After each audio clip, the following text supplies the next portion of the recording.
here. And I've got a new face. I've got a little happy face, but...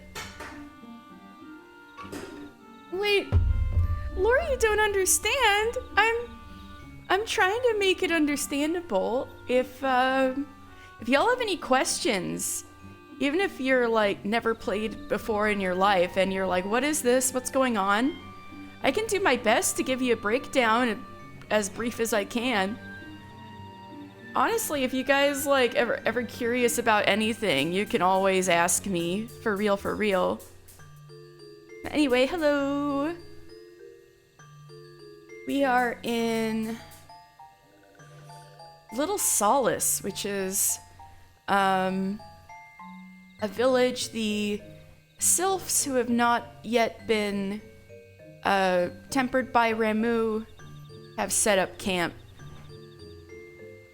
And I'm sure there's 5 different things in there. You're like, Katie, what's that? But I'm gonna do my best. Anyway, we're trying to make friends with these little Cabbage Patch Kids, first and foremost. Like, here's a sylph. So our buddies Ida and Papalimo are also... I talked to them last time, but they're here to back me up.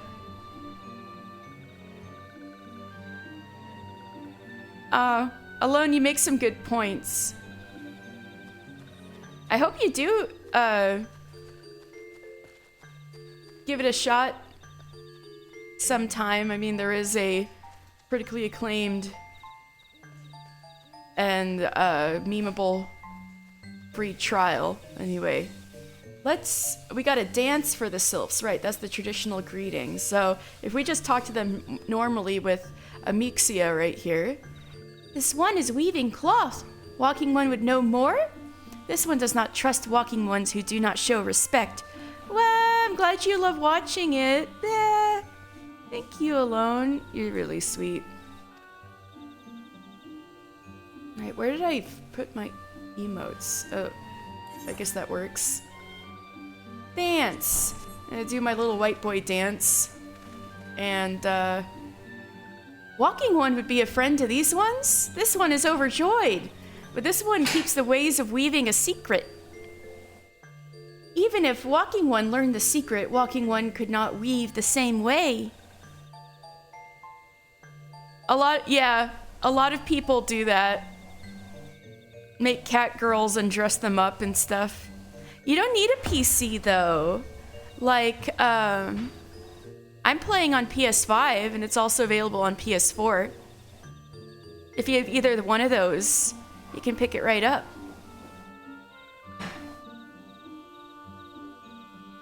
But time is also a factor for sure. Either way, it's always waiting. Any time's a great time to get into it. It's not something you feel like you have to miss out on at all.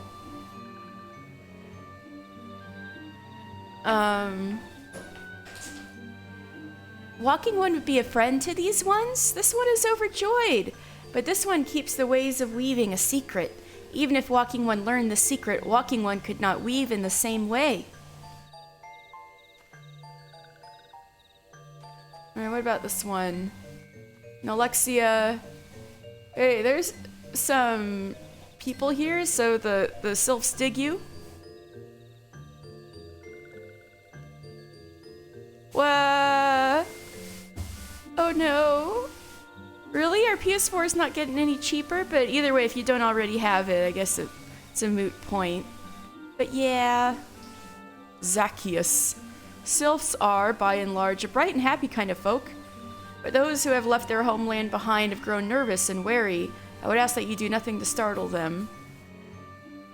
Alright. Hello, Nalexia. Let us, talk over the stew. Walking One's belly is rumbling? This one is not making a meal. This one is boiling bark and flower seeds to dye thread.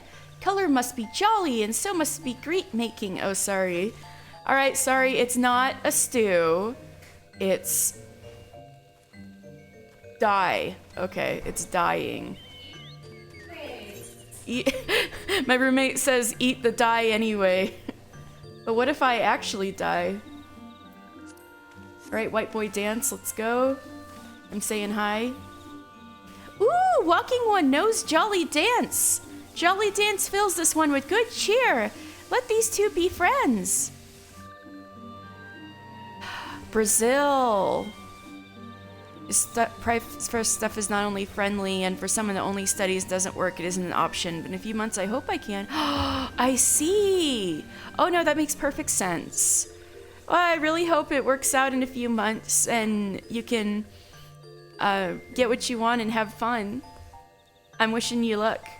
Rooting for you. So you're from Brazil too.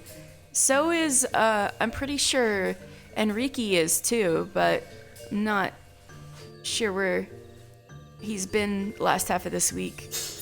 But, let these two be friends, alright.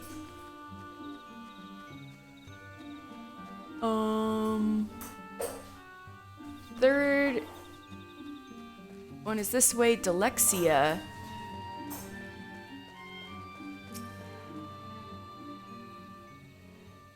What does walking one want with this one? Elder warned this one not to get too friendly with walking ones. Alright, I'll give you a little dance. Hippity hippity hop pop pop. Ah, walking one is a friend to these ones. Friendly like gracious elder, one of Forest City. Gracious elder, one of Forest City. Must be Kane Senna that they're talking about. Actually, you can tell self-gender by their names. Oh, actually, it's not gender, it's... Alright. Kind of. So you see how there's the, well, we'll meet somebody with XIO, but the sylphs, their names end with XIA or XIO. So,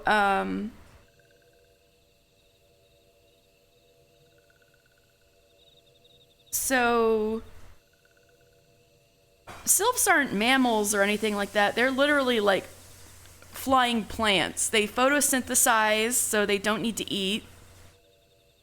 And they literally like have flowers and seeds. The babies are called podlings, like. So, no, the babies aren't called podlings. Oh, yes, they are. The babies are called podlings. All right, so during pollinating seasons, certain sylphs can produce bulb-like seeds from the flowers that bloom atop their heads. So the bulb-like seeds are called podlings, and their immature sylphs must be taken deep within the black shroud and incubated in the fruits of the seed bed. The fleshy vegetation provides podlings with all the warmth and nourishment they require, and when a bulb has sufficiently ripened, the new sylph will sprout from its casing. Young sylphs are raised by the race as a whole. The usual bond between parent and offspring almost entirely replaced by a deep sense of family within the overall community. Baba Booey! Hello! Hello, Rowan. I'm talking about sylph sex. Just kidding. It's just pollination, like, literally like flowers. Alright, so with how little importance sylph culture attaches to child-parent relationships, it stands to reason that the concept of family lineage, so ingrained in other races, is all but non-existent. Accordingly, the woodland folk make no use of surnames, each individual identified exclusively like by a single given name, like Delexia right here. Sylphic gender, or lack thereof, can also be confusing for outsiders to comprehend. Those sylphs who possess both stamen and pistil are capable of producing bulbs and are classified as everblooms. But they're generally considered male by other races, and their names are characterized by the XIO suffix. First it was Master Payton, and now this. I know, you never catch me at the right time, do you, Rowan? Sylphs whose names end in XIA, like Delexia here, are known as late blooms, a classification which stems from the flowering at irregular times during the pollinating season. And these are, like, I guess generally considered females by other races. The late bloom's inability to produce podlings is balanced by an innate talent for the arcane arts. Their undiluted reserves of ether gifting them the potential to become powerful spellcasters. So, basically, the ladies are really good at spells, and they don't really...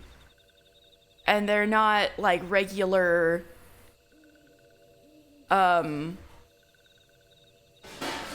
podling producers. So the ones with XIO make a lot of babies, but aren't that good at magic because the ether goes towards the babies. So XIA is a late bloomer, so that's probably why she's stated at the gates here, because she's probably a powerful mage and can ward off invaders. Ah, Walking One is friend to these ones, friendly like gracious Elder One of Forest City, knows how to dance to these ones' hearts. Just like sun cats? I guess. I guess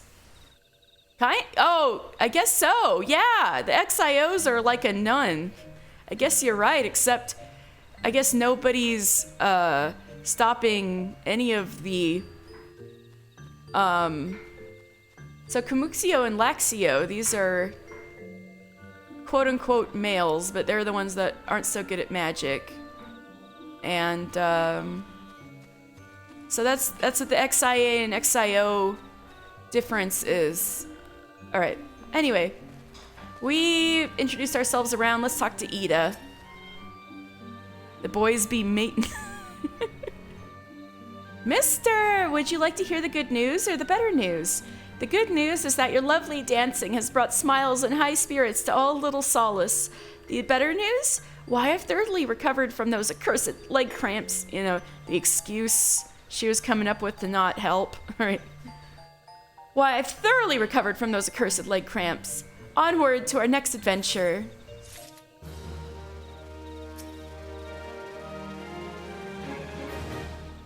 Alright, Papalimo, what do you got to say?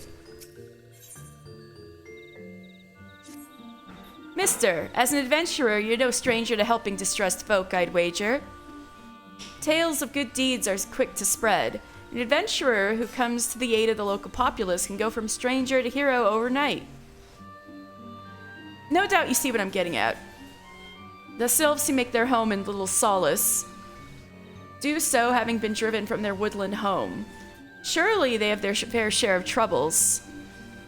Seek out troubled sylphs and see what might be done to ease their worries. A sound plan, would you not say? That said, the sylphs are not known to share their worries with outsiders. You would be better off inquiring with Hera Emedia, one of the Gridanians who reside here. She is most likely to be privy to the sylphs' troubles. Alright, Papalimo. By virtue of the crystal trade, the sylphs have maintained friendly terms with most every race in Eorzea. Alas, the appearance of Ramu has been a storm cloud over relations. If peace is to be secured, we must reopen a dialogue with the sylphs before they have the chance to summon their god again. Alright. Well, if we're going to be doing chores for the sylphs, we might as well pick up some of these sylph side quests. What does Laxio here have to say? Laxio of Little Solace is unconvinced of your intentions. Walking One may dance many dances, but this one still doesn't like Walking Ones. Why? Because Walking Ones don't listen, that's why. If Walking One wants to be friend to this one, Walking One should listen, and listen good. This one has itchy spot on back. Walking One should poke it. Alright, poke your itchy spot, alright. I should type out poke. But I'm still used to hunting and pecking for emotes because I'm on controller. Here we go. Poke.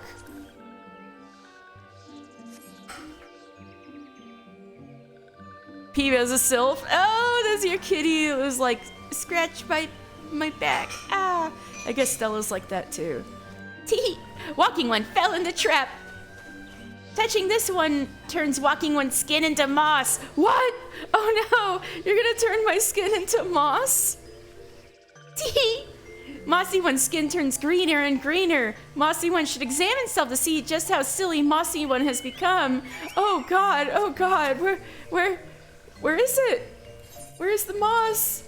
Where's the moss? Ah, what did you do to me? What did you do to me, Laxio? Walking One is so silly. There's no curse, Silly One. This one tricks Silly One good. Yes, this one is smart. Silly One should congratulate this one for being so very smart. Get mossed.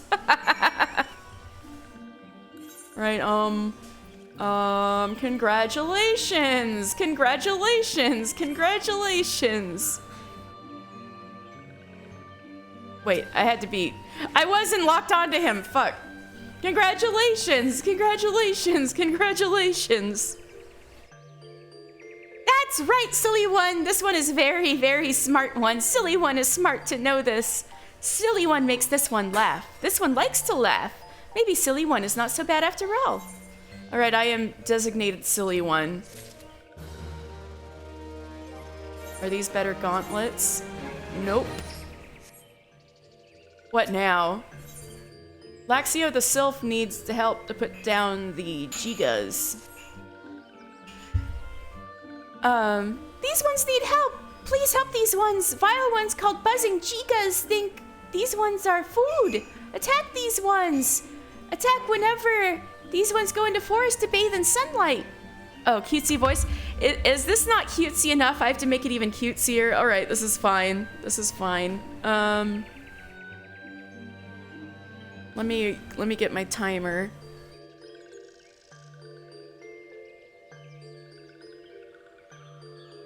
Wait, shit. All right.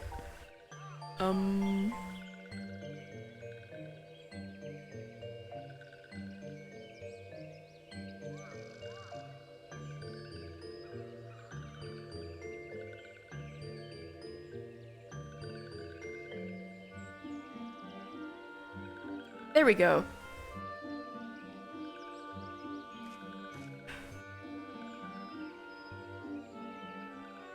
Are y'all ready?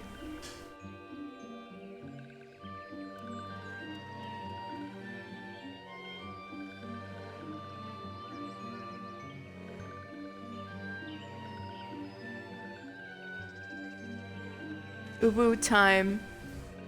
All right, let's go. Vile ones called buzzing Gigas think these ones are food. Attack these ones! Attack whenever these ones go into the forest to bathe in sunlight. Some of these ones have gone into the forest to whirl out the wild ones. This one wants Walking One to wait for wild ones, wait nearby and slay wild ones that come. Okay. Now what did Immediate one. It's a redeem I have. It's like talking in an Uwu voice for 2 minutes. There ain't no way you can do that for like 6 hours today, Kate. No. Right, Immediate. Praise be to the elementals. I cannot express how happy I am to see an adventurer with a truly gentle heart. The sylphs of Whittle Solace are sorely in need of aid. Pray hear me out. Being a temporary settlement, Whittle Solace wants for amenities, not least a stout set of defenses. Consequently, beasts from realms around are free to wander in and terrorize the helpless residents. The Zizgorwins and gull gnats that roam these parts are especially troublesome, but slaying one of each should serve as a warning to the west. Furthermore, perhaps you could gather free brownie blushes as well. They play an important role in sylphic culture. I do not claim to know the details. What with such feral beasts plowing the forests, they are not easily come by. When you are done with the deed, seek out Komuxio. He is slow to warm to outsiders, but your good intentions will not be lost on him. My own experience speaks to this. Yeah, I think 2 minutes have been up.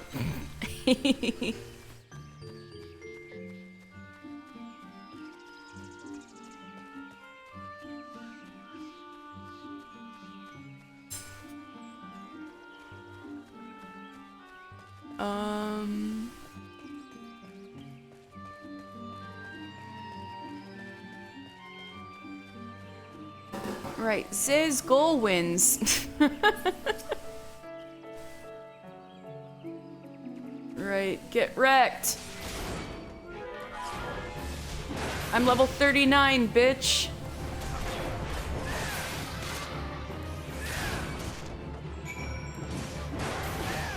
Oh, I have to slay one? Oh, sorry. I should eat, huh?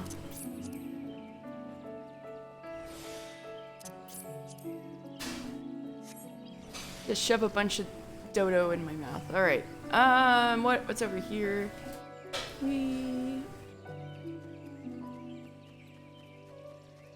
Wowny bush.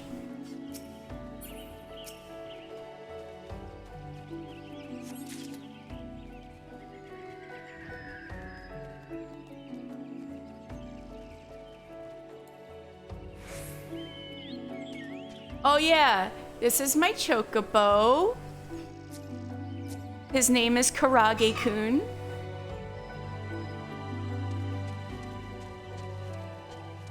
I now have chocobo.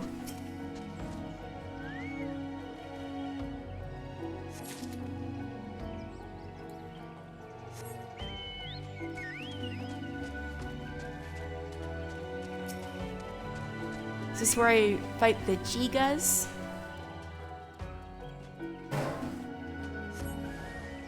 Yep. Get wrecked. That damage. Woo! Another one? Where is it? Aha!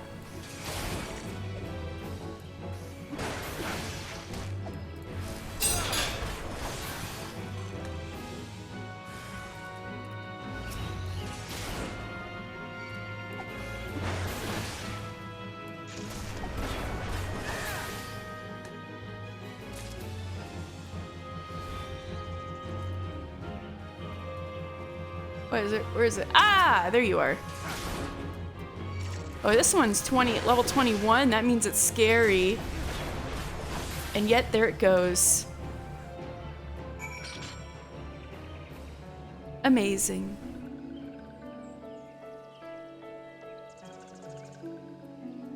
All right.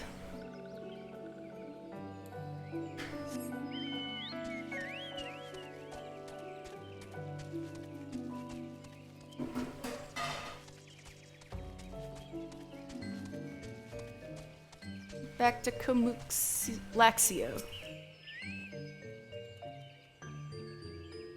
Oh, okay. Sure. These ones must bathe in sunlight to survive. Without sunlight, these ones will fall ill and shrivel away to no one's. Thanks to Walking One, these ones can safely bathe in sunlight again. Praise be to Walking One. Aw, you really like me now. Oh, give me some of that antelope steak.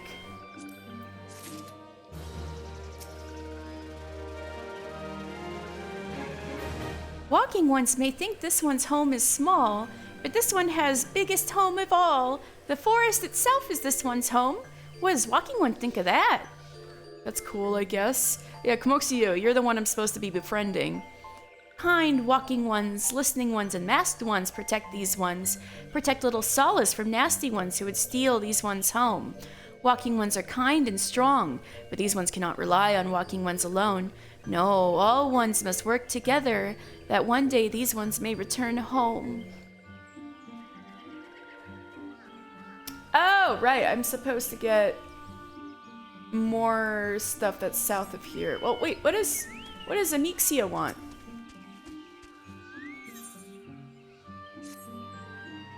Ah, Walking One, please listen. This one was frolicking in the forest, as this one likes to do, when nasty tusked ones came huffing and puffing and charging. This one was so frightened. This one is too scared to go back to the forest. Walking One can make tusked ones go away, yes? This one would dance for joy. Tusked ones hide in bushes. Walking One should be careful. Want me to slay some pigs? Gotcha.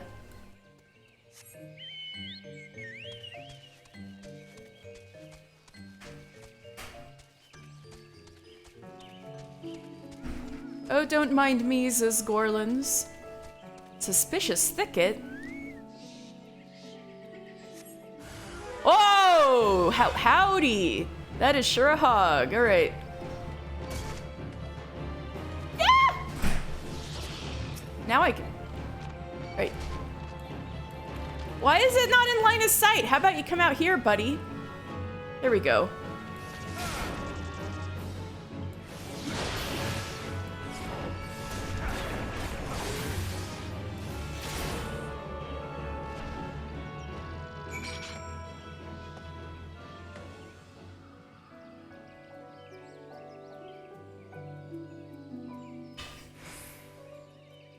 All right.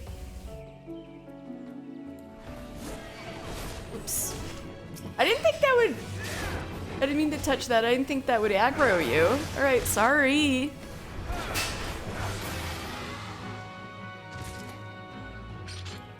Wait, shit. I really got to change these buttons. I thought my reflexes are all off between accounts. I gotta really think about where these buttons are.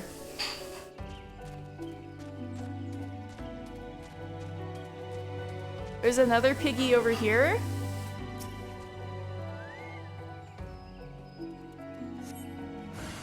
Sure is.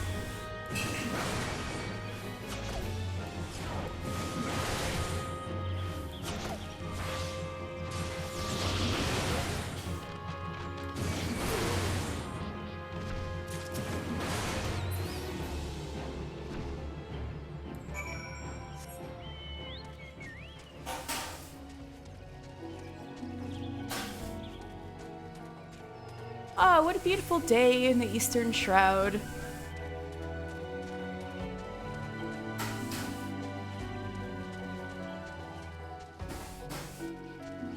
Where is that? Here it is.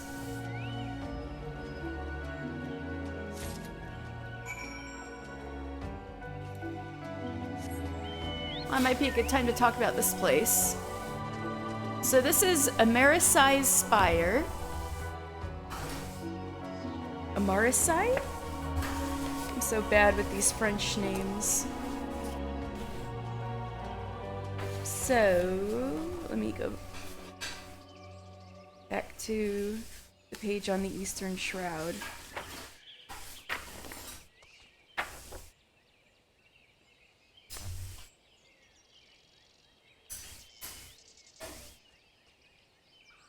All right. So, built in haste to monitor the Garlean forces who recently marched on the Twelveswood from the northeast, Amarasai's Spire is Gridania's newest watchtower. It takes its name from the leader of the Gold Bulls, who perished in the Battle of Cartano after valiantly engaging the Imperial army. I think the Gold Bulls are in with the God's Quiver bow. But it says Maximilois. Out of all the watchtowers to be manned by wood whalers and God's Quiver, Amarasai's Spire here is the newest. Keep your eyes to the south. Yeah, I'm looking. You see that fortress? That's why we're here. To keep an eye on the comings and goings of the Empire's curs. Yeah. This is the front between Eorzea and the Garlean Empire. Because east of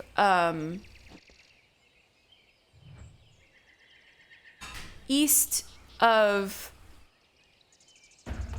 the Black Shroud is Girabania, which is the region where Alamigo is, and the Garlean Empire has conquered the entire thing. So that over there is Castrum Oriens. With that little gate right there is Castrum Oriens. Behind this Garlean outpost stands Balzar's Wall, and beyond that lies Girabania, the region of the imperially occupied Alamigo. So that is Balzar's Wall, a giant wall built between Girabania and Eorzea. Beyond there is Imperial territory. So this is a very important watchtower. Mateumi? Is that how you say that? With Castrum Oriens to the south and the Sylphlins to the north, we must remain vigilant for any signs of aggression. Every sentry that patrols the East Shroud knows well we were surrounded by enemies at all times. That's right. Beyond Little Solace, which you can kind of see from here, there's the Sylphlands in the forest beyond, which is where the sylphs that are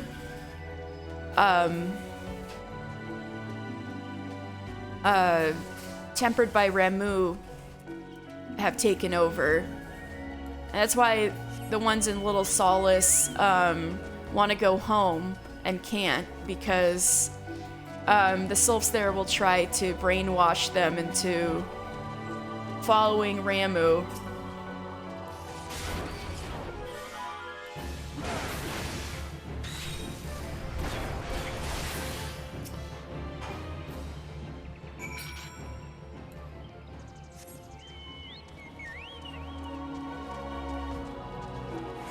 Alright, I slayed the Gallnat.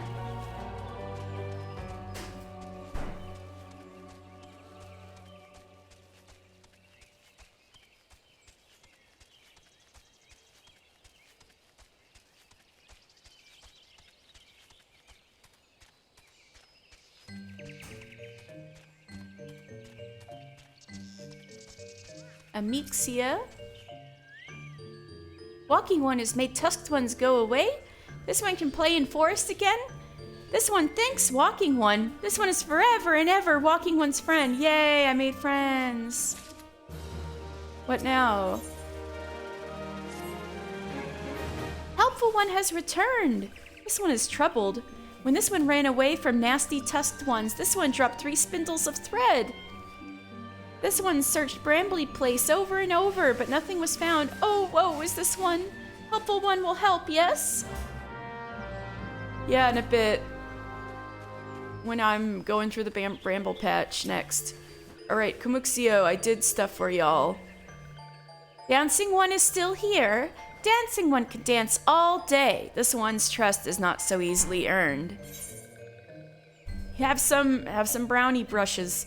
Legend says that Eorzea was once inhabited by a race of tiny creatures called brownies, and they would use the spores of this particular mushroom to paint their faces for battle. That's a weird legend. Okay.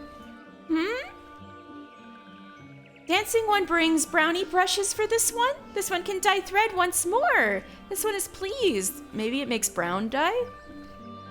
Dancing One kills Bitey Buzzy One. This one hates Bitey Buzzy Ones. Dancing One is kind. Too kind.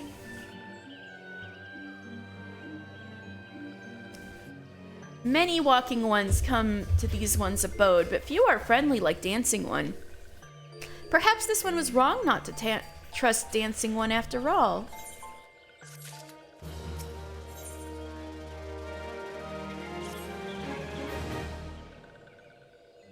This one asks Dancing One for forgiveness. These ones have many troubles since Walking Ones last came to our abode. This one must be careful, always careful. But Dancing One is not like other ones. This one can trust Dancing One. This one would ask Dancing One for help. Strange Walking Ones with body of steel. come to the homes of these ones. This one thinks steel ones come from Empire. Where Empire goes, many living ones become dead ones. Trees fall and bushes burn. These ones' home is in danger. Danger! This one begs of Dancing One to help this one no more. Dancing One is friends with these ones and Walking Ones, yes? Dancing One must speak to these ones here and Walking Ones in Hut House to find out more. This one has bad feeling. This one fears Steel Ones are after something. But this one should speak no more. Go, Dancing One. This one depends on the kindness of Dancing One.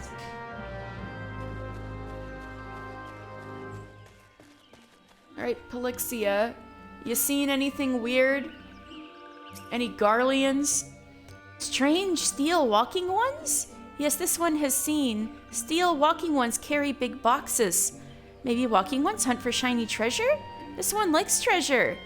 Oh, you're so innocent. This one cannot follow Walking One's words. This one begins to feel sleepy. The Walking One speaks with much eagerness. This one will try to stay awake. Ah, Pelixia's so cute. Okay.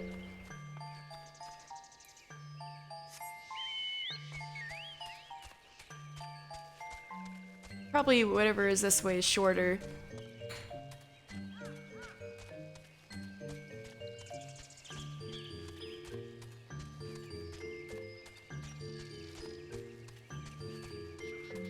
See, across this bridge is the Sylphlands.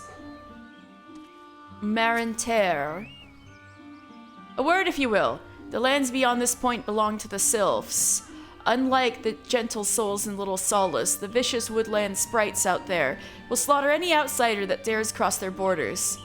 You're free to travel where you please, but just know that none will come to your rescue should you stride blithely into the jaws of danger.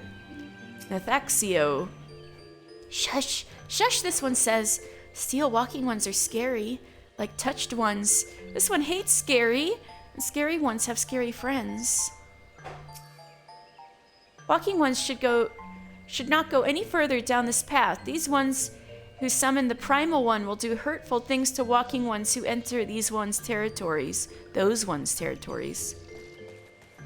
See what happens if I go across here. Wow, it's getting dark and spooky. And what do we got here? These bitches are level 40? Actually, I could probably take them. I'm level 39, but still, I'm not supposed to yet.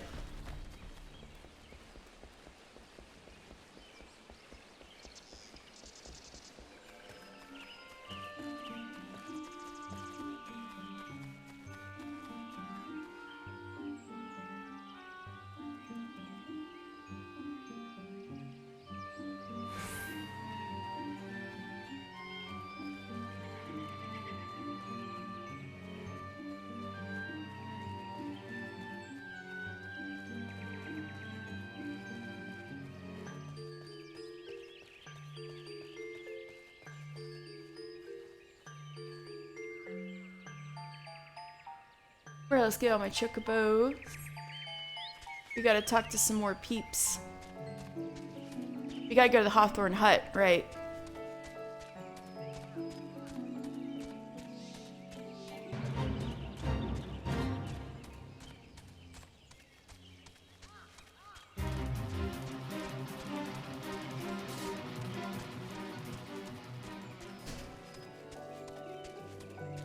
Question. Does the frame rate look choppy to anybody? It always looks smooth on the VODs, so I thought what I was seeing on my computer was just what I was seeing.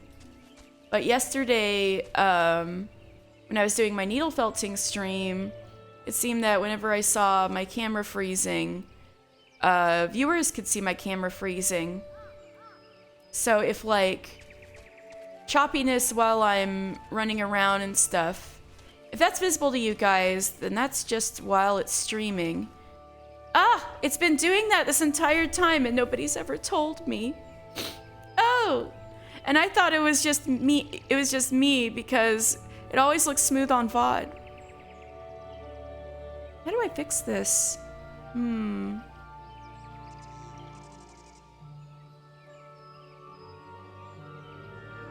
Well, yeah, but I'd rather it not be, you know?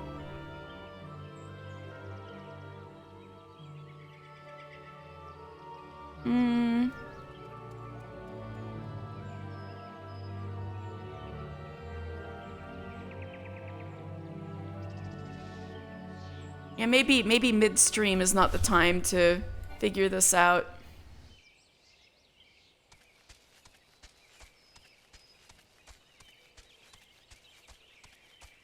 But good to know. It's something to fix.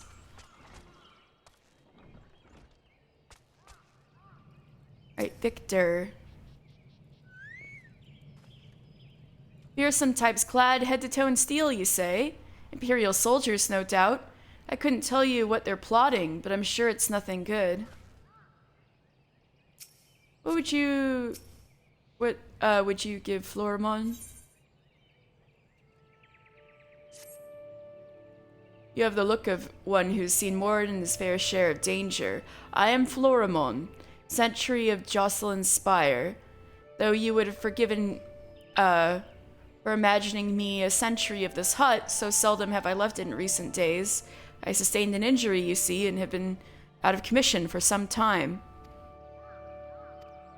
Anyway, my wood whaler comrades are about to commence a culling operation in the bramble patch, and the thought of them marching into the jaws of danger while I languish here like a coddled babe is frankly too much to bear. I realize this is sudden, but might I trouble you to take part in the operation in my stead? If you would do me this favor, seek out Captain Aniud at Jocelyn's Spire. He will, tell you all you need to know. Any quests in here? No.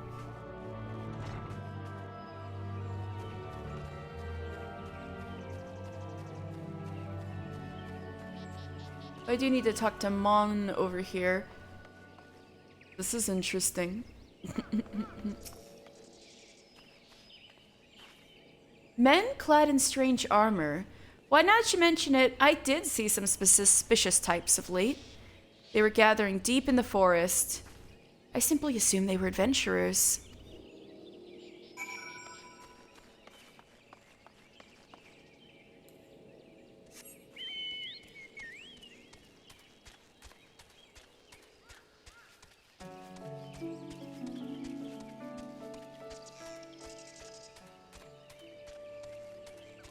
I feel like there's got to be a way to fix the choppiness that isn't just upgrading my capture card.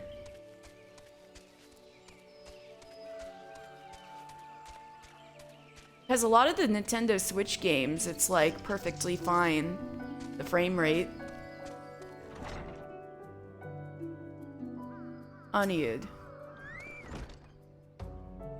What brings you here, adventurer? Florimon's replacement, you say? And you are aware of the risks? Aye, well, you do seem a capable sort. Florimon's task was to be the slaying of 6 black bats in the bramble patch. Just bats? Not even boars? Psh! Don't worry about me, I got this. Very well, I wish you the best of luck. Alright, so Jocelyn's Spire. Let me find the front door, first of all. The fuck?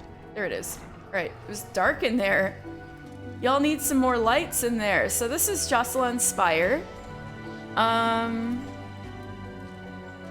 Both wood whalers and God's Quiver are stationed in the strategically located watchtower, named for a legendary captain of the whalers.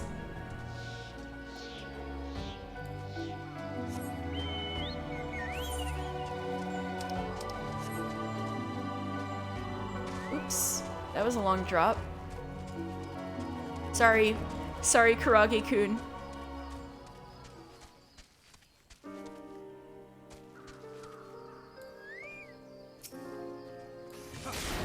There needed a whole operation just to whack some bats, like... It made this sound so dangerous. Oh, we got a botanist over here. Doing some botaning.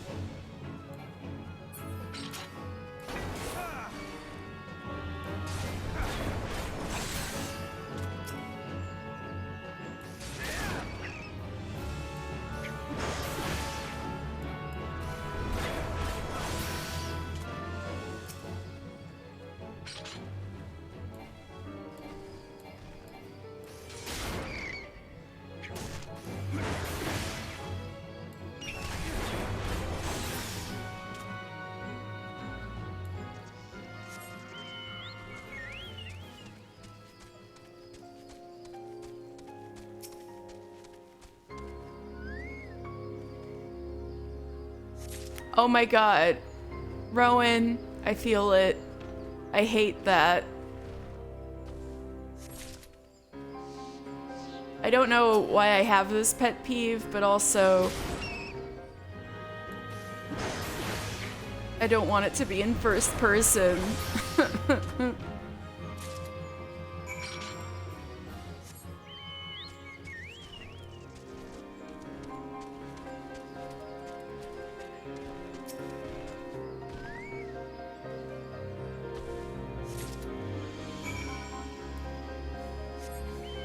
Yes, anyway, this is the Bramble Patch. I think this is our first time really going through here.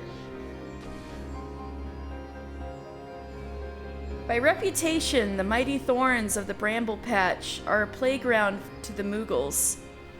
Indeed, they seem to enjoy provoking the local beastkin and tree ants, watching the chaos that ensues as the creatures attempt in vain to pursue the mischief makers into the patch's prickly depths. Well, I haven't seen any Moogles yet, but I'll take their word for it. I mean, Moogles do like to keep hidden.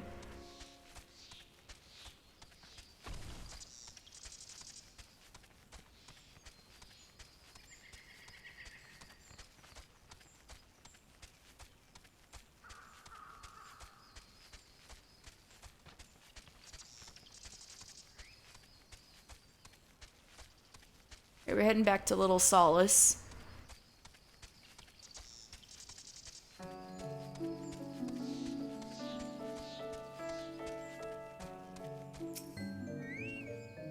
Without the thread, this one cannot weave.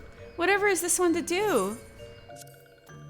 Cloud silk, a pure white silk gathered and spun by the sylphs using traditional methods passed down for countless generations.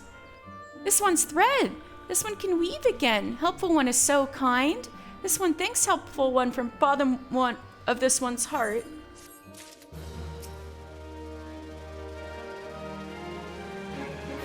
This one is weaving cloth. All the pretty cloth that Walking One can see was made by these ones. These ones keep the ways of weaving a secret. But even if this one taught Walking One how to weave, one doesn't think Walking One could make cloth in the same way. I am learning how to weave, becoming a weaver. Redlit Rose is teaching me. Anyway, let me go back to the sylphs.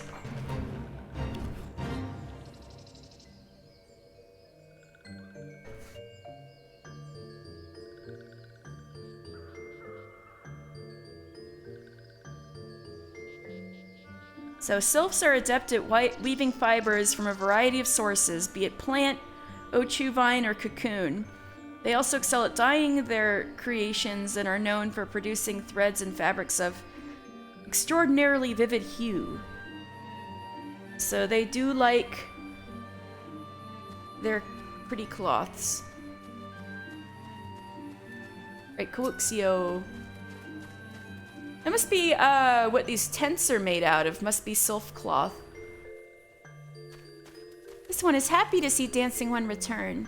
What did Dancing One learn? This one sees steel walking ones come from Empire, carry boxes and go walking deep, deep through trees. As this one thought, steel walking ones are up to nasty, no good things. This one knows forest well. Steel walking ones try to hide, but this one will find them. This one would borrow Dancing One's map. This one makes mark right here. This is where steel ones hide. This one knows. Dancing One will go looking for these steel ones, yes? I forgot to give a little blurb about Little Solace. So, Little Solace... The inhabitants of Little Solace are those who fled the Sylph lands after refusing to take part in the summoning of Ramu. These refugees negotiated with the nation of Gridania to settle the outskirts of Lark's Call, and it is there that they build their current home. Although the morally ambiguous Sylphs and their playful tricks occasionally lead to serious harm, they are generally free of true malicious intent. Indeed, the Sylphs of Little Solace are wholly eager to cooperate with the Gridanians in their efforts to drive the Garlean invaders from the Black Shroud, which is what Komuxio has just sent me to do, so let's go flush him out.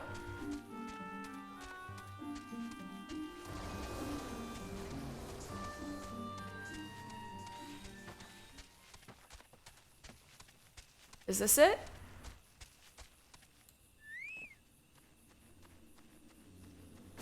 Garleans!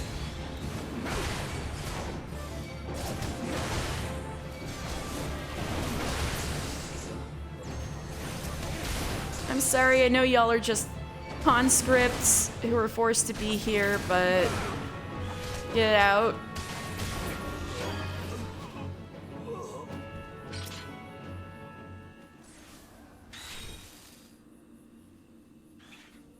Suspicious box.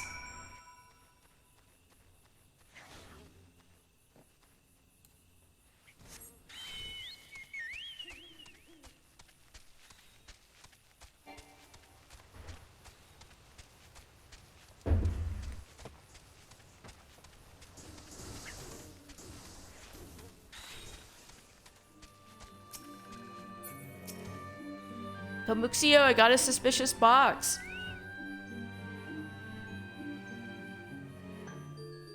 Dancing one is back. This one breathed sigh of relief. This one was worried. Dancing one found something? Quartermaster's log.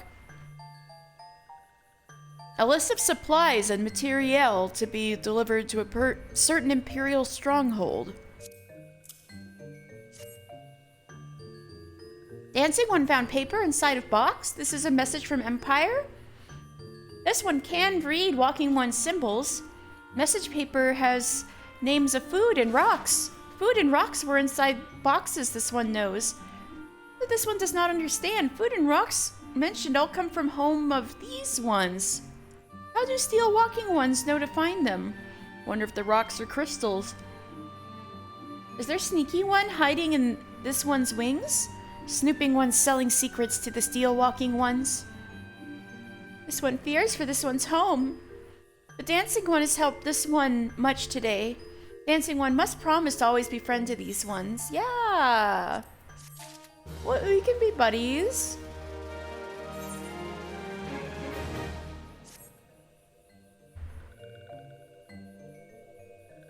Helpful one arrives at good time.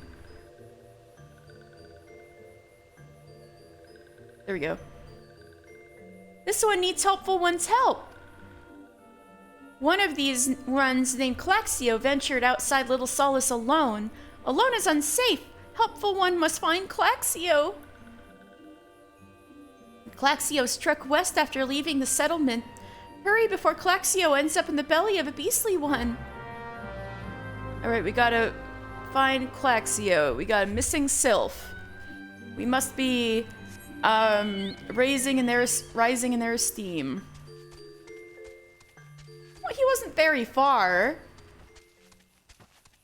Y'all just need to look a little this way.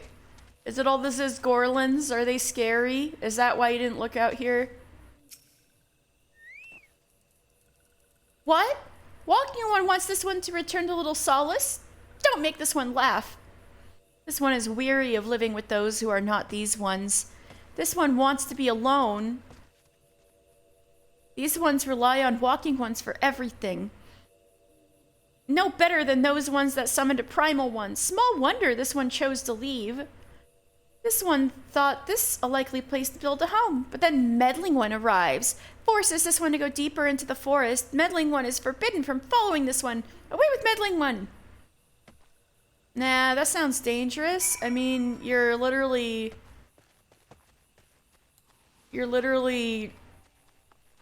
going deep into monster territory. But anyway, yeah. I found him! What? Claxio refused to return to these ones and went deeper into the forest? But this one saw touched ones lurking in the forest. Helpful one must hurry. Hurry and find Claxio. Helpful one should search for spools of thread on the forest floor. These things will lead helpful one to Claxio, but hurry! Before touched ones takes Claxio away. What is with these What is with these sylphs and dropping their thread everywhere? They're pretty clumsy for floating cabbages.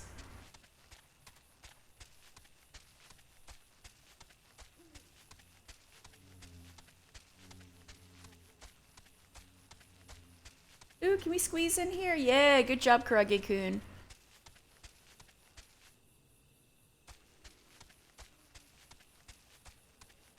Since I'm here, I'll report about the dead bats. And then I'll move north to find Claxio.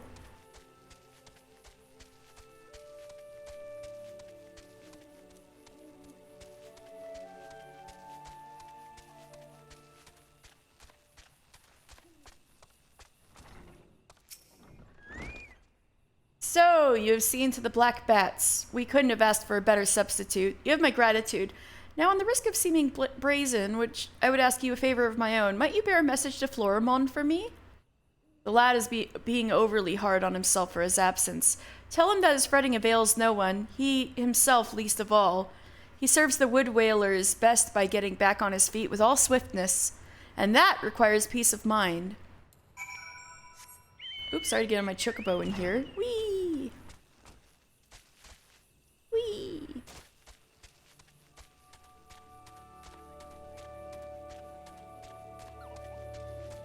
Probably would be rude to bring Karage-kun into the Hawthorn hut. Alright, Florimond, chill. It's okay to be sick. A message from Captain Aniud? I see. The captain speaks true. I must say, a great weight has been lifted from my shoulders. As bade, I shall focus all my energies on recovery. The sooner to resume my duties. My thanks again, friend. I'm level 40! And I'm not even a warrior yet. Pretty cringe.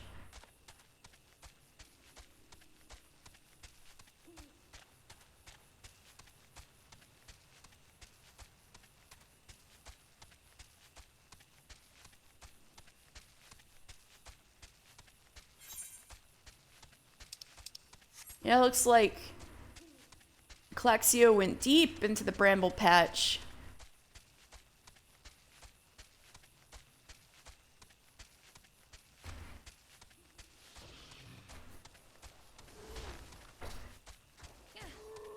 Oop.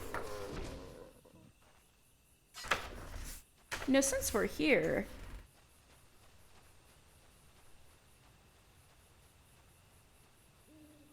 talk about some animals. Oh no, I was gonna point at the boar, but somebody killed the boar.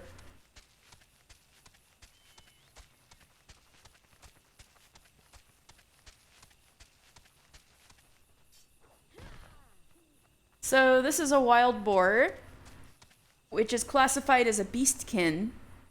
Inhabiting both mountainous and forested regions, boars are creatures of indiscriminate appetite that feed on everything from tubers and mushrooms to crabs and carrion. As they mature, the skin on their heads takes on a horn-like hardness, which serves to protect during their bone-shattering charges. Few are the predators willing to risk injury for the meal of boar meat.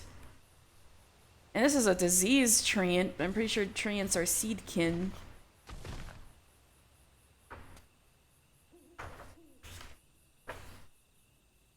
Yeah. Treants are towering ambulatory seedkin that are native to the Black Shroud. The tree-like creatures aggressively confront any whom they deem a threat to their home, and they have earned a reputation as stalwart guardians of the forest. Treants are, however, possessed of a less than towering intellect, and once they begin to flail their massive limbs, they often wreak more havoc than they originally sought to prevent. Well, that's unfortunate. They do have a lot of limbs. Worryingly so.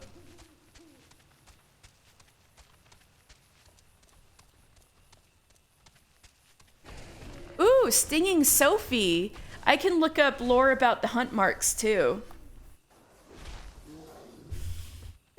Let's see. What's the story with Stinging Sophie?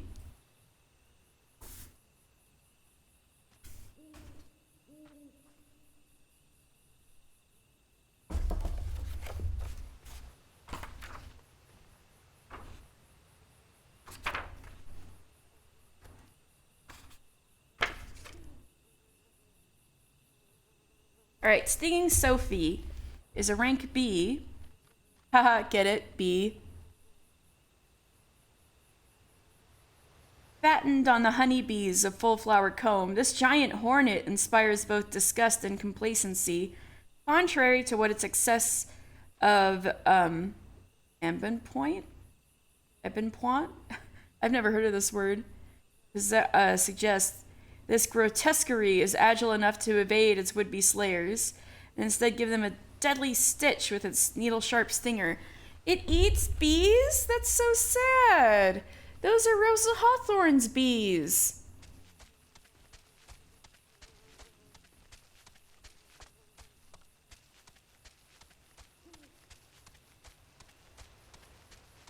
All right. Lexio, you good?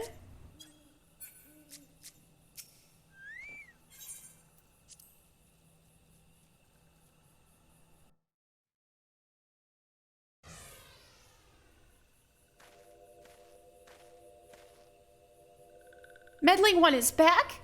This one told Meddling One to be gone. Tell Komuxio that this one will never go back. Never!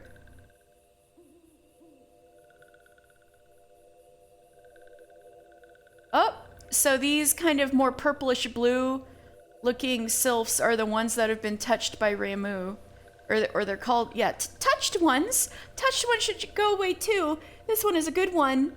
Everyone should leave this one alone. So they've been tempered by the primal.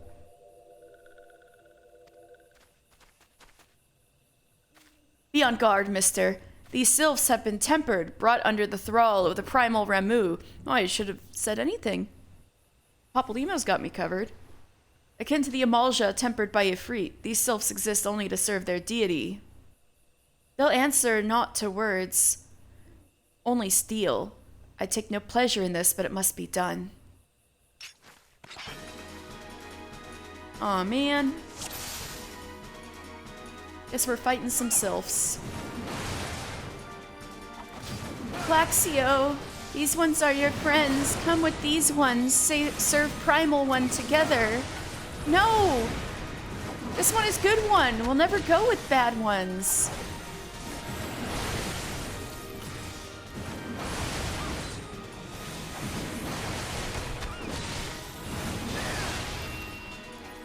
See, there's some magic going around.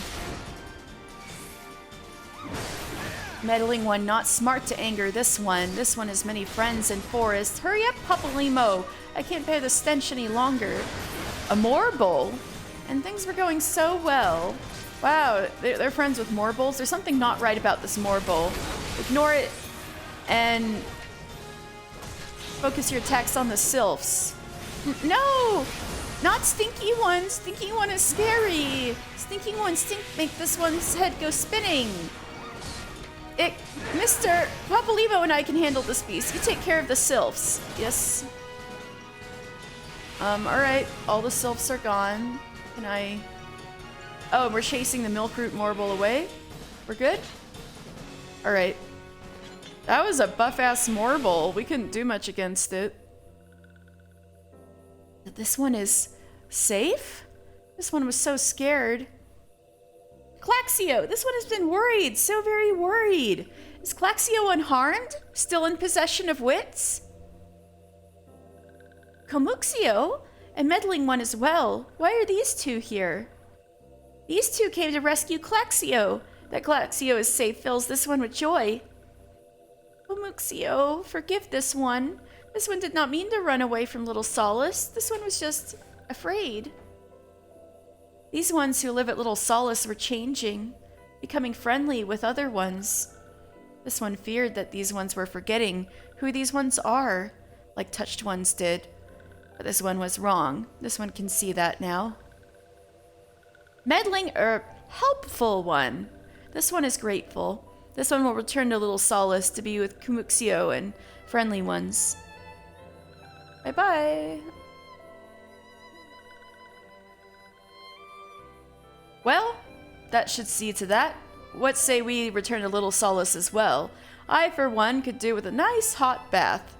Do they have a bath over there?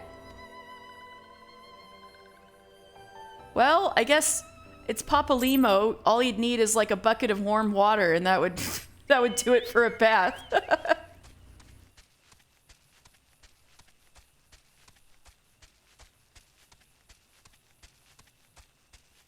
Alright, so we're heading back to Little Solace.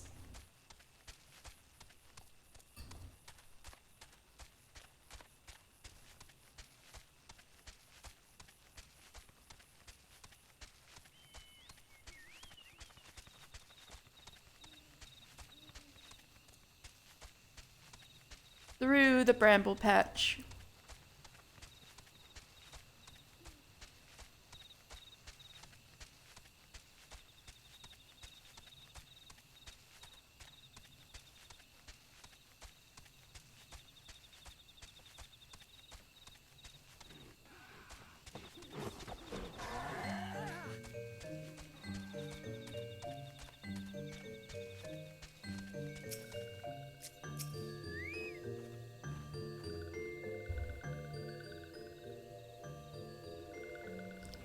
This one thought Claxio was lost forever.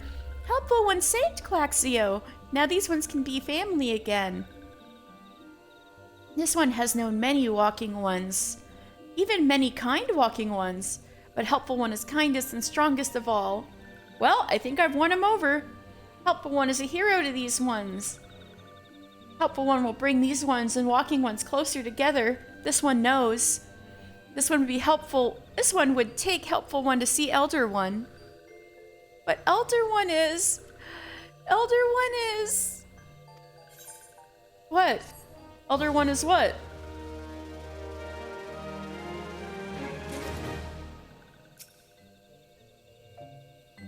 Didi and Papa Limo have anything new to say? Nope. Oh hey, mount speed increase, thank you.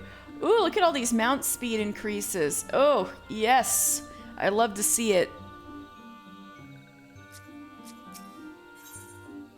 Komuxio would make a confession to you. Oh, Buscaron, what a babe. Buscaron time.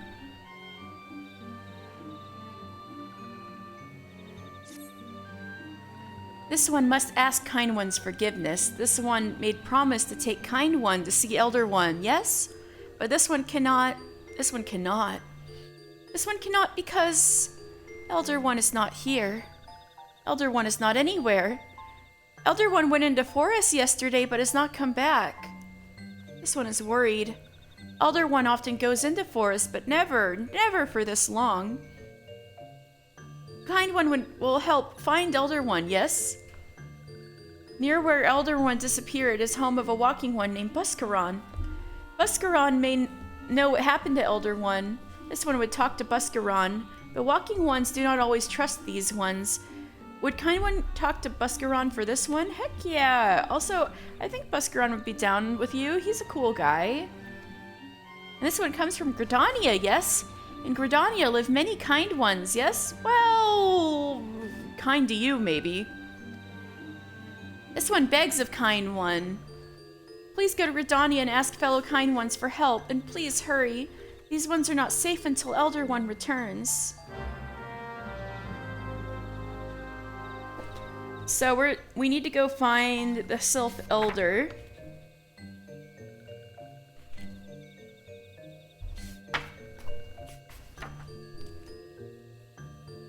So the Elder Sylph fills the role of mediator, but wields no authority to enforce laws as might a king or chieftain.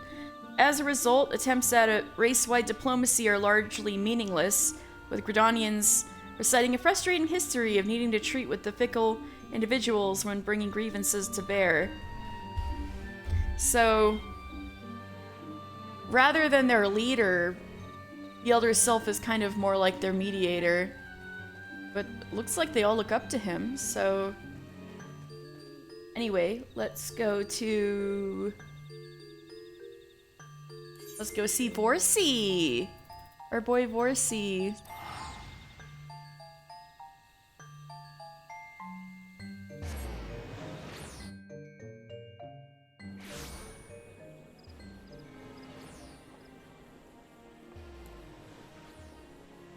Here we are in Gridania. Actually, there's a bunch of stuff we should do here. But let's just go with the main story quest first. Borsi! The Elder is missing! Well, if it isn't our intrepid ambassador, how fare your diplomatic efforts with the Sylph tribes? Their Elder's gone missing, you say? Why, if he were to end up in the hands of the Tempered Ones, we'd have a crisis on our hands. You can assure the Sylphs that my sharpest-eyed serpents will be there on the lookout night and day. No stone must be left unturned. I would have you call upon Gia Molko at Bent Branch Meadows and deliver the message that the Wood Whalers are needed in the search effort. Okay. I will, but, you know, maybe he's okay. Maybe he can wait a bit and I can catch up with my crafting and gathering and battle quests. At least let me check to see which ones are ready to go.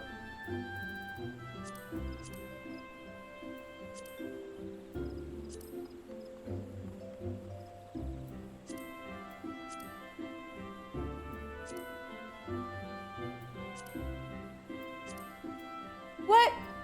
I forgot to make ash lumber. I knew I was forgetting something. No.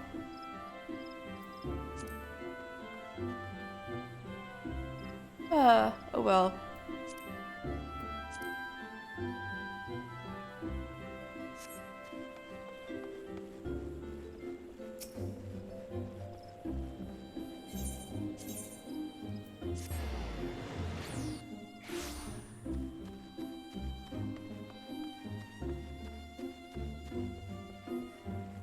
Pretty sure I need to go back here and talk to Lee. Yeah. Lee! I found the targets in the forest. Well, well, you made short work of those targets, I must say. It seems you've learned to seek your prey without being preyed upon. Let's continue then. I have a mind to give you more practical experience, and we received a request just recently which I think will provide the perfect opportunity. It seems tree slugs and vultures have been congregating in ever-increasing numbers in the vicinity of the honey yard. I was just there, causing no end of trouble for the locals. We've been tasked with culling the beasts. This request comes direct from Stillglade Fane. When the Wood Whalers and the God's Quiver cannot spare the forces to attend such matters, the conjurers often turn to us for help. And before you ask, there's good reason why they would rather not see this particular task themselves. The creatures in question possess abilities which can cause problem for the magically inclined. But that's quite enough about the conjurer's troubles. Lucienne taught you how to discern an enemy's key traits, did she not? Well, now you'll need to do so while maintaining situational awareness, lest you be overrun. Consider this a comprehensive review of her lessons and mine own. Your orders are as follows. Head out to the East Shroud, and there put down 8 tree slugs and 8 vultures, all using all the skills you've acquired thus far. Good hunting, mister! Okay, that's good checking in for Archers Guild. That's not the way out. How about we just go straight to Stillglade Fane? Mr. kind of looks like a conjurer now. He's stylin'. Alright, let's go to Conjurer's Guild.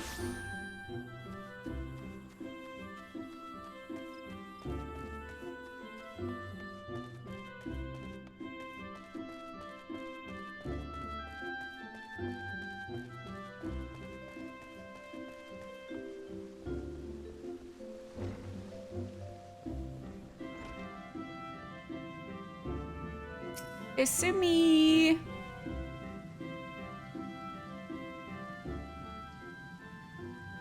Welcome back, mister. The elementals inform me that you have opened your ears to the voice of the wind. That is well. Having made allies of 2 elements, you are well on the way to the path of conjury. You are well on your way along the path of conjury. The full comprehension of these forces will only come to you in the fullness of time. Be patient. As you seek to embrace nature more fully, so will nature hold you more closely. They made you study wind. Why bother? It's Sylphie! You don't need wind to heal things, whatever those dreary lessons tell you. Conjury is inextricably bound with nature, Sylphie. That dreary lesson is one you should have learned by now. I assume by your presence here that you have once again abandoned your tutors. You must understand, if you persist in casting spells without the proper knowledge, I have all the knowledge I need. My mother never needed to embrace nature to heal, and the people she helped were thankful for her art. I'll learn conjury the same way she did and become just as great as a conjurer. You'll see. But I didn't come here to argue with you, Brother Asumi. I wanted to tell you how I've discovered how to cast rays. Oh my god, Sylphie be raising people on the battlefield. What were you thinking, girl? You know not what you do, what you risk. You are meddling with forces beyond your comprehension. Should you even attempt to use that spell, I will have no recourse but to strip you of the name Conjurer and banish you from our halls. Do I make myself clear? Why must you be so angry with me? It's not as if I were trying to hurt anyone. You know, she's totally gonna do that now. But that's... Sylphie, my dear child, that is precisely the point. My apologies, mister. I hope you do not find these constant disruptions distracting. As you have just heard, Sylphie's mother was also a conjurer who is unable to use any spells outside the sphere of healing. Needless to say, Sylphie seeks to emulate her in every way.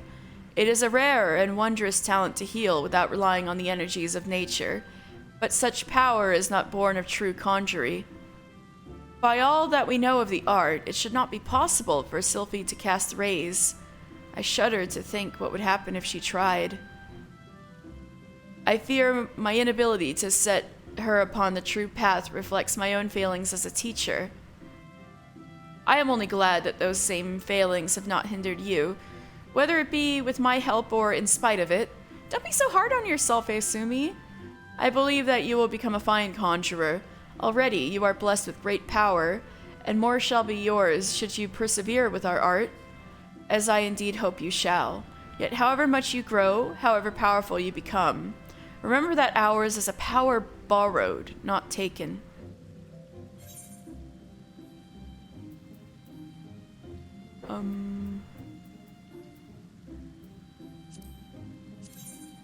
Oh damn, I don't even have shoes yet. Alright.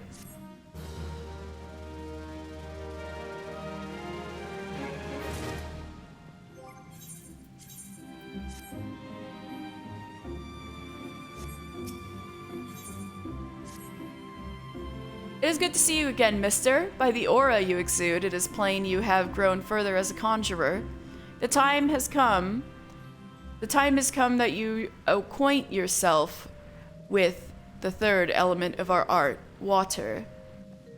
For the first part of your lesson, you are to take this flask of pristine water and pour it at the foot of the hedge tree found near the Hawthorne hut. Everyone just wants me to go back to the East Shroud. The water's purity will draw forth the corrupting entity that is siphoning the tree's life force. Dispatch this being, and then speak with Brother Joaquin at the Hawthorne hut. As you might expect, he is a conjurer with a fine ear for the murmurings of brook and stream. Listen well to his advice if you would learn to master the element of water.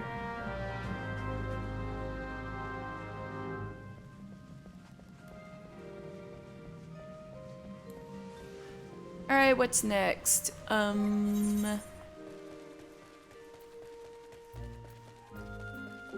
Lancer?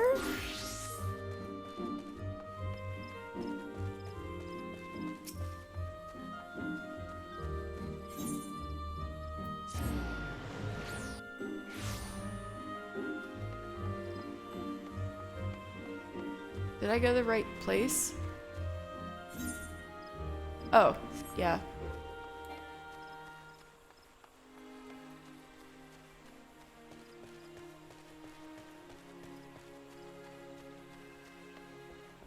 Here we go.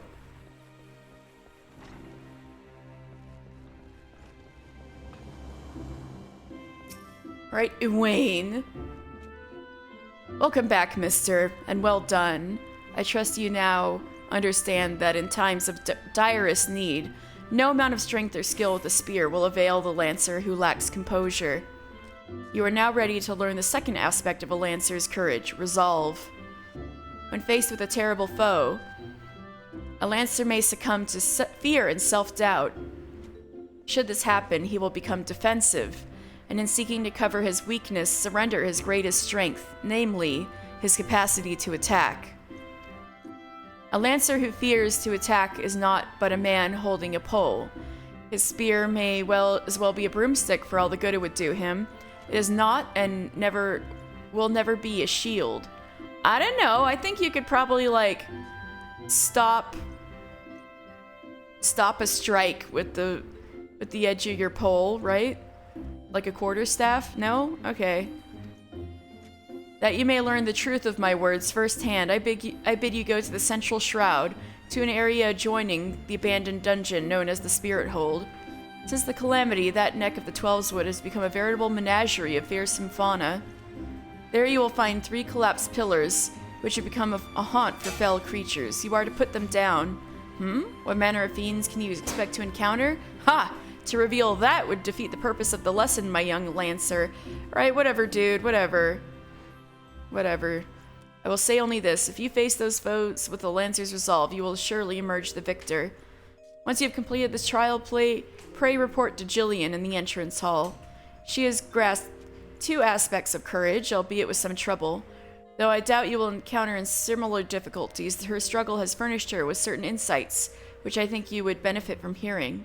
A lancer learns best when he is doing, aye, but the wisdom of his seniors is not entirely without worth. Go now, mister, and do as I bid you. Alright.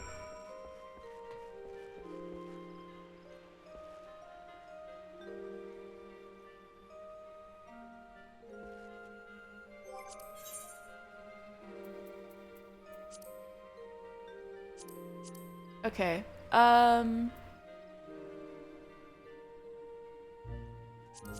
don't we do Botanist Guild next?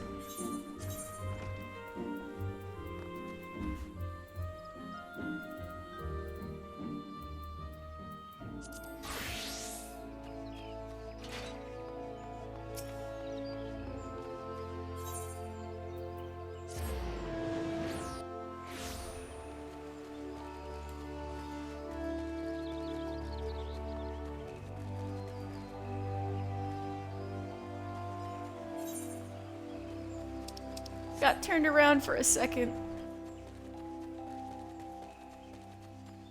Ah, I'm supposed to go up there. Well, that was a waste of a sprint. Oh well. Cicely, I have something for you. Crow feathers! You're helping us out again? My thanks, friend. In case you've forgotten, the crow feathers can be found in the area south of Gilbert's Spire. Here you go, crow feathers.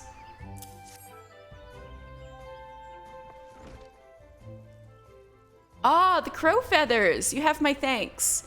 Doubtless you already know this from Fufucha, but it's the Order of the Twin Adder that requested the feathers.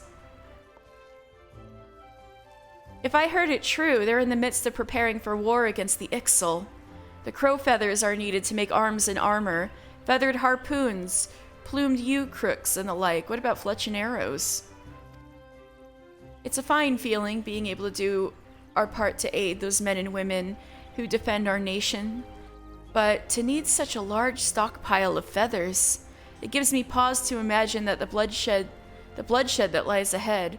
Will the Twelveswood ever know true peace?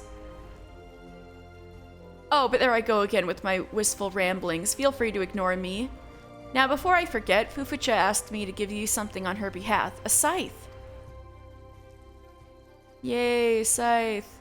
The scythe is what we call a secondary tool. Used in your offhand, it allows you to harvest from lush vegetation in addition to the mature trees you already know so well. That Fufucha has seen fit to make you this gift is proof positive of your progress. You're no longer a novice, my friend. I dare say you're ready to try your hand at fieldcraft leaves, perhaps even take on grand company work. But first, I recommend you head into the wood and find some lush vegetation to try that new scythe on.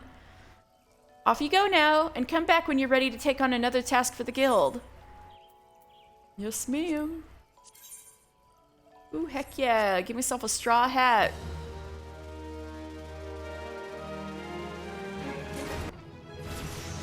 Let me get that sucker on. Yeah, I am ready to botany. He looks so cute. Look at this. Anyway. Fufucha. Ah, my dear mister. You are looking ever more a botanist. I know it's the hat, isn't it? I do believe you are ready to take on further responsibilities for the guild. Guilds such as ours only exist by virtue of cooperation of their members. Each individual must set an example for the rest if the collective is to thrive. The time has come for you to set just such an example. A matter has arisen, the handling of which I would entrust wholly to you. You may deal with it as you see fit, providing you see the problem solved. The matter in question concerns a valued client of ours, the merchant Albgast. It would appear one of our number has done something to upset him. Pray seek out the merchant at the ebony stalls and inquire after the reason for his ire. Oh, and choose your words well, lest you add fuel to the fire. Alright, well... that's over by the Leatherworkers Guild anyway, so I'll just talk to him. And then talk to Geva, my beloved Geva.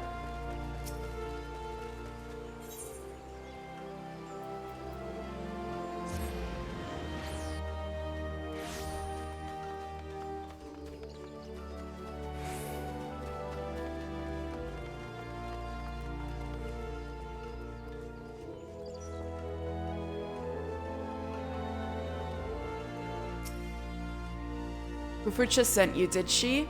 Good, I'm not a man to mince words, so forgive me if I seem blunt. You know what marjoram is? But of course you do. You're a bleeding botanist. It's a very common ingredient in alchemy, isn't it? Very common. Now, correct me if I'm wrong, but aren't you botanists supposed to be experts in harvesting some stuff? Yes, you are. Strange, then, that the expert who brought me my last batch of fresh marjoram didn't so much as harvest the poor plants as dismember them. Why, the leaves were so torn up I couldn't recognize what they were at first. Needless to say, they're next to useless. So thanks to your herb-hacking colleague, I have no marjoram to make my concoctions, which is why I inquired at your guild, only to be told you were out of supplies. And here we are. Oh, I can see why you're frustrated, sir. Now, if it ain't too much trouble, I would be obliged if you could bring me 10 sprigs of fresh marjoram. And I'd please like them whole, as opposed to the fine bleeding puree your bush butcherin' colleague delivered. Truth be told, I don't care much about your hatchet-happy friend. What I do care about is not keeping my customers waiting for their medicine. In short, hurry. I'll hurry off-stream, okay, Albgast? Oh, and for the love of gods, be gentle with the plants, will you? I shouldn't have to say it, but after the last bloke, I'm not taking any chances.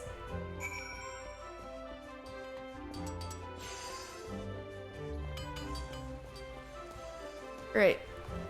Let me switch to Leatherworker. And speak to my beloved Geva.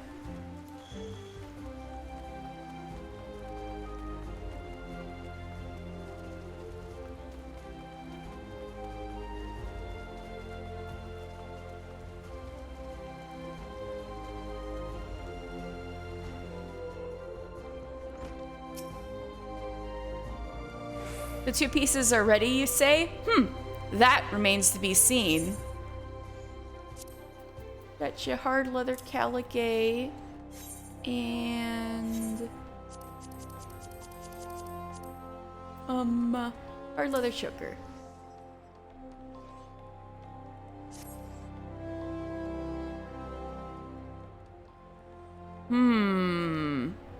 leather used is well made, and the articles look as they should. The construction is solid. Good. As you know, this type of leather is valued for its toughness and durability, yet these same qualities make it troublesome to work.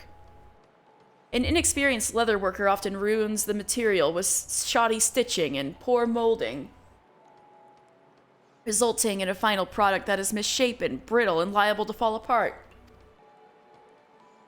Your Caligae and choker, however, bear none of the hallmarks of amateurism. Your construction is solid, and your leather has retained its strength. Oh my god! Giva is praising me. This is the closest thing she gives to praise. If she says it isn't dog shit, I'm like, oh, she loves me. You have grown considerably as a leatherworker, mister. Your latest creations attest to this. Ah! Yes! But you still have some way to go. I know. I wasn't expecting it to be all, sunshine and roses. The clasps aren't securely fastened, and the stitching needs to be tighter. In short, you must learn to pay more attention to the details. Yes, ma'am. These articles aren't quite fit to be placed into the customer's hand, but they can be salvaged. You've done your part well enough. I'll see to the rest. Oh, well, thanks, ma'am. In the meantime, I would have you attend to something else. It is an important duty, and one that is all too often overlooked by artisans. Namely, taking responsibility for falling short of expectations. In the guild's reception area, you will find an old Don gentleman named Sosobati, one of our regular customers. It is he who placed the order for the Caligae and choker. I would have you go to him and kneel in apology for the delay. You praised me, and now I have to go embarrass myself. You're the best, Giva. Sosobati, sir. I'm sorry. What was it again? In one ear and out the other. Kneel. Alright. Why don't I have emotes on?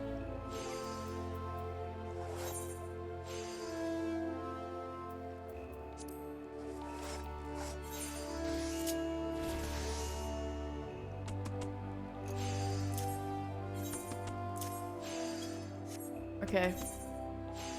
Kneel.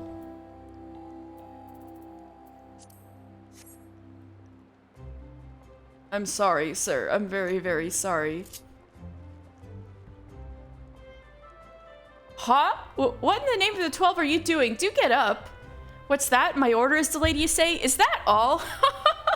And here I was thinking something terrible had happened. It's quite all right, truly. I came here precisely because the Leatherworkers Guild has never compromised on quality. This trifling delay only confirms to me that the principle still endures. Anyway, it's very kind of you to bring me word. By the by, your face isn't familiar to me. Are you new to the guild? So Giva herself is applying the finishing touches to your handiwork even as we speak. Well, I dare say the guild master sees promise in you. Why else would she consider your work worthy of her personal attention? She is famous for having cut up far more experienced leatherworkers' efforts for scraps. And that before their very eyes. I love her. This goes... As for encouraging you to come and apologize, some may think that Giva goes too far, but it is simply her way of educating her own on the finer points of business. As a native of Old Daw, I may say with some confidence that it is an education worth enduring. Well, it has been a pleasure to meet a rising star of the Leatherworkers Guild, and that is no hollow flattery I speak. Your name is Mr. Final Fantasy, yes? I shall observe your career here with great interest. In fact, the next time I place an order at Fennel Fineries, I shall make a point of insisting that you are given the job. Oh, thank you, sir! Yay! Oh, heck yeah. The way he just plops back up on the chair. Oh my god, look at Walk Walk Fashion Baby. Look at this look.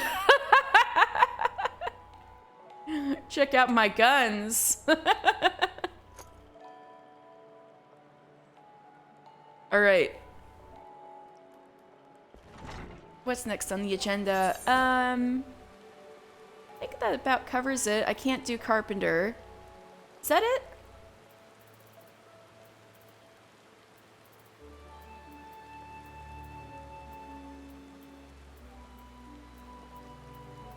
Yeah, I think so. I think we're good. All right. So we got to go to the Central Shroud.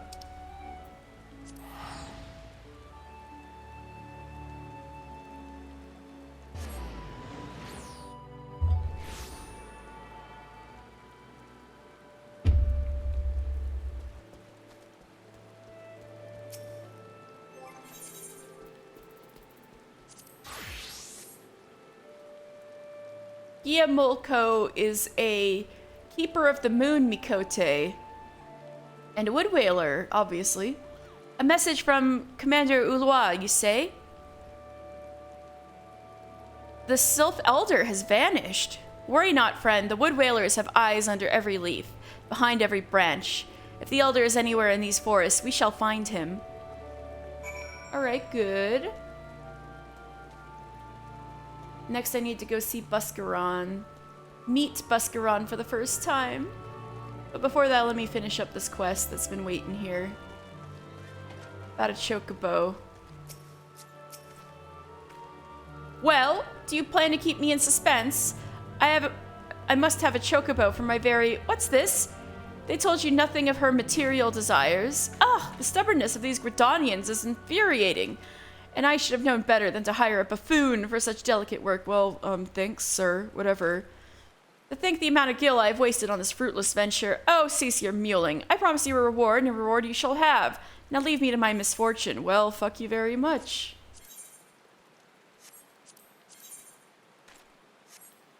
Man, even the, rewards I can get for this are garbage. Alright.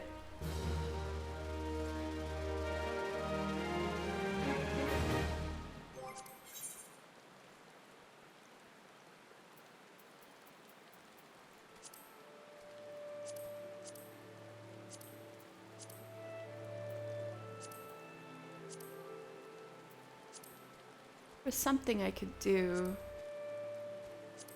Yeah, that was it.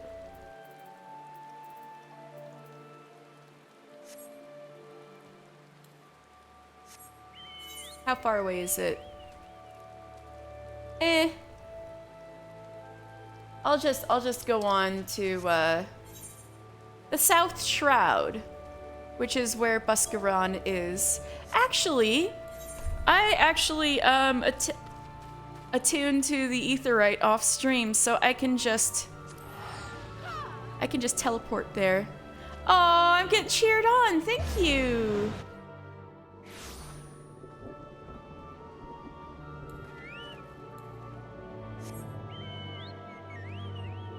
Alrighty, we're gonna go see my man Buscaron Stacks.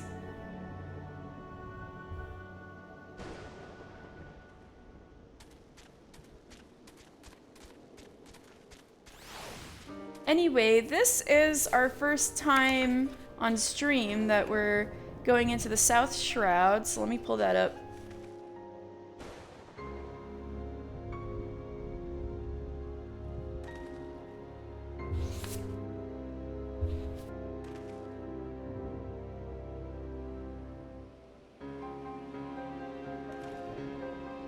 Alright. In the days of yore, the city of Amdapur flourished amidst the trees of the South Shroud.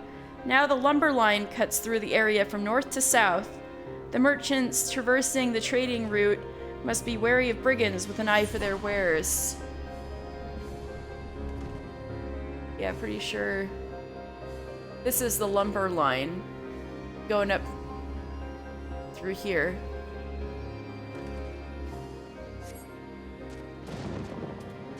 Lots of antelopes here. Also, there are goblins and Keeper of the Moon poachers out here, as well as many Amdapori ruins. But I don't think we're in the area to see the ruins yet. I think there are also dusk white highwaymen called the Red Bellies. But it doesn't look like we're getting into too much trouble just yet, following the path. Buscaron's Druthers. Nobody's turned away from Buscaron's Druthers, not even lawbreakers and poachers. So as long as you raise no hand against another within these walls, you're welcome at the Druthers. Found your way to Buscaron's Druthers, did you? You wouldn't be the first to be drawn in by the scent of quality grog. Don't be afeard to drink your fill, lad. Them red belly thugs won't give you no trouble in here.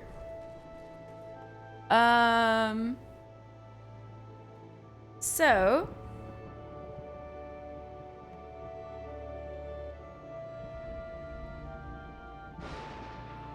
Buscaron's Druthers. The Druthers is run by a disenfranchised ex-century turned tavern keep and welcomes all manner of folk, from upstanding to unsavory, so long as they follow Buscaron's strong arms, simple rules of etiquette. Forget your worries and savor your ale. I mean, I think that's a pretty sweet thing they got going. Hello, Miriella. 10, 12. All right, everything looks to be where I left it. Buscaron runs a tight ship, he does. No thieving or fighting. And any folk who forget learn real quick they got no place here. I think that's a good place, a good way to run things. You can do what you want, but as long as you don't mess with anybody else, you're good.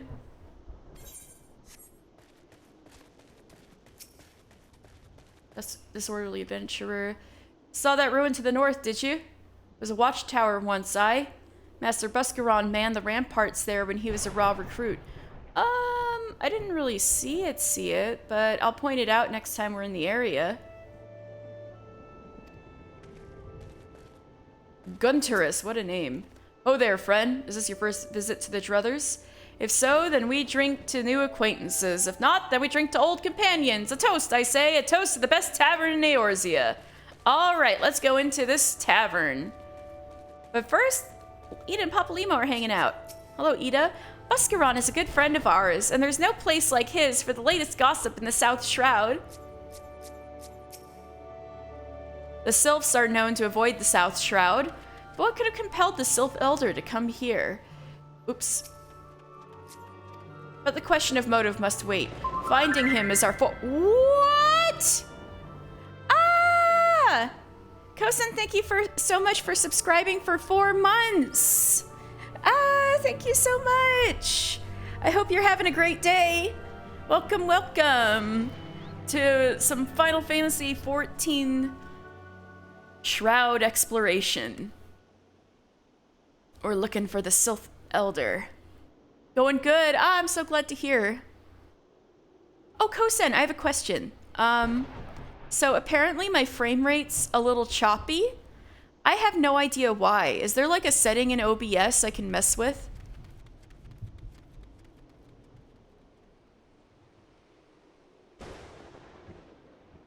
Like maybe it's my capture card, but also it looks smooth in the VODs as far as I can tell.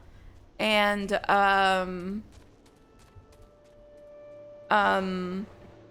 other, like a lot of the Nintendo Switch games look...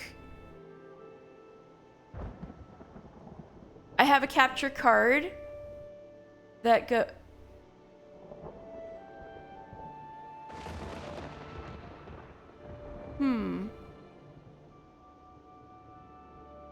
For OBS, I have it on I have it on as a video capture scene. And then I have the audio as a separate, like, audio capture source. I mean, a source, that's what I meant. I have it set to the display. Game capture.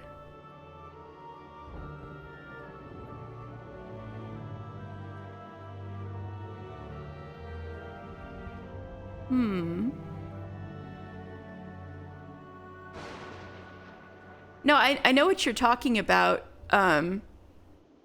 Should I do it right now? you guys don't mind the little interruption.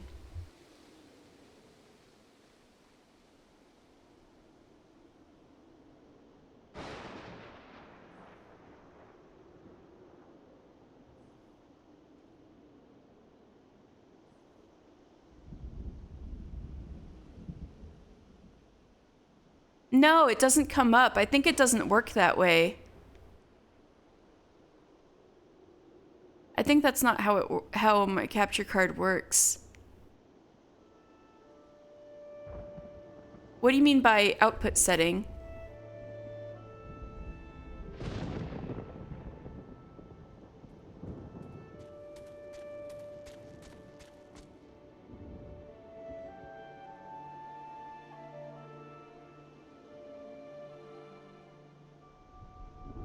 It's very simple.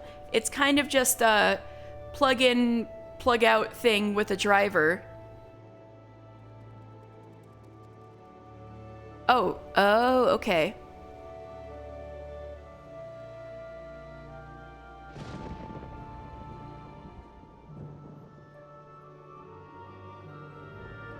Settings.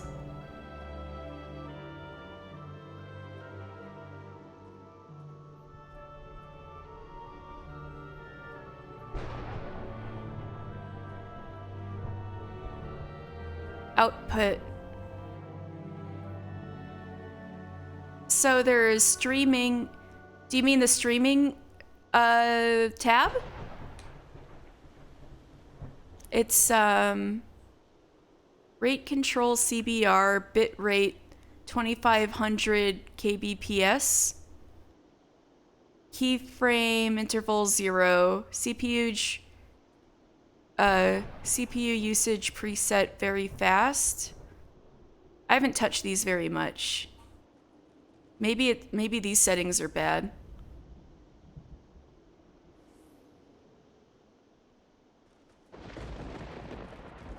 Video bitrate is low. Okay, what should it be?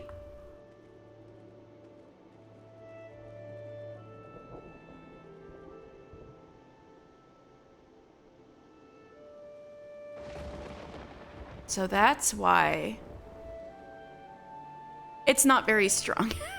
It's a 5-year-old laptop. But it streamed Nintendo Switch games really smoothly in the past. 3500. All right, let's try that.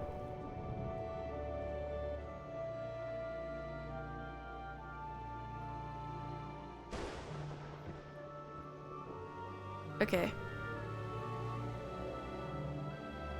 Oh, that looks better, doesn't it? It's still a little choppy, but it's not as bad, right? All right. The question of motive must wait. Finding him is our foremost priority. Oh, but also, you know, because it's through a capture card, the stress of the game isn't on my computer so much. Let me try 4000 then. Ooh, this is so fascinating. Thank you for your help. I had no idea about bit rates and things like that. But the question of motive must wait. Finding him is our foremost priority. With things relatively calm over in Little Solace. All right. Fly. Okay. We can focus our search effort on the area. That's not too different from before. It's at 4000 right now. Oh well. This is better at least. Yay! Alright, let's go in and meet the man himself, Buscaron. It's still a little choppy, isn't it? I'll mess with it. I'll mess with it off stream. Alright, Diana. Oh wait, I don't need to do all these quests yet. Let's talk to the man himself. This is Buscaron, Ale House proprietor.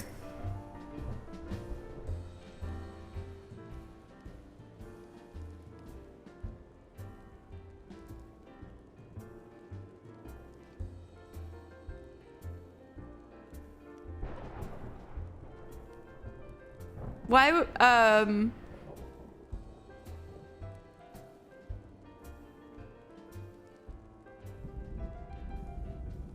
Okay, I'll try it. What's wrong with 5,000?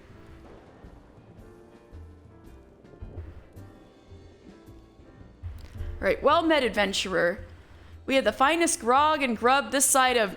Eh? Not here to fill your belly, then? Ah, hunger for news, is it? Aye, there's been talk of a sylph lurking hereabouts.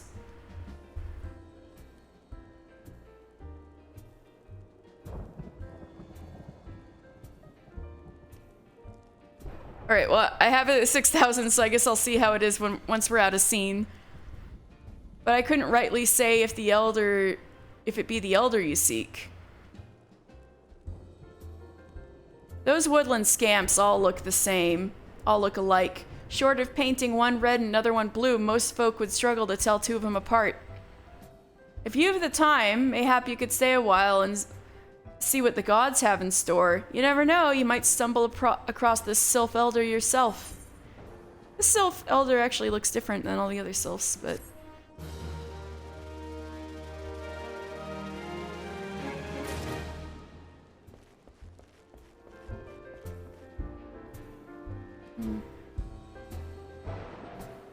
That's better, isn't it? But it's still a little choppy. Oh well, oh well, oh well. There must be something else at play. Or maybe it'll look better once I reload OBS. Thank you for the help, Kosen. I really appreciate it. I know what to mess with now. No word on the Sylph Elder yet, but I'm sure it's only a matter of time. In the meantime, how about doing a favor for old Buscaron in return? Right then, let's put you to work. There's a customer outside who's spoiling for a fight, and I need you to cool him off for me. Oh, that's so kind of you, Kosen. Thank you. Or I'll thank you when you get back. No need to go cracking any skulls, though. Just... Right, no violence in the druthers. Just take this tub of cold water and douse the drunkard. It tends to do the trick. My patrons can swill grog all night and carouse loud enough to wake the dead if they wish. But as soon as it turns violent, I've got to put my boot down. No violence in the druthers. I've got a... Oh, God. And this guy's, like, messing with a dusk white. He really needs to get the fuck out. And he even looks like me. How insulting. I really gotta kick his ass. Drunken dusk white. Ugh, if this were anywhere but the druthers, I'd have that fool spitting teeth before he formed a second word. What are you staring at? You want to keep them eyes in your face? Alright. Water-filled tub. I'm gonna douse this guy. Ice bucket challenge. Let's go. Ugh! Nofika's teats, that's cold. What do you mean no fighting? This dusk white scum was... Yeah, I know the rules. The bastard gets to keep his skin. For now. What a bitch. Get out of here. Thanks for stepping in there, friend. Not that I couldn't handle myself against a bleatin' milksop like that bloke. And I don't want to cause no trouble for Buscaron. You know, having to mop up blood and bits of teeth and the like. You win? Buscaron might not pay his help much, but he treats us with respect. After growing up in a company of brigands, there's more than enough for me. Well, I wish he'd pay you guys more, but I guess it depends on how much income y'all get from the grog, right?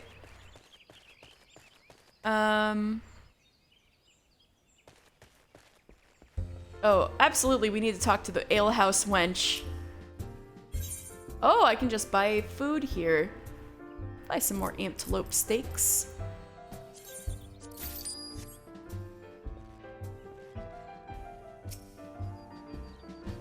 Nicely done, mister.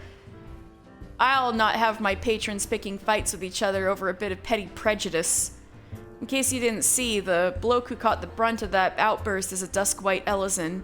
There are people who shun cities to live in the wilds, making them no better than brigands in the eyes of many. To be fair, the Duskwhites can be an unruly lot, but they ain't so bad once you get to know them. And it don't seem right to bar a whole race of people from the druthers for the misdeeds of a few. There should be at least one place where anyone willing to pay the coin and drink in peace is welcome. Don't you think? Give me some boiled eggs, chicken eggs, hell yeah.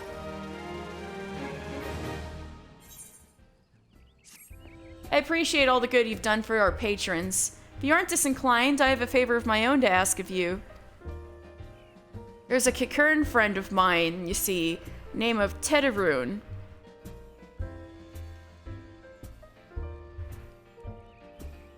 A good lad.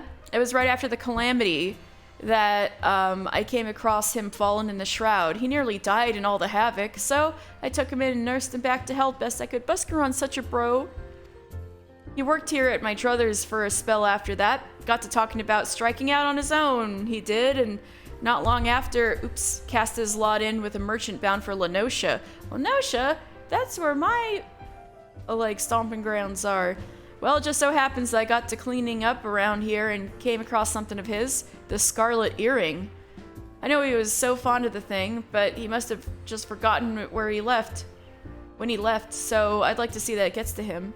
Can't say for sure where he ended up, but might be a friend of mine can, a Rugadin fellow named Ben Singh.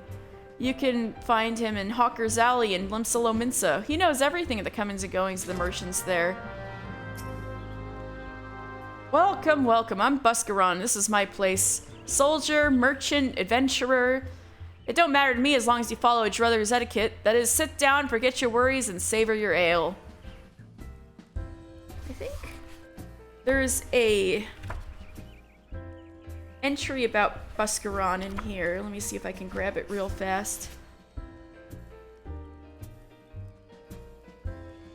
Yeah. So his epithet is Strong Arm, but his full name is Buscaron Stacks. Isn't that a great name? I love that name, Buscaron Stacks. The proprietor of Buscaron Struthers, this man once served as a sentry, keeping watch over the paths of his forest home. When a new watch spire was constructed, he was released of his duty and so came to open his tavern, now 48. Buscaron once saved young Laurentius from a wild beast.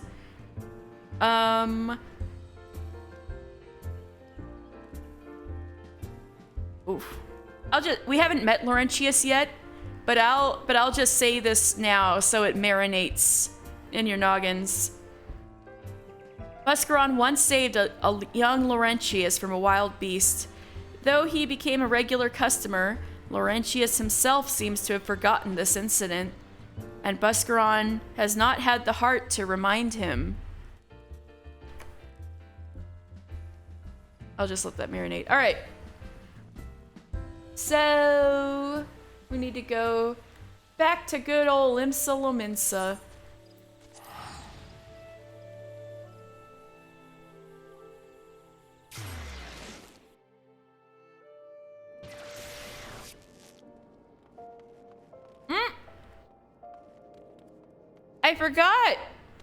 I forgot I changed my home point to Old Da because I'm a flame. Dang it.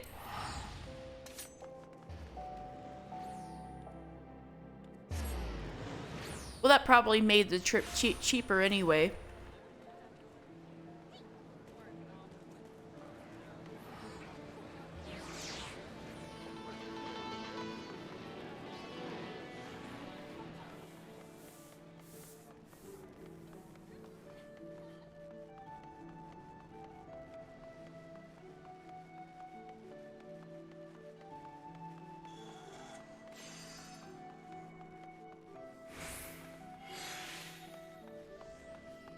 Ben Singh. I feel like I've translated this guy's name before. You found your way to Hawker's Alley, friend. A Kikern what worked at the Druthers? Aye, you speak of Tederun. Related to that Kyokurun bloke just over there by some blood or another. Oh yeah! Two of them put in together and were making good coin, but old Tederun up and left Limsa not long ago. Couldn't say as to why or where. You're better off asking Kyokurun himself. You can be tight of lip, though, and I warn you, best to take this chicken egg with you. Little bastard loves the bloody things. Wow, now I've got 2 chicken eggs. Yay! Good to hear about old Busk, though. Sounds as though he ain't changed a bit. Just like him to send a venturer along. Too shy to come his own self. Gods, I miss drinking with that fool. Sounds like y'all had a lot of fun. I want to drink with Buskaroon. Yuckaroon. I think I'm looking for your cousin? Customer, be welcome. Not customer, not come with custom. Yuckaroon busy with business, too busy for blather. What if I had an egg? Fresh chicken egg. If one were so inclined, the freshness of this egg could be checked by placing it in a container of water. Were it to lay on its side, it is most certainly fresh. Should the egg float, however, it may be possessed by a void scent and should be smashed with extreme prejudice. Someone had fun writing that one. Chicken egg. Yuckaroon love chicken egg. Love chicken egg more than love customer. Looking for Tetaroon? Tetaroon no here no more. Tetaroon's leave Limsa. Tetaroon go look for Sparklies. Now working at Trading Post. Good Trading Post. Forget where Trading Post is. Weinberg no Tetaroon. Weinberg no Trading Post. Weinberg at Ferry Docks. You go to Ferry Docks. Tetaroon, Kyokaroon forget things. Weinberg remember things. You talk to Weinberg, not Kyokaroon. Alright. Sounds like that's by the Rogues Guild.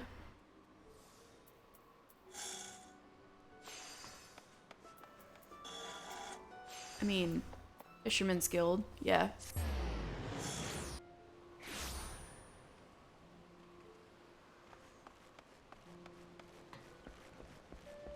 Rerenasu. I don't need to talk to you right now. Weinberg, hi. Tetaroon? I seen him. That is to say, I saw him. He was headed somewhere up north by way of the ferry to Aleport. Might as well head there and see what you can suss out. The skipper here can take you there. When you arrive, I'd start by asking Aldfoot. He's an old hand that knows a great deal about a great many things. Alright. But while I'm here, let's see about some of these quests.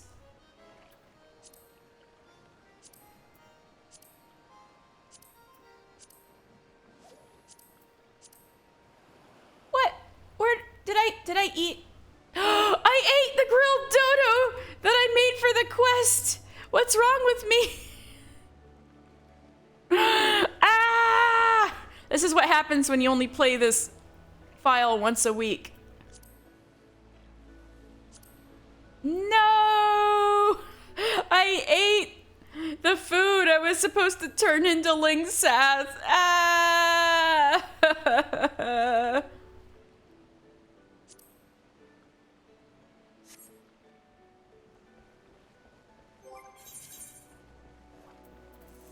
Next time, y'all probably don't want to watch me make grilled dodo. Right. Fisher. I do have the fish. I didn't eat the fish. Right, Cece Poo, fish. You'll find the princess trout in the Nim River, mister. Don't forget to take your crayfish balls. Princess trout.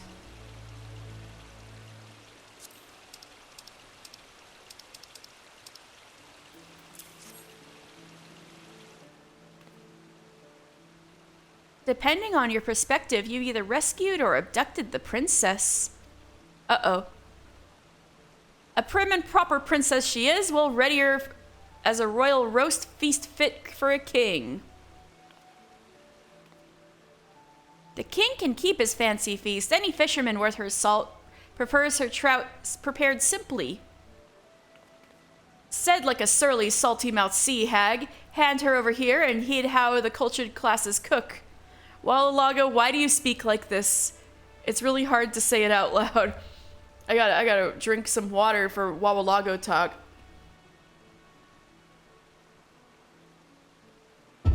A fine day it will be when I take culture lessons from you. Besides, I didn't send Mister out to that river to fetch a fish for you. I sent him out to fetch a fish for me.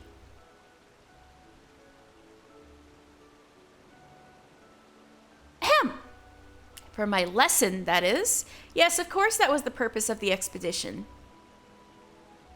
Anyway, as you should have learned, catching a proper fish requires perseverance, plain and simple. And this plump princess trout can testify to that. Continue to apply the lessons I've taught you, and before you know it, you'll be swimming in fish. Doesn't that sound appetizing? Yeah, for sure.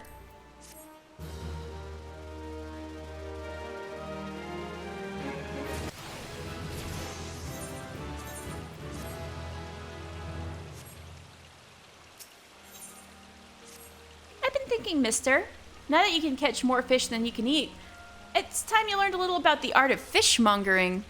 Normally, customers purchase fish that have already been caught, but a certain Kikuran sailor has a penchant for freshness.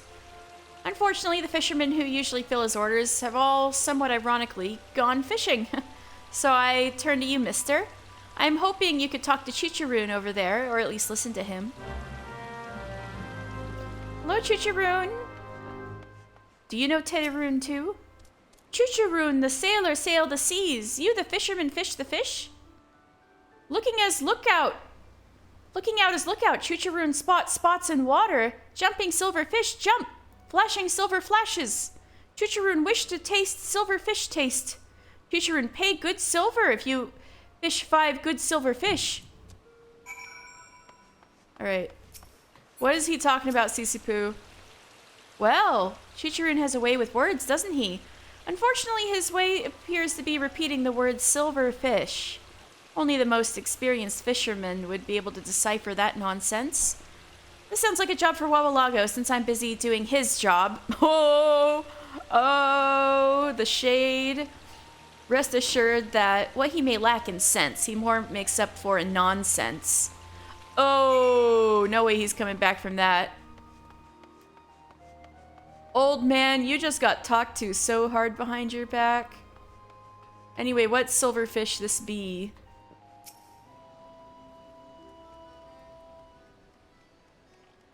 Since when is it civil to sneak up and scare your seniors? I suddenly suspected Sisipu sent you to slit my stomach. That woman's well aware of my weakness. If she's gonna shout about the way I shove down shrimp, she should know better than to leave them showing on the shelf. Or is that not why you're here? Setting table, setting beside. I'll bet you shells to shellfish, I know what the Kikuran spied. If it was a silver and sauntered while skimming the sea, I'm somewhat certain he saw a navigator's dagger. Daggers don't lend themselves to a Lominson's liking, but the settlers of the Southerly Isles stir them up into soup stock. You mean your ancestors, Wabalago? The settlers of the Southerly Isles... Unless you mean just people settling the CL delays, but... No, you mean Lullafels from the South Seas, don't you? You can find them by the Brewer's Beacon. Snaring one is a slippery slight for a starter, but a flitting flick of the fist for a fisherman with a gull's eye like you have. Now, daggers are drawn to decoys that dangle, so do yourself a favor and fetch some rat's tails for them to flash their fins at. I guess I'll need to get rat tails. Off stream! I'll need to get rat tails off stream. Alright. What's next?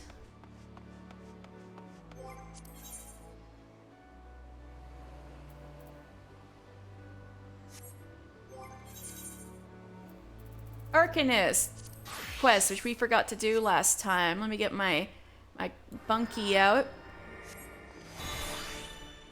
Okay. Oops. Oh, yeah.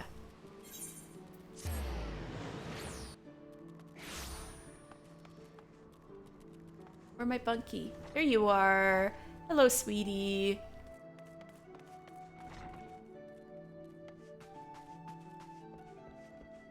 Right, Dupergeim! Welcome back, mister. It appears your coordination with Carbuncle is progressing at a satisfactory pace. Shall we test your growing acumen with a more practical examination? Our work at Maelvon's Gate requires us to inspect and record the contents of incoming cargo. To simulate such a task, I have several crates transported to the cliffs south of the Zephyr Gate. I want you to examine those crates, then return the inspected cargo here to me. You would be surprised at the depths to which some merchants will sink to deter our customs agents from performing thorough investigations. False bottoms, rotting foodstuffs, flesh-eating vilekin. I suggest you be prepared for any eventuality. Okay. Guess I'm doing the taxman's job. Doing the inspector's job. Alright. Look at this fellow. Alright.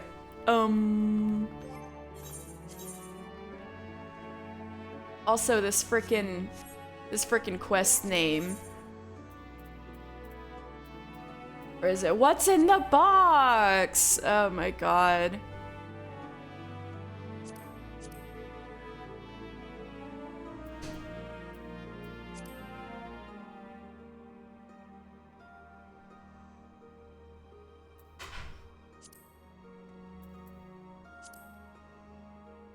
Alright. Next I gotta go to Naldik and Vimelis.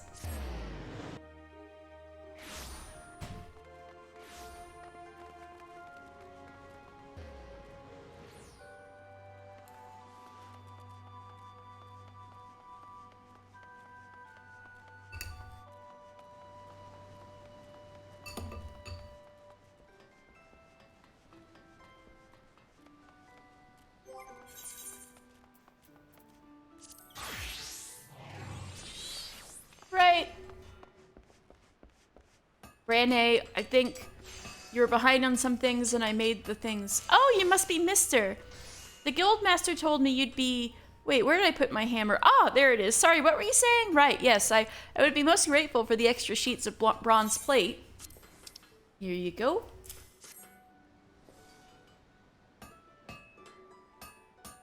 Gods, did you craft these yourself? Yep.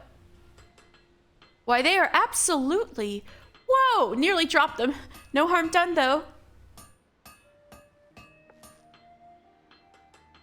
As I was saying, you can certainly see why the Forge Master speaks so highly of your work.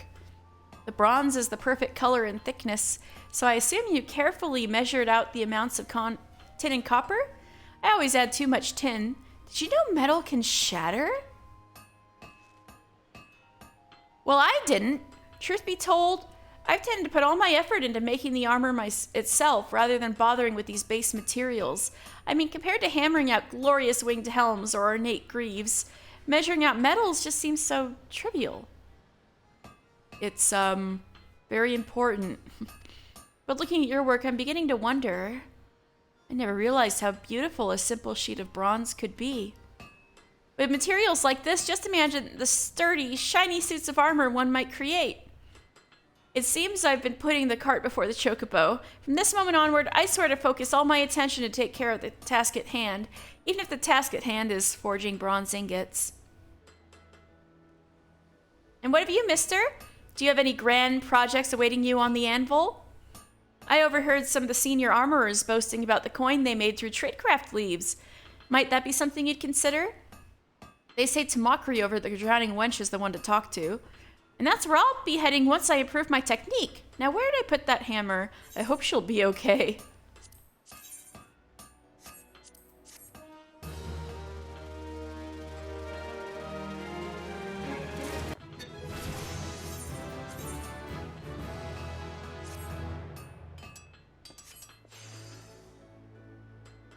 This is fashion. Anyway. Hananza! Where have you been, mister? There's work to be done. Sorry. I need you to speak with another novice, a lass by the name of Durstvida. It was due to a barbet and a buckler. I was due a barbet and a buckler from her a few bells ago, but I find myself standing here with nary a nose guard. Lest you wonder, Durstvida is nothing like Grane. She's as dedicated to the craft as you are, and I've never known her to miss a delivery. Something must be amiss, and I need to find out what. I'd go and ask her myself, but I fear my usual approach would do more harm than good. The lass might be built like a stack of anvils, but she flinches at the merest hint of criticism. That's why I've decided to assign you as Durstvida's supervisor for this job. I'm counting on you to sort this out, mister. Built like a stack of anvils, eh? Boy, she is. A pleasure to meet you, sir. Let's see what Durst Vita means.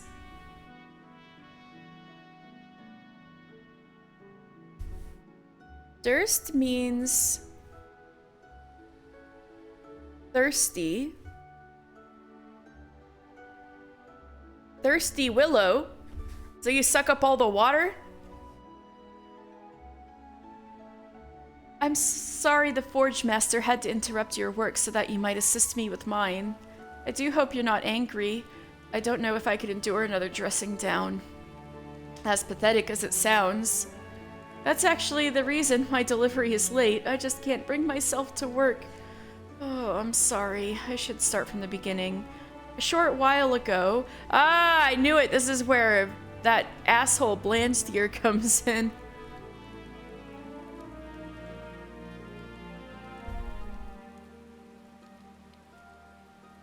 I received a visit from an armorer by the name of Blandsteer. He is one of the old guard, a true veteran of the guild. After but a single glance at the armor I had made, he yelled that my work wasn't fit to cover a kobold's arse. And now I cannot banish the scene from my mind. His face twisted in anger, those scornful words. Am I truly so talentless? A shame. It paralyzes me. If he had explained the flaws in my work, I might endeavor to correct them. But I couldn't bring myself to speak to him, or to anyone else for that matter, not until now. Might you speak with Blandsteer on my behalf? I would know the reason behind this reprimand. Poor girl! I love her. Stan Durst Vita, I believe in her. I think she's a talented armorer. I joined the guild with the dream of following in Forge Master's Hananza's footsteps, but every day brings another lesson in humility. Mayhap it isn't meant to be. I believe in you, Durst Vita! You can do it! You can do it! I'm sorry everyone's mean. Where's that piece of shit? Blandsteer, you piece of shit. There you are. I'm Blandsteer. If you're looking for an armorer with skill and integrity, you found him. What are you after then? Alright, let's see what Blandsteer means.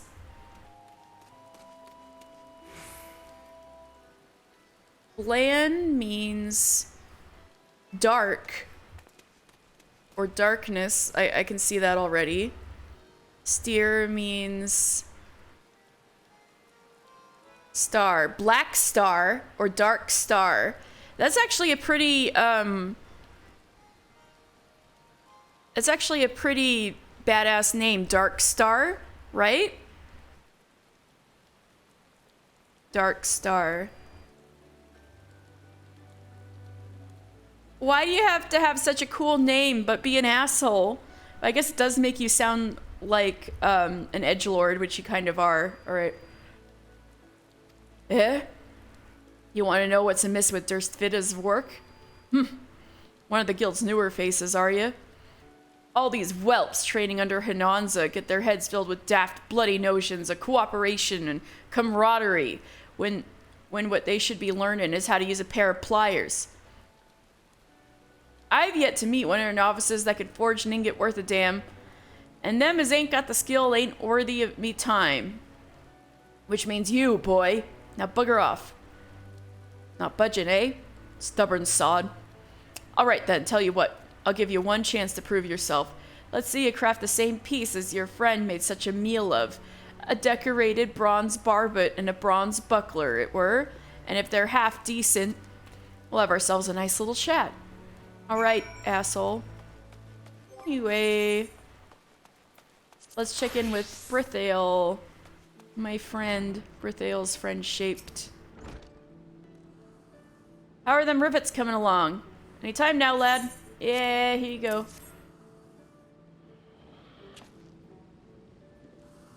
Praise the builder! You've done it again! These rivets are perfect! But don't take that to mean they're special, because they ain't. You see, rivets have got to be perfect, and I'll tell you for why.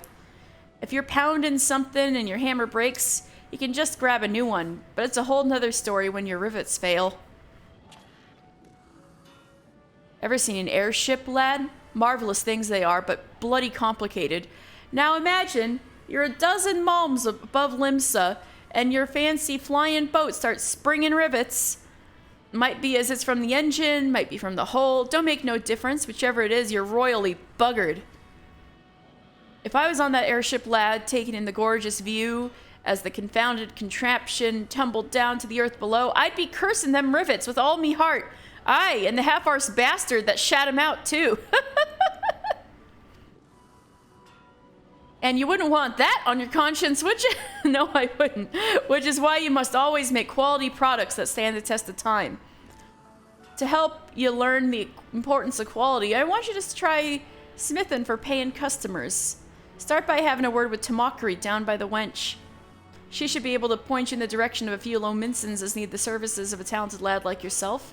Hone your craft, earn some coin, hells, have a drink while you're at it. The wench is always serving.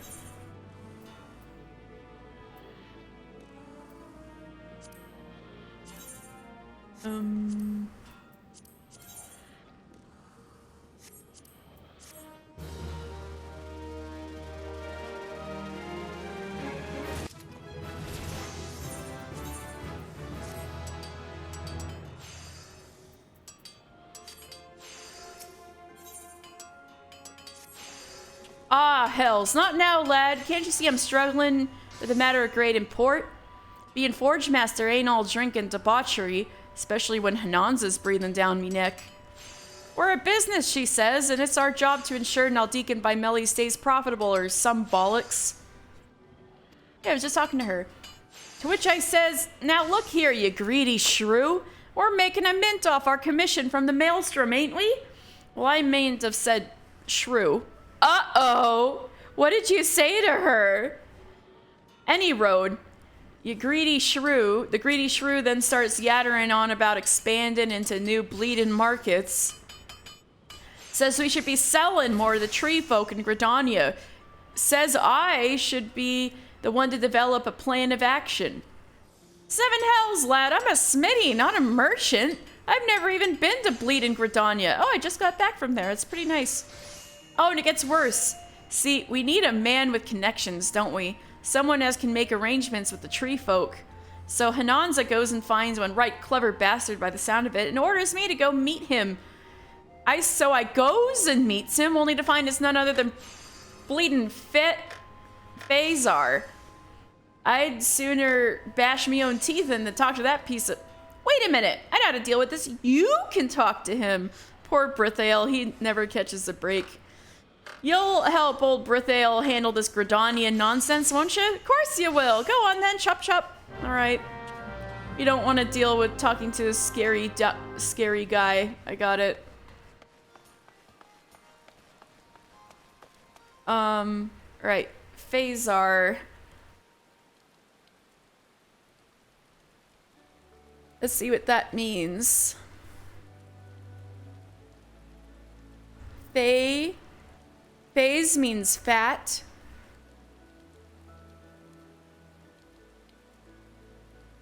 R means eagle. Fat eagle. What a name.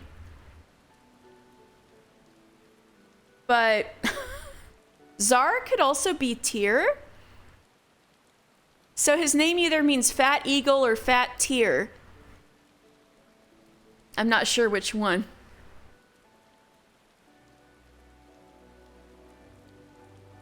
Fat Tyr makes him sound like he's crying, and Fat Eagle sounds funnier, so I'll just say his name is Fat Eagle. Alright.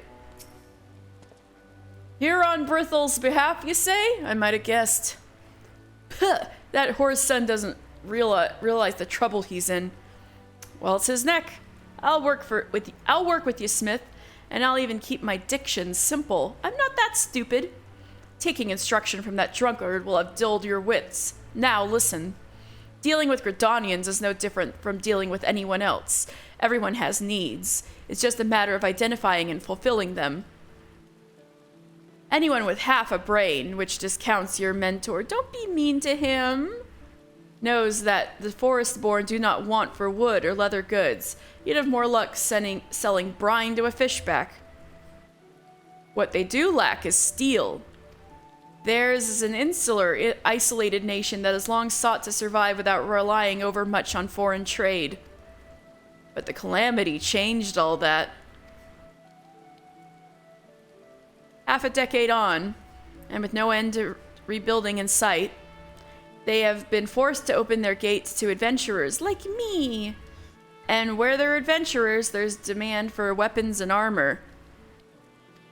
Quality weapons and armor, mind you. My Gridanian contacts would accept nothing less. I need some samples. I will need some samples to show them. Bring me a bronze spatha and a spiked bronze labrys for this purpose. Okay. That's it?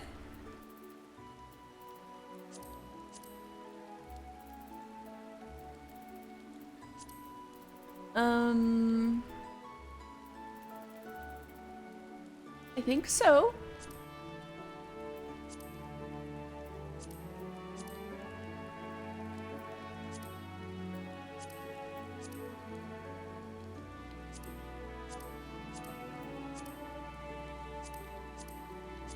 Okay. Well, I guess we're going to Aleport.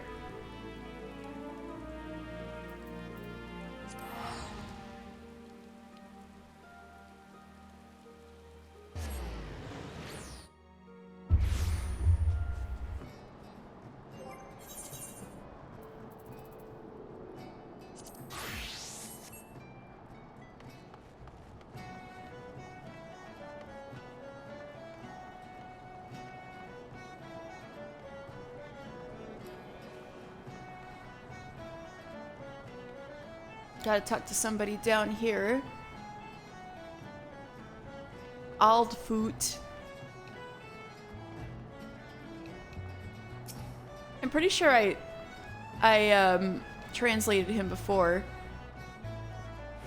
Teteroon, I saw him. That is to say, I seen him. He took himself north through Skull Valley into Oakwood. Was looking for a place run by his fellow Cockern. I reckon he meant the one right on the shore of Bronze Lake, Mimiroon's trading post. Follow the road and you're sure to find it. Yeah, so we need to go back to Sastasha. I did, it's not a mod anymore, so I don't know why it keeps doing this. Oh, disconnect it? So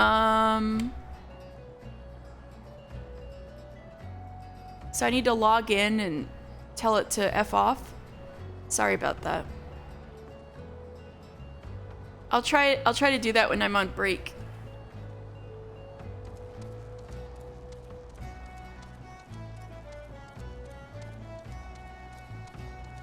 Pretty much.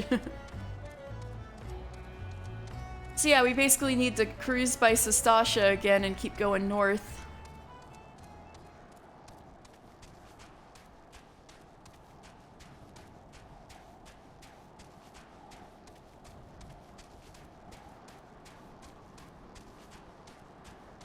And this will be the first time we've gone to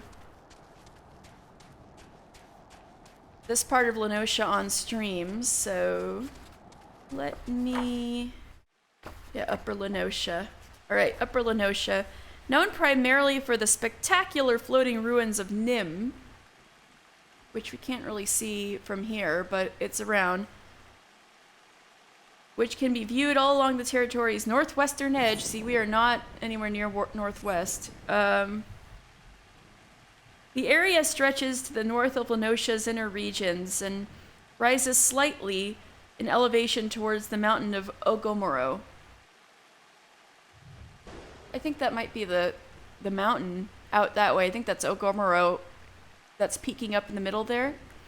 We can't see very well with all this darkness and rain. But anyway, we're in Oakwood, a forest on the western shore of Bronze Lake. Oakwood saw a brisk trade in the trees for which it was named for until but a few years past. So first we gotta go hit up Mimiroon's trading post to see if we can find Tedderune.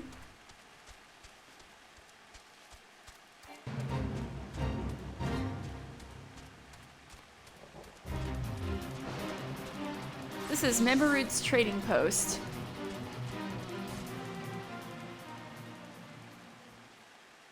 Memorune, a Kikern shopkeep, peddles all manner of sundry from this small trading post. He has even dispatched a junkmonger to Poor Maid's Mill to share in the profits for rebuilding. Poor Maid's Mill is to the west, but there's always a whole bunch of shit going down at Poor Maid's Mill, so maybe we'll wait a bit on that. Alright, Tedderune, I found you! Customer, be welcome! Not customer, not come with custom, bring something for Tedderune? Yeah, your earring, you forgot it at the Druthers. Tedderune, forget this! Forget it, Druthers. Tedderune swore would never forget earring, but forgot. Tedderune, thank! Tedderune, thank! Good Buscaron, doing good? Good Buscaron, good to Tedderune. Tedderune miss, good Buscaroon. Buscaroon? Oh, good Buscaroon. Tedderune calls him Buscaroon instead of Buscaron. That's so cute. Let me read that again. Good Buscaroon, doing good? Good Buscaroon, good to Tedderune. Tedderune miss, good Buscaroon. Oh, they're so cute. Ooh, I can get the silly looking hat.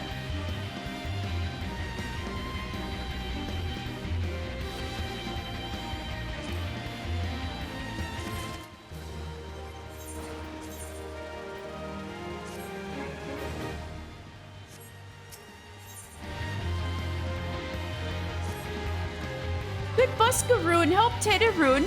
Tedderune dead without good Buscaroon. Must give thankies, many thankies. Tedderune make Kikern firewater for Buscaroon. Buscaroon love firewater. That sounds like some good stuff. You help Tedderune make firewater? Need thingies to make. Need many thingies. Need curl pup whiskers. Need 3 good curl pup whiskers. You put cat whiskers in your damn booze? What?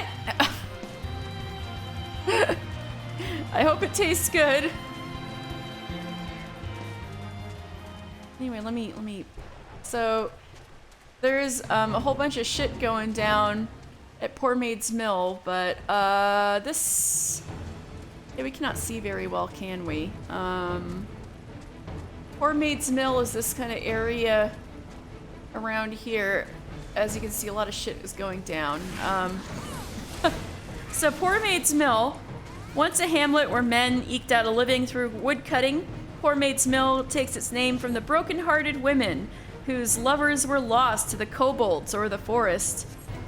Though the villagers abandoned the place in the early 7th Astral Era, so shortly after the calamity, an estranged pirate crew known as the Salt Hounds, which is what the Rattata's here! Rabid Rattata! Oh my god, my girl Rattata! She's the top percentage of all Rattata. But the fate's over. I guess she's going away. Anyway, the Salt Hounds. Hey girl, come back. Anyway, we'll see her again.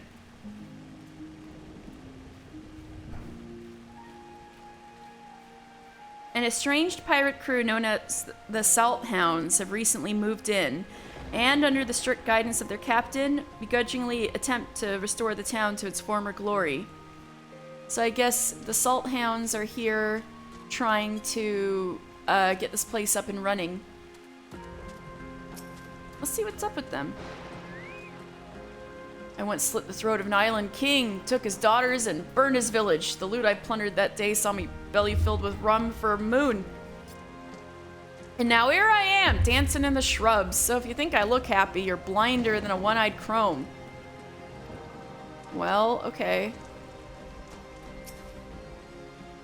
Not a single drop of blood was shed in the taking of the mill. By the time we'd arrived, the place had already been long abandoned. Though if it hadn't, I reckon the tail might have been different. You guys are still a little sketchy, huh? Izavni shared a maid's back during my reaving days, which is why I agreed to follow the captain up here to this forsaken piss pit. But you're like, this is called Poor Maid's Mill, and there are no bitches? Where are the bitches? Or is that what you're saying? But lo, do you see yourself a single blushing beauty among these here roots and vines? I've been cozened, I as. I called that, didn't I? Alright.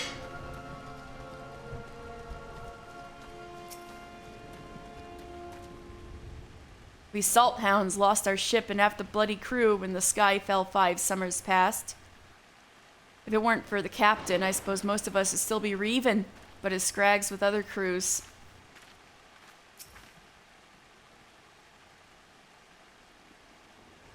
You see the Lala sitting off by her lonesome? That be our trusty captain. 'Twas her notion that we should see this mill up and running. Why a mill? I's learned in me years as a pirate, there'd be one thing you never do, and that be question the captain. I need to meet your captain right away. Where is she?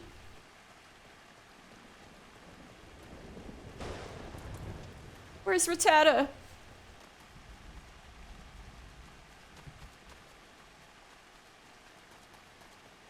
Where's my girl?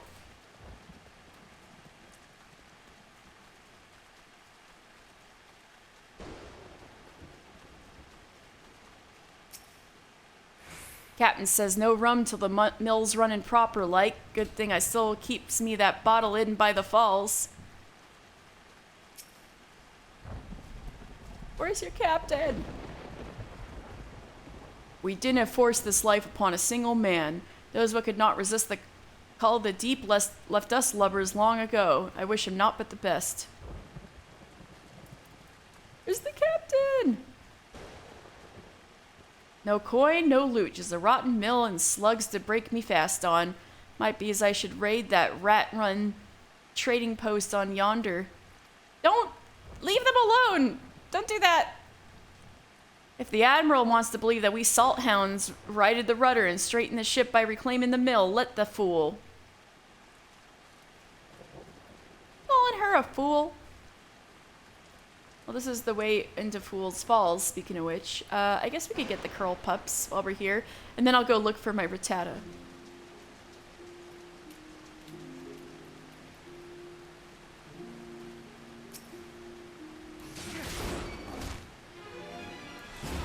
So we're coming upon Fool's Falls, these beautiful waterfalls here. Fool Falls. When woodcutters still plied their trade in the forest, they would send the felled timber down the river. Anyone caught bathing in a pool beneath this raging cataract was like to be crushed by falling logs. Only a Latwick, it is said, would come near Fool Falls. That's hilarious. It's like, they're gorgeous, but it's like, if you're enough of an idiot to go swimming down here, when the logs are, like, sent down here, you're an idiot. That's hilarious. I had no idea.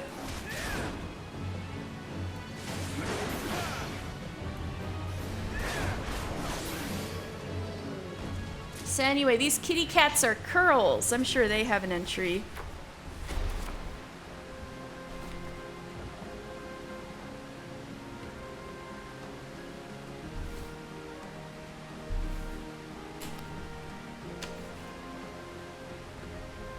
Do curls not count as beast kit? Oh, here they are. Alright, curls. Native to the regions of the Near East. Really? They sure get around. These predatory quadrupeds are unrivaled in their savagery.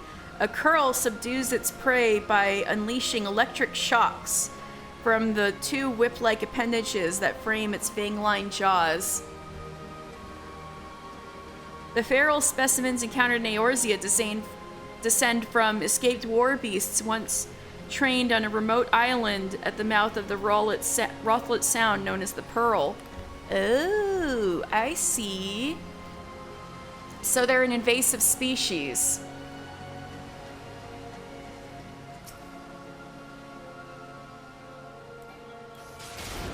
I feel less bad about killing them now. Just kidding.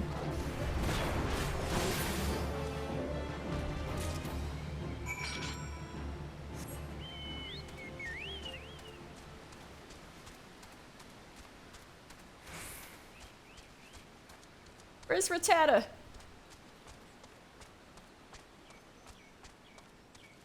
Is she in here?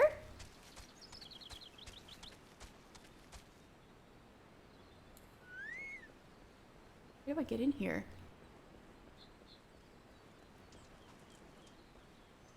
Oh no, there's nobody in there. That's just this guy's name.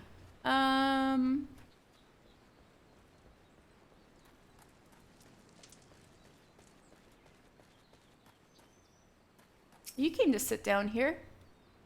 Damn the captain all the way to the 7th gate and back. This bloody mill's beyond mending. Should be torn down and used to build another ship.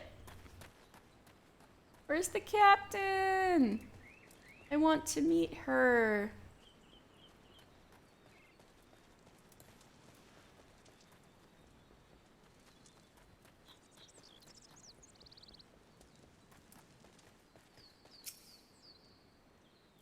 The crew has been here nigh on 3 summers, but we've little to show for it. Every time we make even an ilm of headway, some new creature crawls from the forest to kick our arses back down.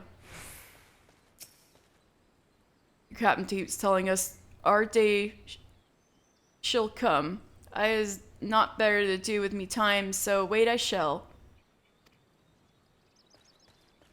Is she?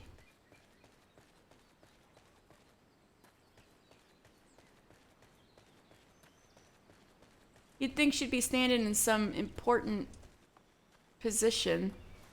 Maybe I just gotta keep going uphill.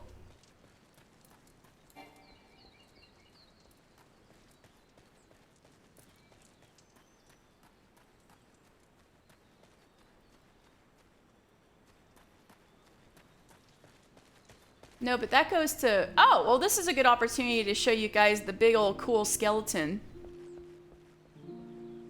Thalos. Yeah, here's a good view of Thalos. It's a ginormous Leopleurodon looking thing. So Thalos, though there's no proof to support the claim, rumor has it these sun-bleached remains of a long-dead denizen of the deep are those of one of the legendary twin sea serpents believed to have been unleashed by the navigator Limlane at the dawn of eras to fill the empty seas. The other being Pericos. So Thalos and Pericos were the sea serpents thought to be summoned by Limlane. But that's probably not actually what this is. But still, cool giant skeleton.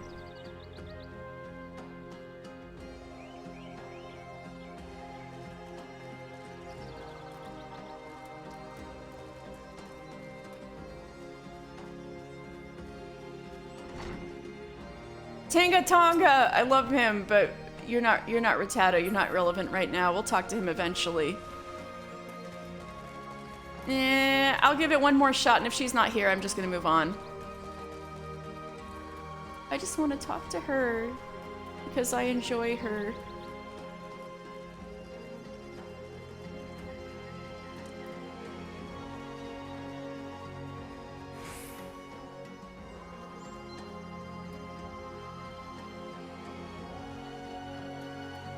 Oh, fuck.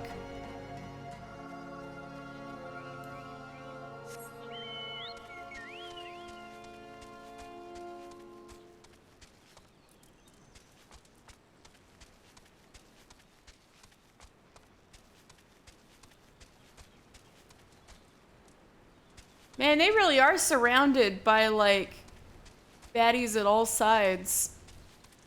No wonder there's so many fates in here.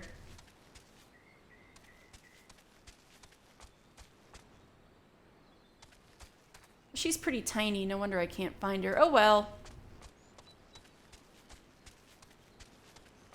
There she is! Oh, right when I was about to give up! Rabid Rattata!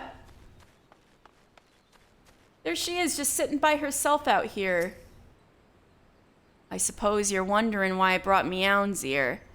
Well, keep wondering, 'cause I ain't telling no meddling venturer.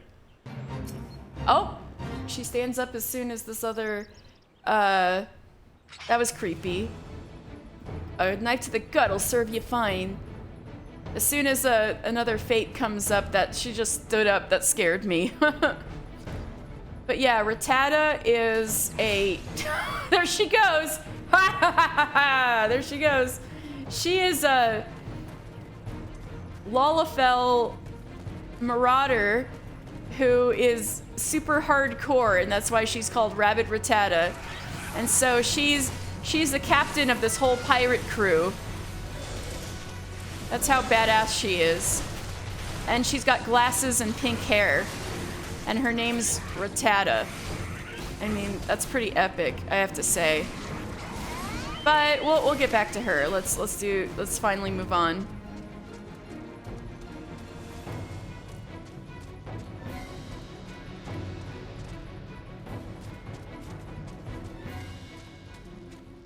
Now we can see Oakwood in all its glory. You can really see Thalos now. And here's some of the ruins of Nim. That's the Wanderer's Palace, actually. So yeah, this place is pretty cool. Anyway, Tediroon, hello. I got the cat whiskers. Tediroon, make firewater for Buskaroon. You bring thingies Tediroon need?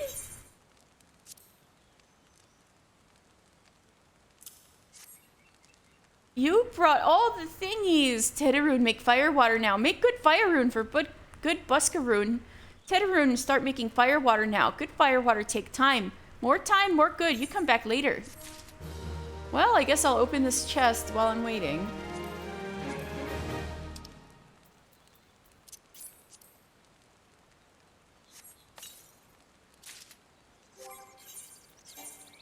That was useless. Anyway, you done? Tediroon, make firewater. Good firewater. You take the Buskaroon. Good firewater for good Buskaroon. Tell Buskaroon no drink now. Tell put away 1 year. 1 year make best flavor. Oh, Tediroon hopes Buskaroon happy. Tediroon gives Buskaroon thankies, many thankies. You tell Buskaroon. Tediroon make big shop someday, biggest shop in Eorzea. Make many sparklies. All thanks to good Buskaroon. I'll tell him. Tediroon miss good Buskaroon. Must work hard. Must make many shinies. Then Tediroon go see Buskaroon. So Mimiroon is the guy who runs things around here. Mimiroon, open shop. Open more shops. Many Mimiroon shops. Make many shinies. All right. Anyway, let's go back to the Druthers by way of Quarry Mill. I'll talk about Quarry Mill when it becomes relevant. For now, I'm just gonna be cruising through it.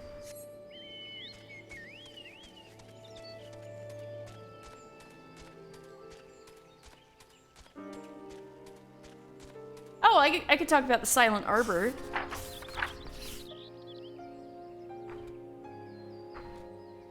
Let's see.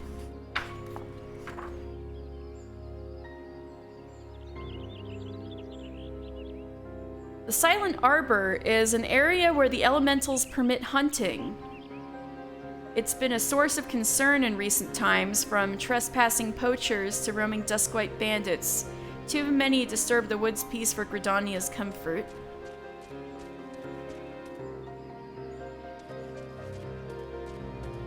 So it's like the elementals permit hunting, but not hunting from those people. Of course.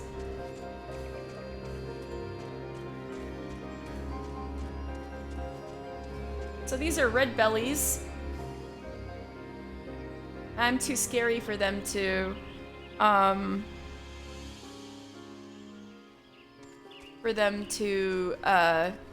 mess with me, but they're outlaws, highwaymen. Over this away is the Red Belly Hive.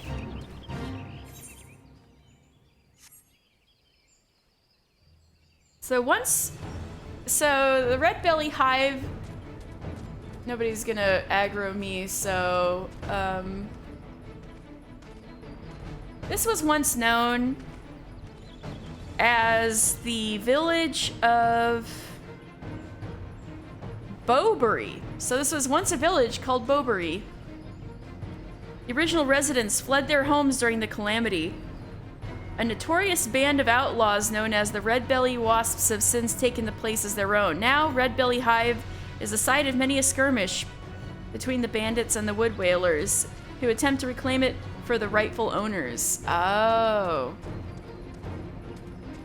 So the villagers want to go back, and the Red Bellies are like, nah, this is our roost.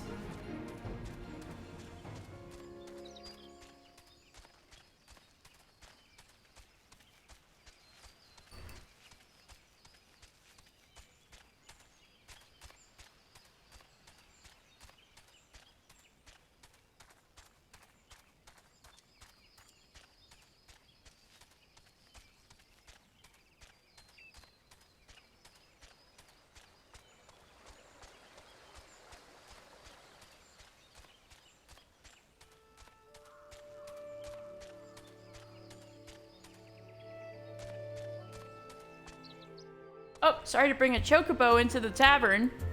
All right. I did the thing. He has a gift for you. Ah, you've returned. Thank you for seeing Tedderun's belongings to him. What's this for me? Hey, Kern, firewater. A foul brew that's made by tossing various items found in the wild, both live and dead, into a barrel of water and letting the concoction ferment for a night under the warm sun. Wow. Kern firewater. So he remembers my fondness for the drink, does he? Why, that old... bloody hells. Who's cutting onions back there? He says to shelve it for a year, does he? Alright, that sounds about right. I'd hate to have to wait, but I reckon it'll be worth it. Stuff has an aroma and body unlike any other drink I know. It's gonna be a long year. Let's see you come back then, friend. We'll see if we can't make it through this bottle together. Well, if you say it's good, I'll come back in a year.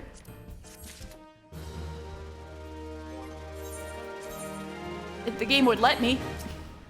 Alright, Buscaron. If Buscaron had his druthers, ha ha ha ha ha, he'd have an adventurer with whom to share talk of the sylphs. Yeah, how's that guy? How's the elder? There was word while you were away. Sylphs were seen in the wood, but near no lands of their own. No, this place was near to here. A place we've never known a sylph to come. Something must have given them cause to venture this far. More than like, the missing sylphs elder among them. Here, I've marked the tract where they were sighted on your map. Go see if there's anything to be seen. Yes, sir. Right outside of here, huh? All travelers are welcome here, even you. So we gotta go to these high points and look around for the sylph elder.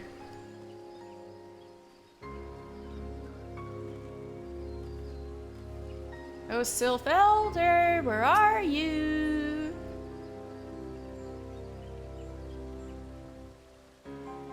Nothing.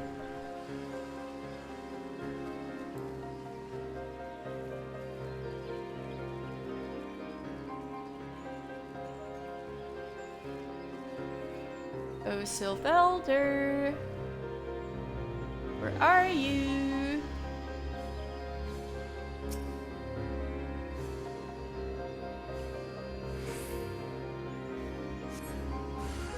Oh, shit.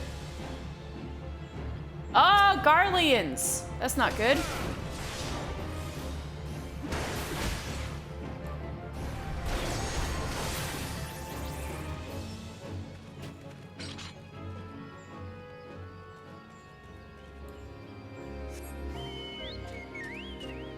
Right.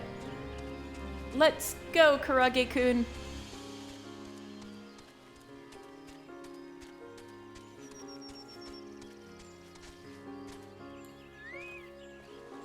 Oh, Sylph Elder. Are you over here?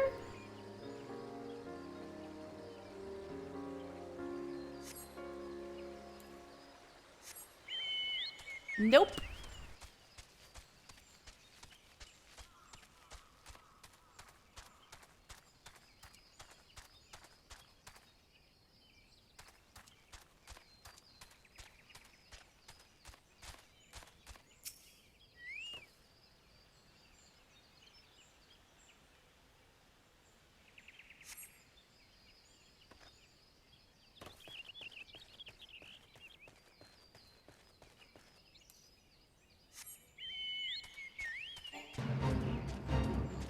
One final place to look.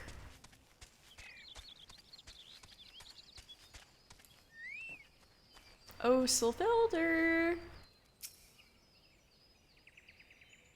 Ooh. Oh shit. There's a few of you.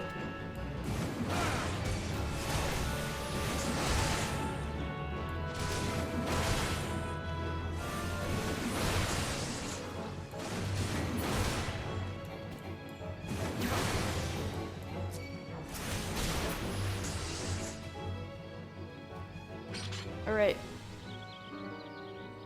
No dice, except some Garleans, which isn't good, I suppose.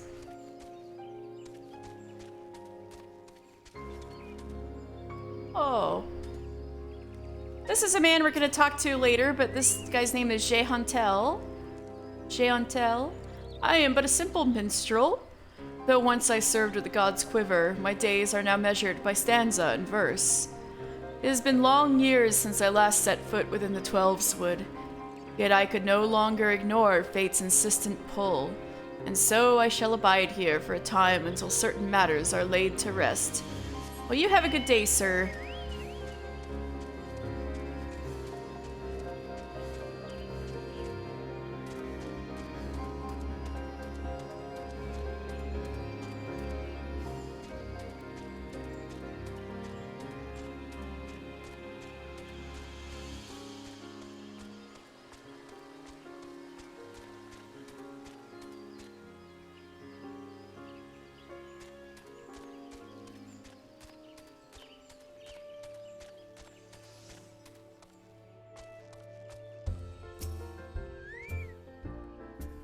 So is there ought to be found in the wood? What'd you come to? Garleans? In this part of the Twelveswood? First sylphs and now Garleans, and all in the same place. It cannot be mere coincidence. Might the Garleans be following the sylphs, tracking them, or giving chase, mayhap? But no, not this far into the forest. The whalers' spies are everywhere. Imperials could have never stolen past them all. How in the bloody hells could they? Unless someone guided them through. Someone who knew where the spires stand and when the whalers watch. A Gridanian traitor. Uh-oh. A traitor?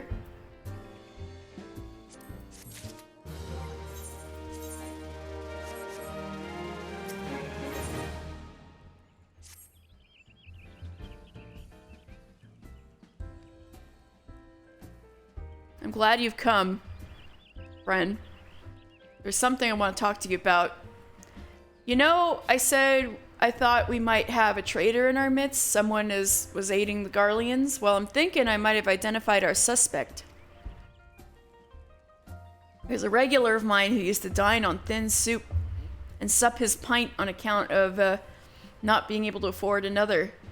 Sip his pint as opposed to knocking it back.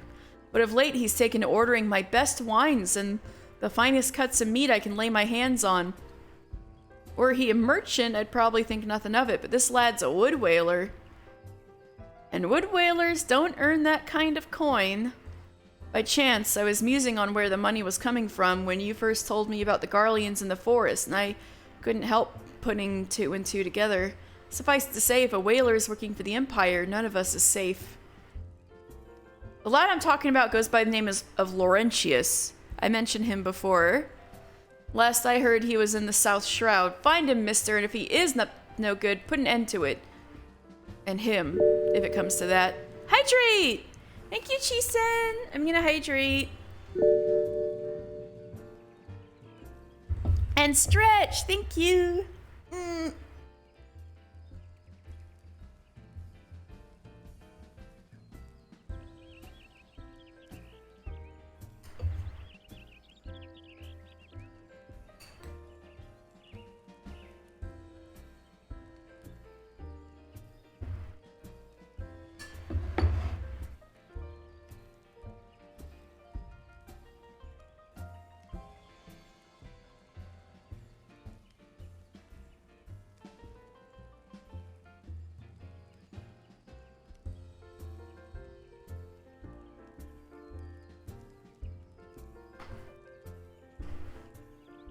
Oh, that was a good stretch. I needed that. Thank you, Chi-san.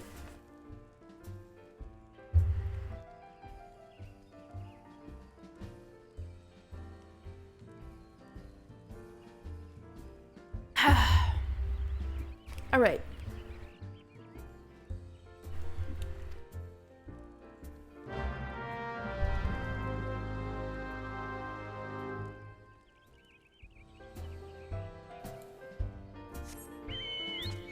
We're gonna go find a naughty boy.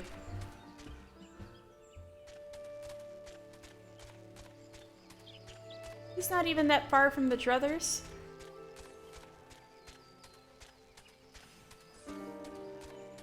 Hey, hey, have you been naughty?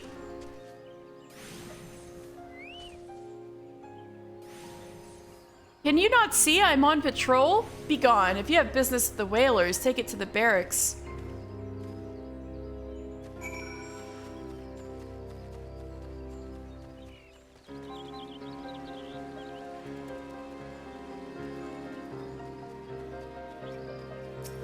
You're not getting away from me, buddy. Oh, what are these mysterious boxes? Not long now. To think patrol routes and rations would fetch such a price. No more than I deserve, though. 'Tis little wonder the Empire has risen to such heights. Only the whalers paid men their worth. I caught you, bitch! You! What did you? How long have you? Help!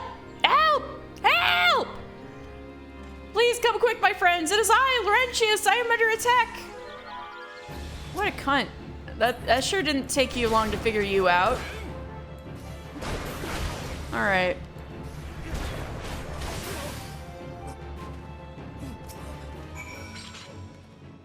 How did you just...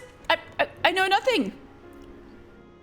I was on patrol. He just appeared. I thought you were working for the Garleans.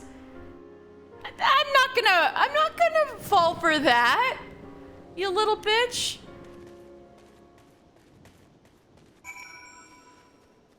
I caught you red-handed. Red-handed.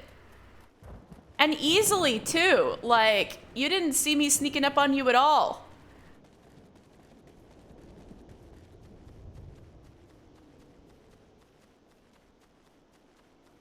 Oh, Jay Huntel, excuse me. There's a rat on top of your of your log.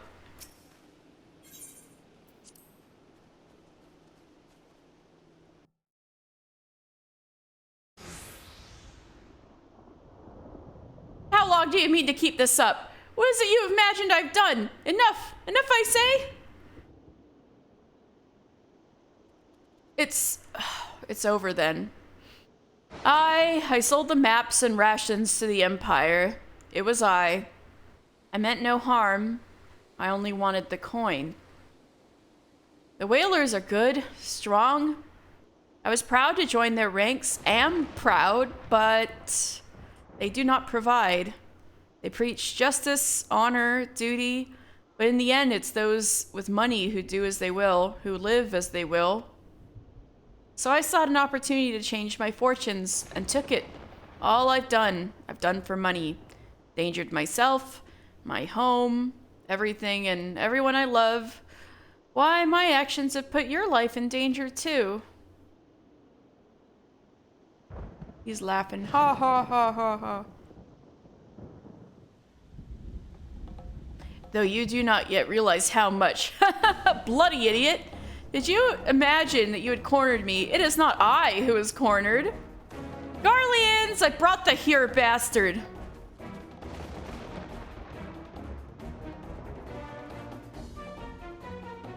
I remember when this guy called me a Lalafell bitch, and I was like, excuse me?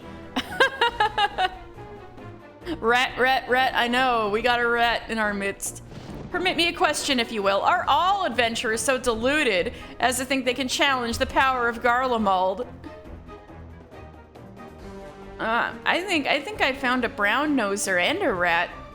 You would need a veritable mountain of gil to fund such an endeavor, such as the cost of fighting great power, or of making it, or of remaking it as we will Gridania. So that's the way of it. Swapped your hard bunk at the barracks for a feather bed and garlemald, did you? Puh. Oh my god, the red bellies are gonna help us? You there, here. You stand here at all busk swish, no? Then you don't stand alone. Hey! When you fuck with the forest, even the bandits can help us out. You mean to stand against the might of the Empire with this red belly rabble at your side? Ha! You betray your words, coward. You know full well the whalers fear the wasp's sting.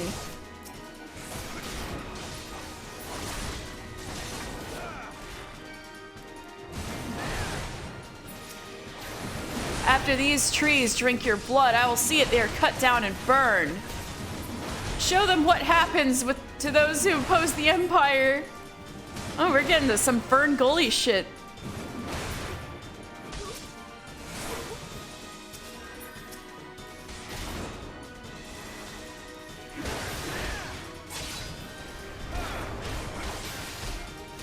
This is a fight the Buscaron wants one, then the Curl Claws will fight too. So is this to be my end?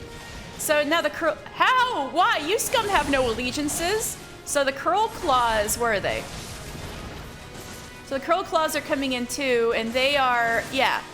These are, poachers.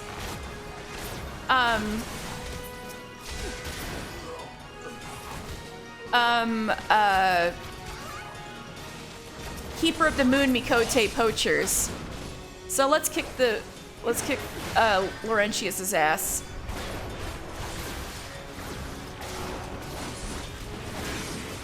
Asshole, over here, I'm a tank.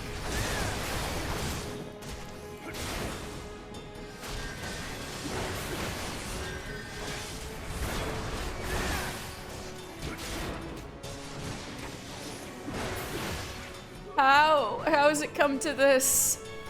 So yeah, you're so bad. You made such a bad decision that literally all of the different factions that are at each other's throats in this part of the forest bound together to kick your ass. That's how bad of a decision you made.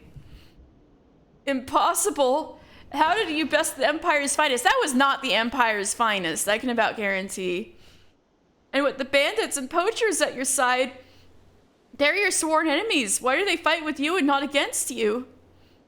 Ah, but I know the answer only too well. Buscaron. This is his doing. His words are wont to inspire men to act. Better men than I. Oh, gods, what have I become? What have I done? I am sorry. No more will I pursue this folly. No more lies. No more bribes. I will go to the Order of the Twin Adder and confess my crimes. There is something I would like you to tell Buscaron. Tell him Laurentius the Fool says thank you. I feel as though a veil has been lifted from before my eyes.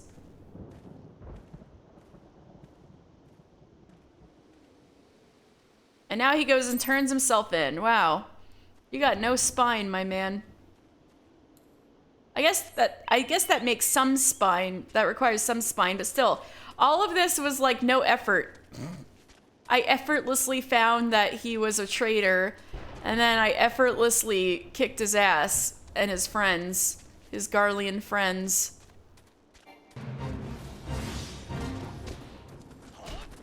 Yeah, see, that fate is the Red Bellies, who we were just fighting with, set up a checkpoint to take money from people trying to pass through that little ditch there.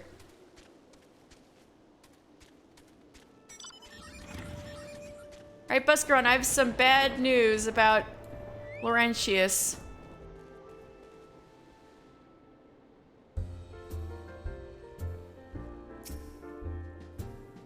Aye, Laurentius confessed to his crimes.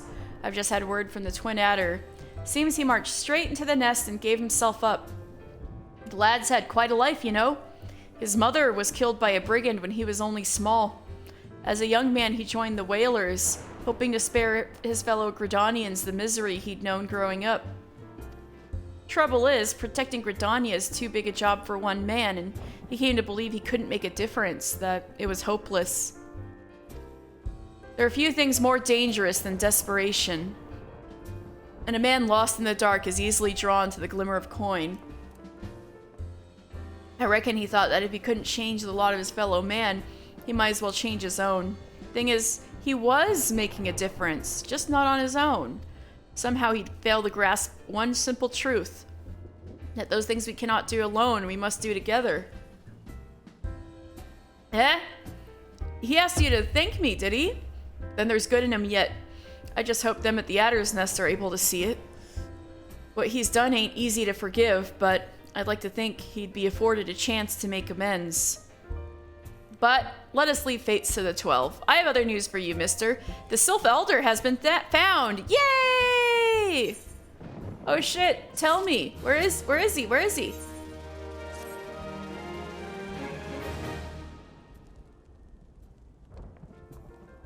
Papalimonita are like, Sylph Elder? Alright, I'm gonna walk in.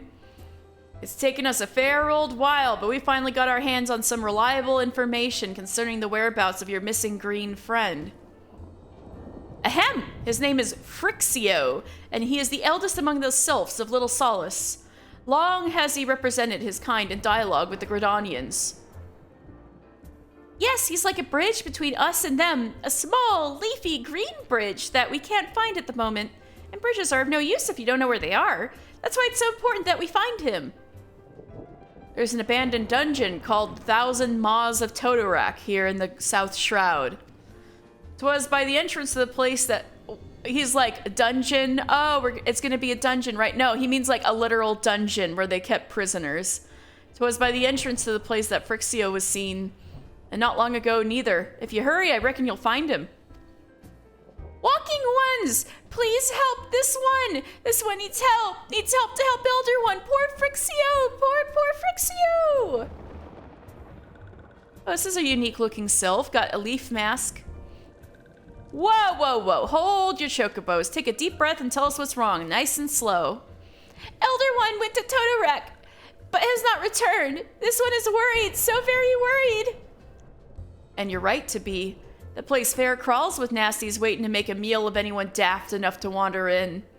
What in the seven hells was he thinking entering that bloody death trap? Elder One had no choice. Imperial ones were chasing Elder One. Please, walking ones must help Elder One. Help Elder One now. Ah, the fates conspire against us. Forgive my pragmatism, but Phrixio is our best hope of reaching an accord with the sylphs. Were we to lose him, all our efforts thus far will have been for naught. I will tend to her wounds. Ida, make haste to the Adder's Nest and request assistance. Understood.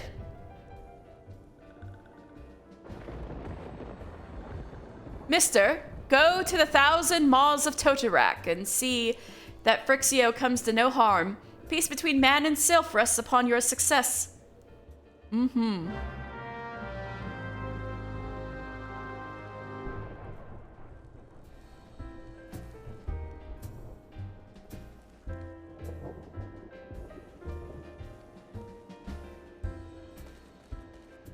Alright, we're going to the 1,000 Maws of Toto-Rak. Yay! Used to be the worst dungeon in the game, but now it's quite lovely. So we're gonna see the new and improved 1,000 Maws of Toto-Rak. If you've played the game before and you haven't been to Toto-Rak since the update, I think you're gonna be surprised. Although it would be even lovelier if it was during the day, unless they always have sunlight streaming down. I'm just gonna hope they always have sunlight streaming down.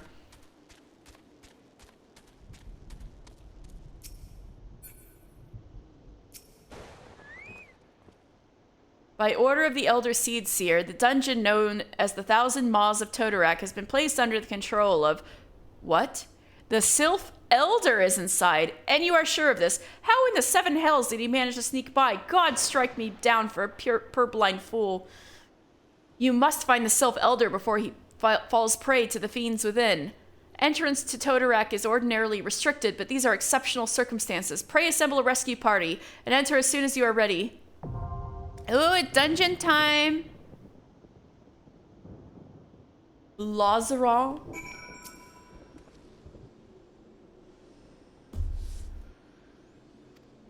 Okay. So we got our buddies, Scion Conjurer, Scion Thaumaturge, and Scion Lancer back to help us out again. Anyway, let me make sure I'm on the right page for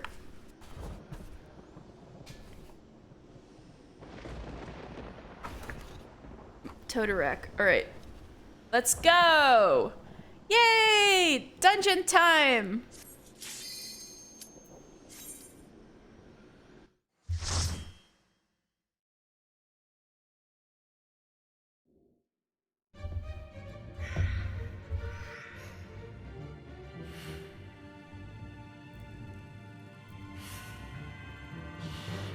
The 1,000 Maws of Toto-Rak. The Toto-Rak is a Pajali ward, I'm pretty sure.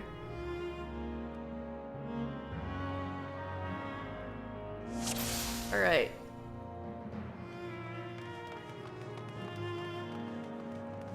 Gods, would you look at the size of this place? Yeah, it is quite cavernous.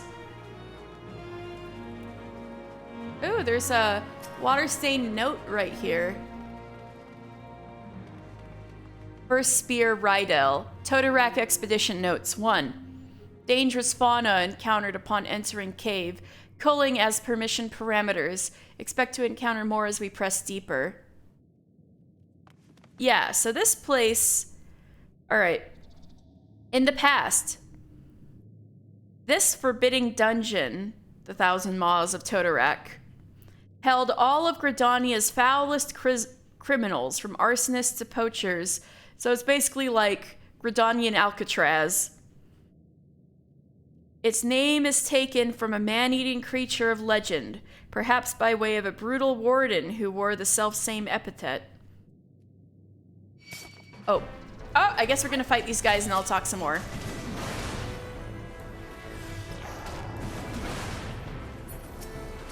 Hey. All right, here we go.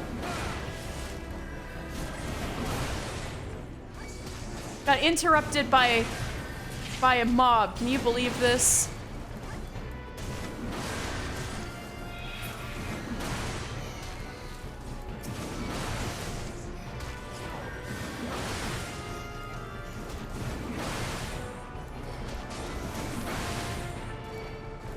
Lightning, strike!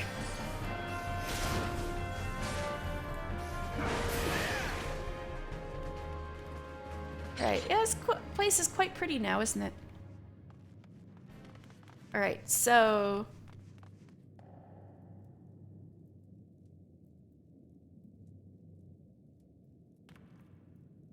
So, the Toto-Rak prison was declared barbaric by the Elder Seedseers some 30 years ago. Now, this wasn't Kane Senna.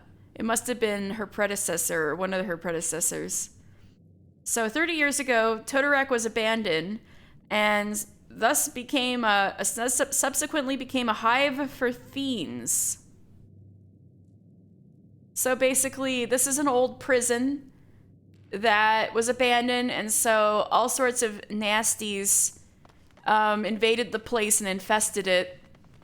And not even the wood whalers can seem to get all the nasties out of here.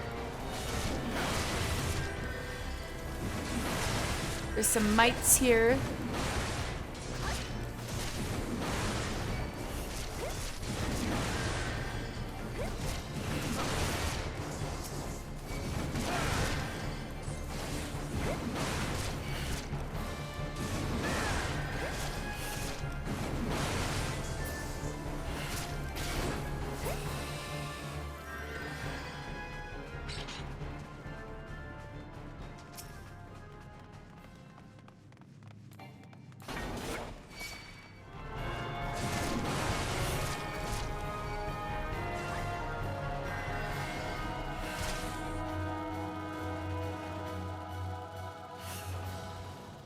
I'm pulling.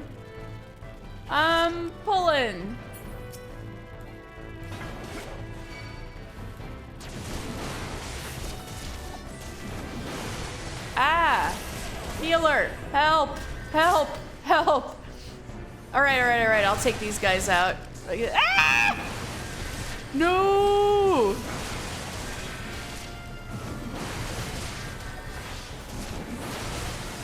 Getting my ass kicked.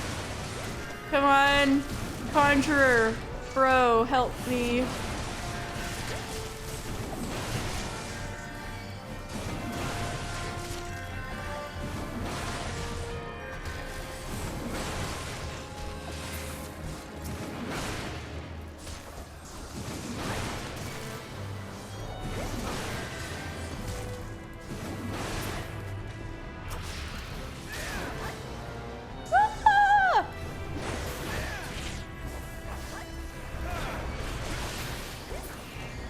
Alright, phew.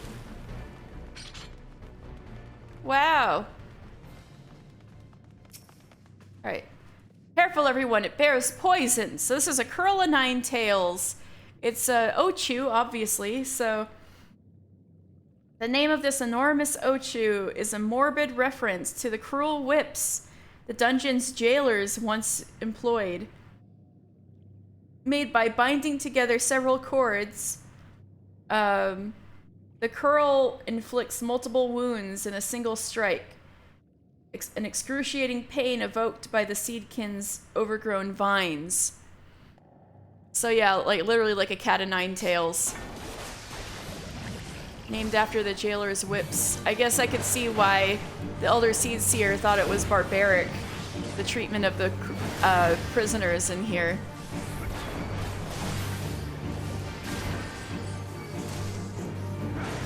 They sure do be poisoning me.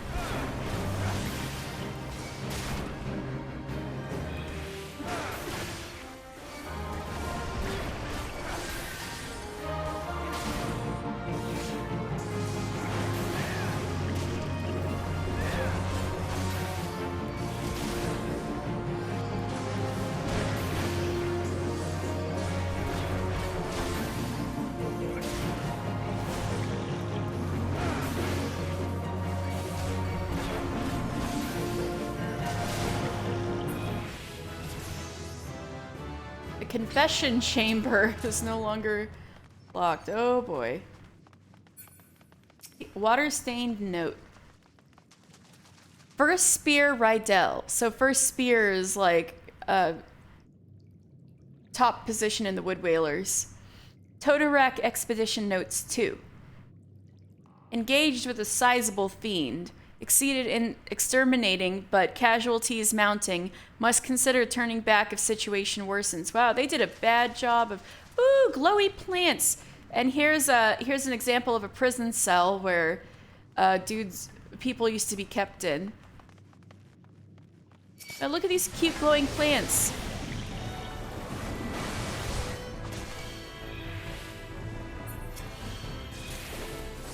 But yeah, they did not have a good time ridding this place of everything infesting it. Oh, so pretty.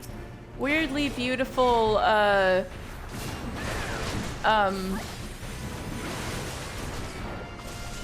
whatchamacallit, prison.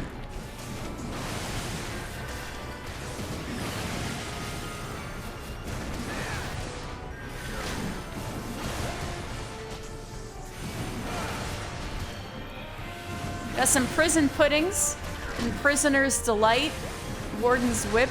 They all have such cute names, cheeky names for the enemies in here.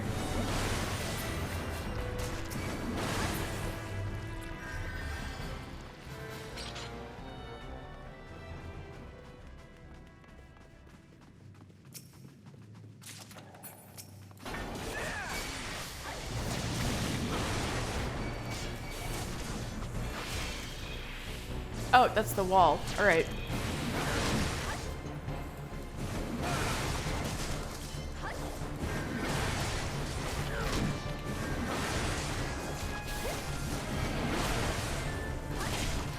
Jesus. Chew me up and spit me out, why don't you?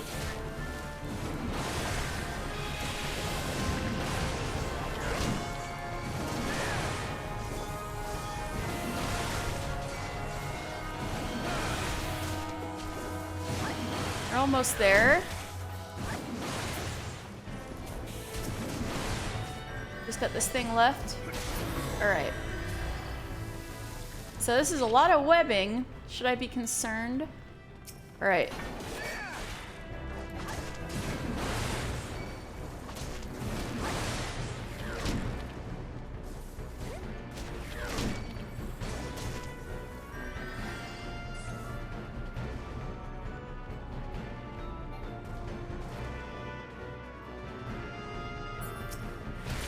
Yeah!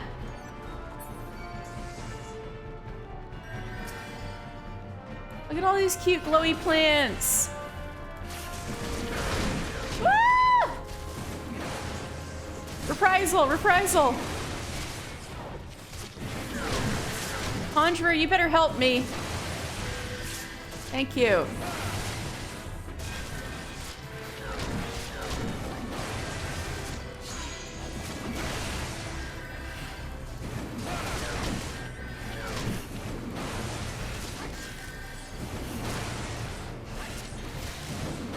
That got a little scary, but I think I'm gonna make it.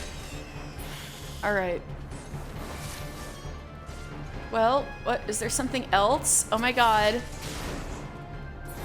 All right, there we go. Another curl of nine tails.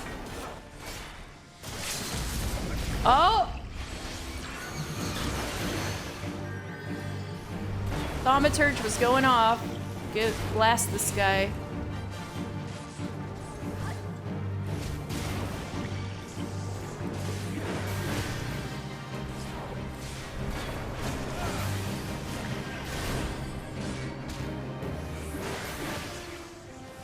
Just like in training. Oh, this one has a little difference. It brings up little baby Ochus.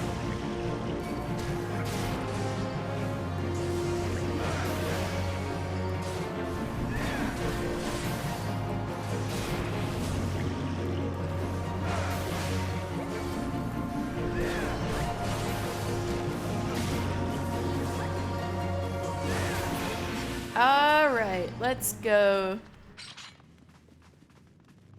Looks like there's some more prison cells around here. Also looks like there's a lot of webs about.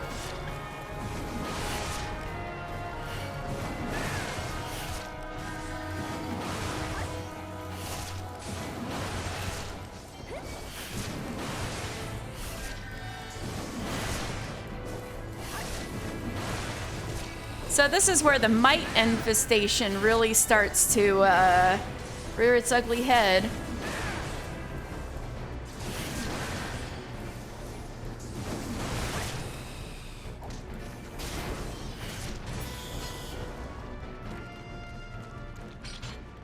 So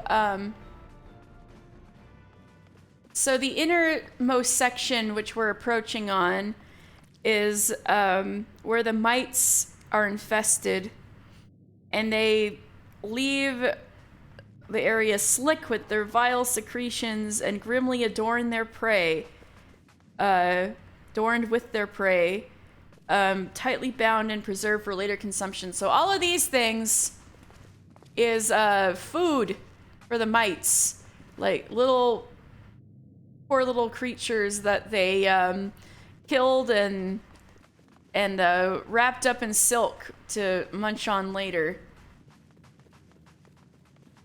Yeah, look at all this. Look at all this. This is a mess.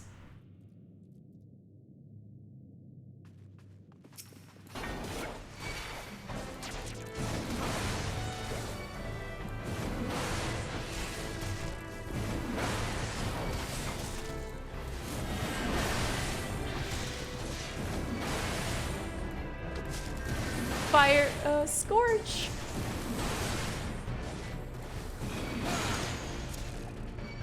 Yeah, nobody said anything new. All right.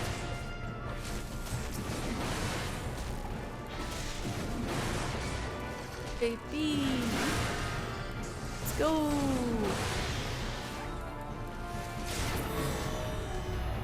All right. So, oh my god, look at this. Ah! What are those? Oh no! Those are the warden's whips, right? Those are the Ochus, aren't they? Or am I looking at this wrong? No. Those are totally Ochus that they wrapped up in their silk. Ew! A bunch of dead Ochus.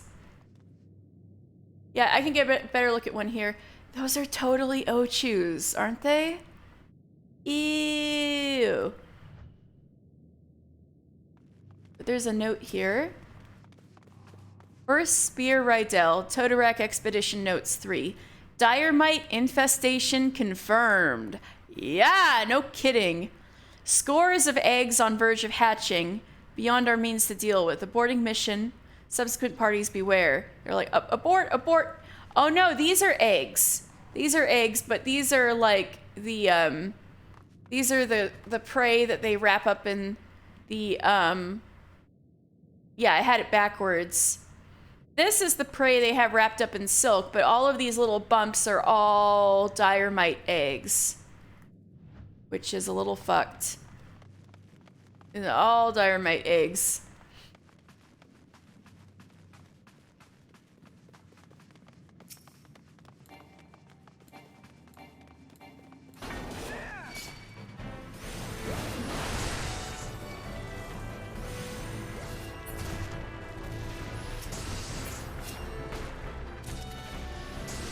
Not fair of them all to be ranged. Help! Alright, heal me, Ah! No! The first time I've died! I thought I could do it!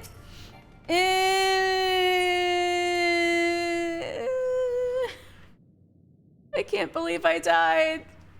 Too greedy.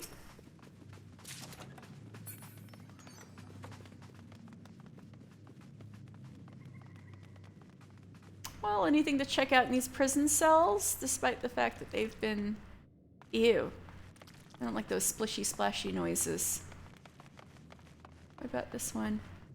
Oh, Sir Oshiforn of the Hyde Tide Cell. Oh?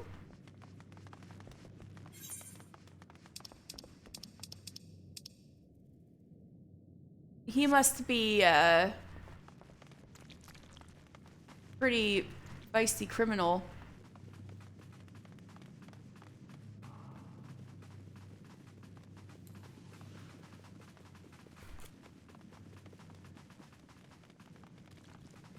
Must have been. It was decades ago. Alright, I'll deal with you guys here, because you are all ranged, annoyingly enough.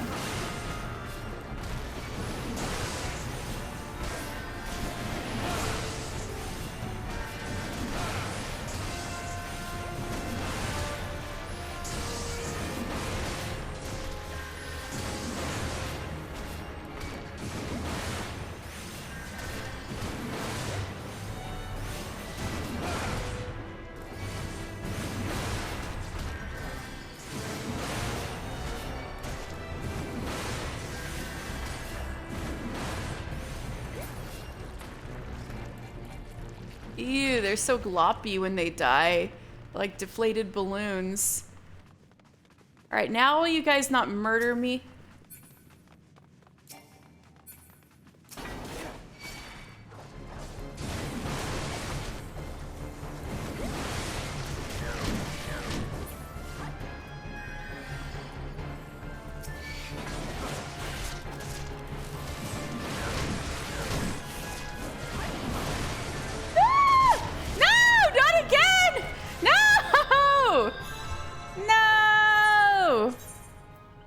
Alright, here's some new equipment.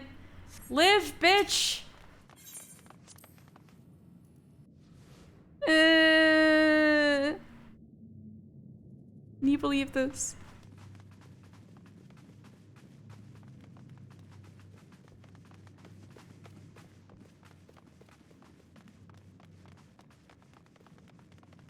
Run! Yeah, we gotta do something about this dire mite infestation. All these eggs.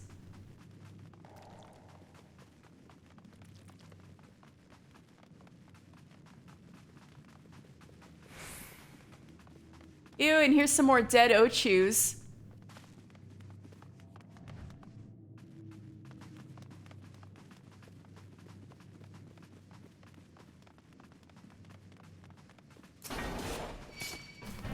Alright, I'll deal with you one mob at a time, you bastards.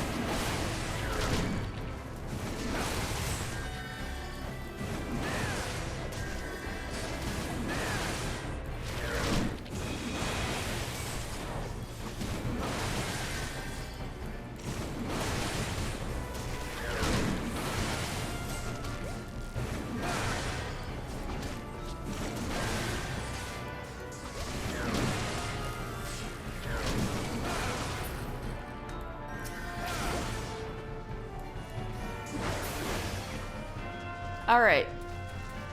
Now, you guys, you little baby Diremites.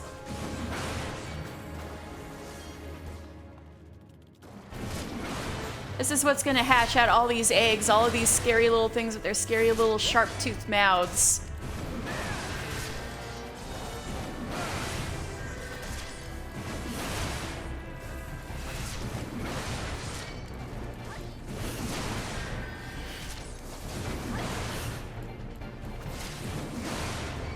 You're gonna pop out all of these eggs, aren't you? Oh my god.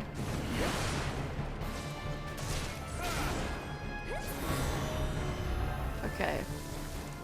Ooh, this is looking goopy. Ew, all the squishy noises.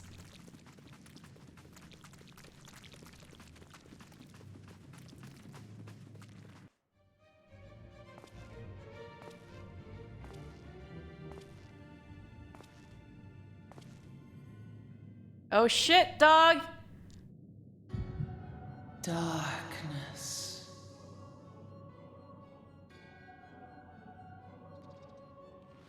I was looking for the Sylph Elder, not Ashians.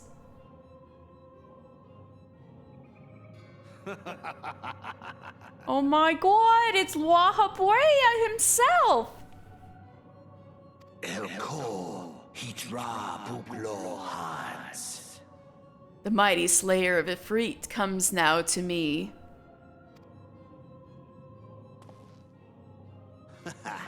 Seize that on Rajiador. With a countenance that bespeaks understanding. Thagon well rogue. Tosan no paiki. An intriguing power, the echo. I must needs choose my words with care.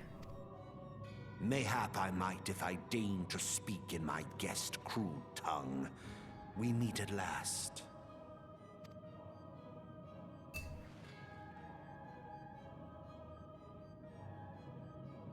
I am Lahabrea of the Asians, servant to the one true God. Yours is a most fantastical tale, truly absorbing. It is a tale to tell Eorzea's children before bedtime, and it will soon be dark, bringer of light. What's this trash talk? You wanna go down? You want some of this, Lahabrea? The dark minions. All that stands between this world and darkness is an irksome anomaly in the ether. The Echo. Yes, yours is a most fascinating tale. Alas, like all good tales, it must needs come to an end. But fear not.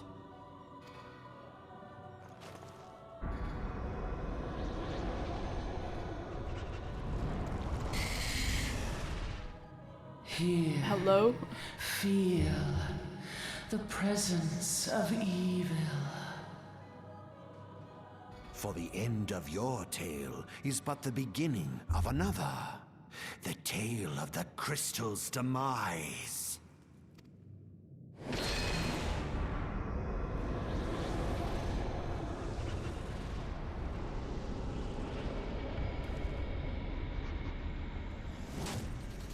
Oh shit, dog. That's a big old dynamite.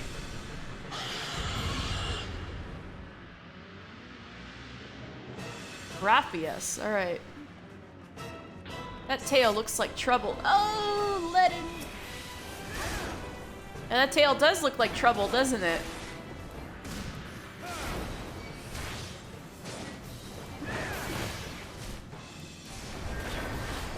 Gnarly looking. Silk screen. Ew. You barf up all that silk? That's even grosser.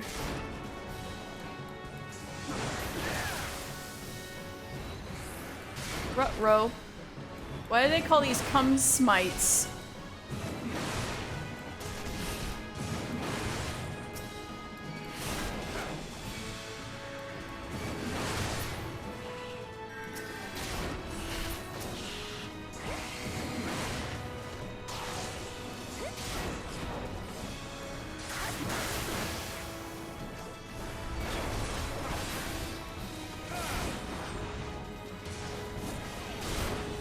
Whoa, whoa, whoa, whoa.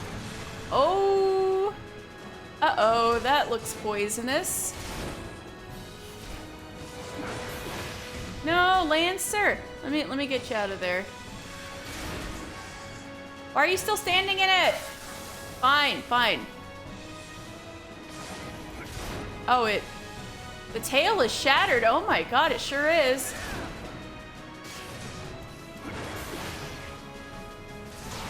Yeah, you're sure missing the point of your tail.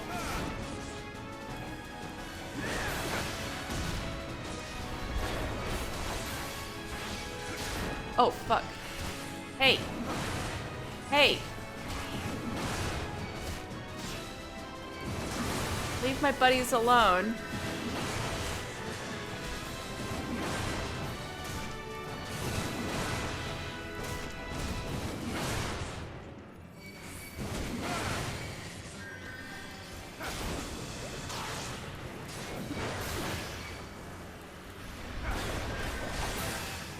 All right.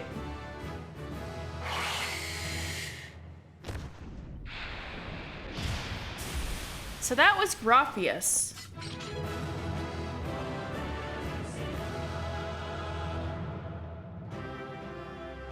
Yeah, so basically that was all. Graphius is already got powered up by La Habrea. Basically, it. Dynamite that got beefed up by La Habrea. Alright, I look like I'm actually wearing an outfit. Good for me. Right? And I guess we've... Well, a lot of work needs to be done here, but we've kind of sort of cleaned out Toto-Rak. And hopefully we find the Sylph Elder. I mean, that's what we're here for. Not to clean up.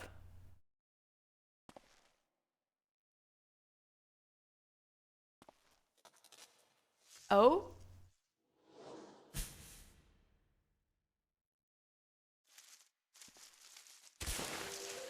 Oh no, they had you all wrapped up, ready to eat? Ah, finally, fresh air. Mayhap not so fresh, but better than before. Ah, Sinister One is gone. This one can leave this awful place. You sure look like an elder sylph. Did Walking One vanquish the many-legged one? This one is grateful to Walking One. This one is called Frixio, eldest of these ones and little solace. Oh, don't you just want to pinch his cheeks? Like, oh, you're so adorable, old man sylph. Uh-oh, I'm having an echo headache.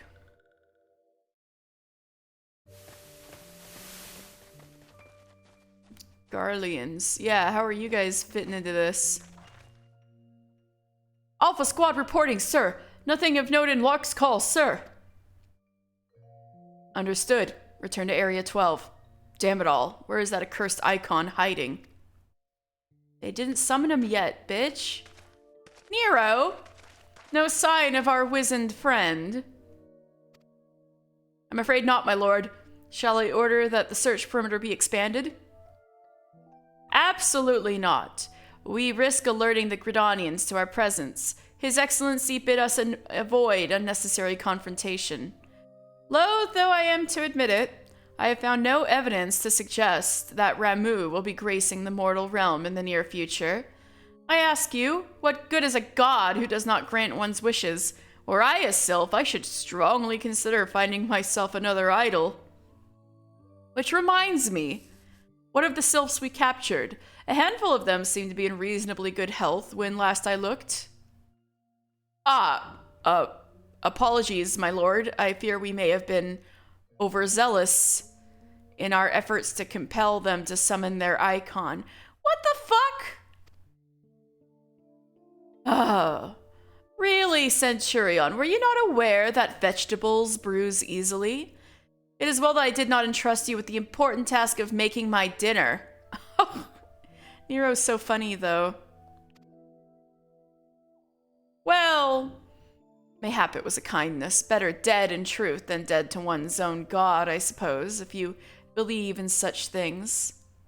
This is awful, but Nero's funny, so dawn is upon us. Make ready to withdraw.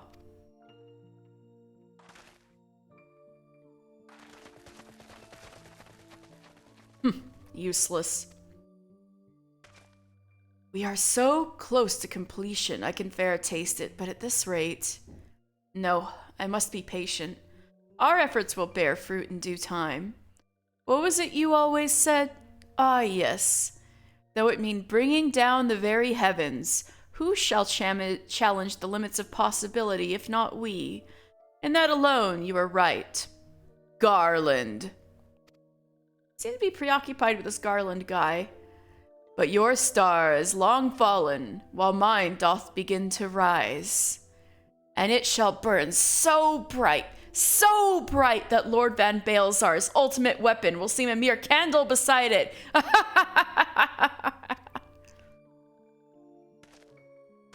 Whatever, Nero.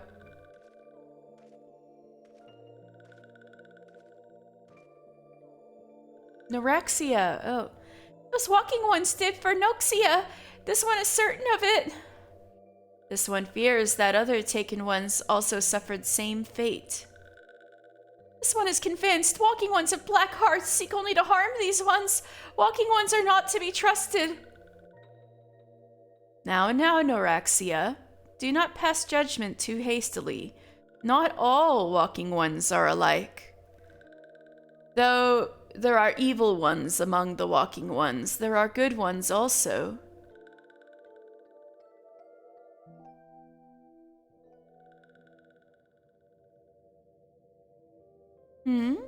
Does walking one feel unwell? This one would know. What brings walking one to this place? I was looking for you. Came to this one's rescue at Noraxia's bidding. Then this one owes walking one a debt of gratitude. Walking one has questions about Lord Ramuh? Then this one will provide answers. So cute. But first, let these ones quit this lightless place. This one will return to Little Solace. When walking one is ready, please come and see this one. These ones may speak properly then.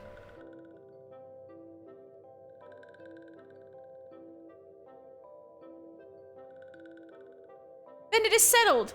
Let this one accompany walking one outside.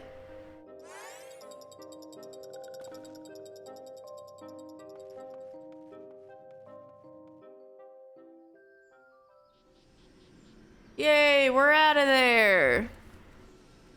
So that was the 1,000 Maws of Toto-Rak. So, let's see.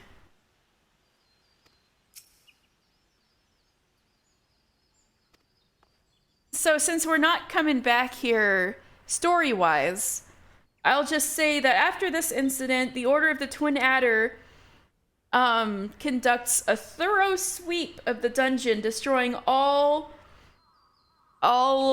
mites to the last egg. So, due to the incident, with capturing the Sylph Elder and the Graphius thing, the Order of the Twin Adder absolutely blitz this place and get all the infestation out. As to what'll happen to it, I don't know. But they blitz the infestation. Alright, I gotta report to Buscaron.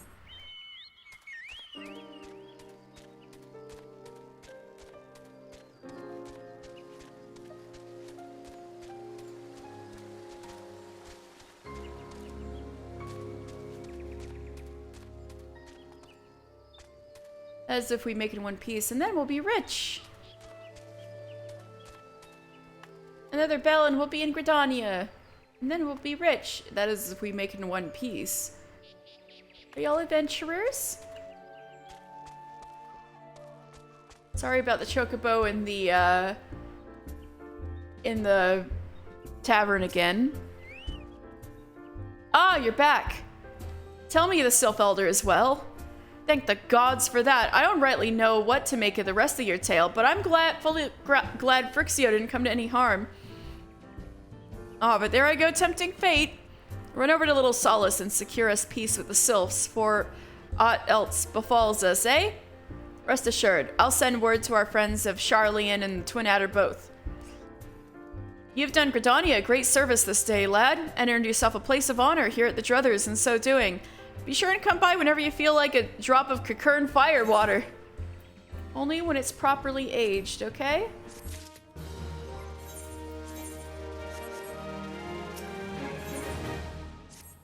Say, friend, there's something I'd like to ask you to see delivered to the Selfs of Little Solace. The Sazema Rose Oil. It's a gift to celebrate the safe return of their tribe's elder, and a token of Gridania's desire to unite. Yeah, Azema Rose Oil was being handed around all over the place when I was doing quests in Gridania. The wood is not once what it was. The calamity changed the elementals, weakened them. Until their strength is returned, we must lend them ours to keep the wood safe. But ours alone will not be enough. We must have the strength of the Sylphs as well. Only by working together and fighting together will we survive together, and the 12s would with us. The gift I ask you to bear is a symbol of the hope that both Gridanian and Sylph alike will live to see the light beyond this darkness. Wow, you're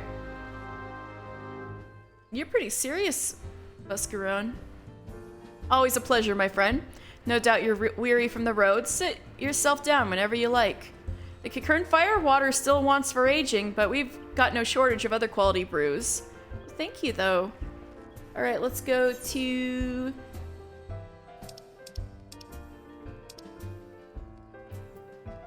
East Shroud.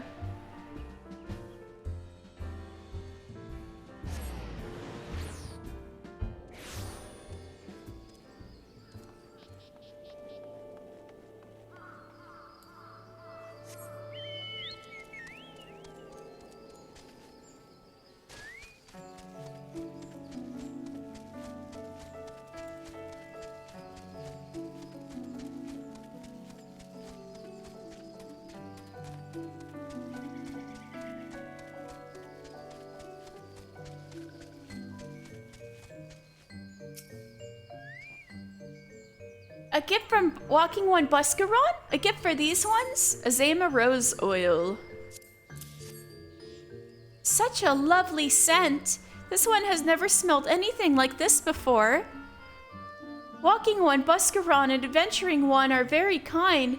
Know that this one is deeply grateful. Many Walking Ones are scary. Many Walking Ones utter many lies and much deception, but this one is moved. Oh. What? Yeah, everybody wants the cutesy woo voice to happen whenever the Sylphs show up. Sure, sure.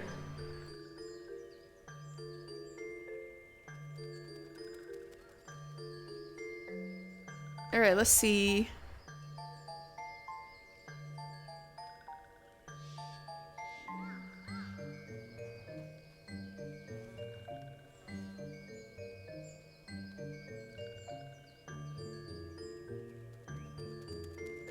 Alright, so resetting the timer. Alright. Many walking ones are scary. Many walking ones utter many lies and much deception. But this one is moved. Will all these ones be friends forever? Eee.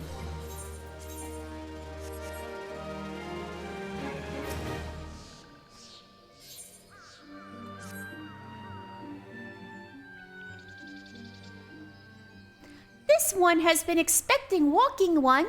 This one fetches elder one.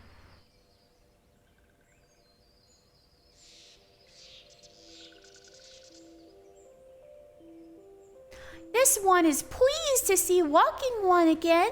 Welcome to the home of these ones.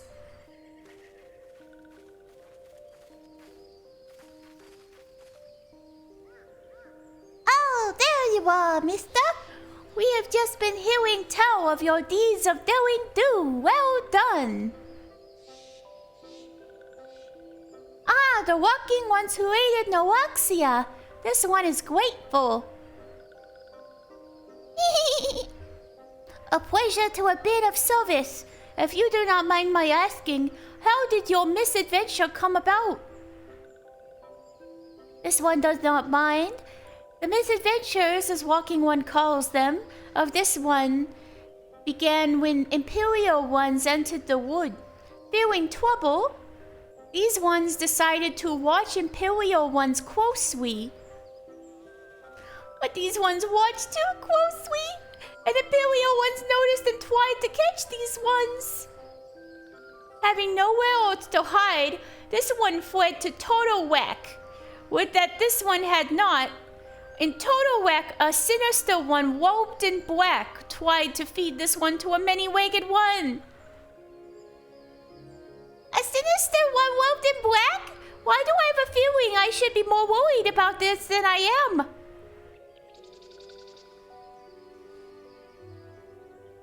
Elder Flixio, we come to you as emissaries of the nation of Guidania. This missive bears words of the Elder Seedseer.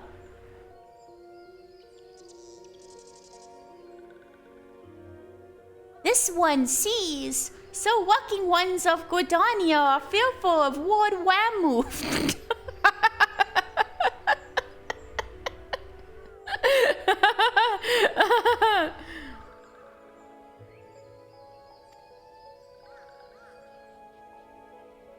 Plain report, yes. Your people summoned the Lord of Levin once. But once.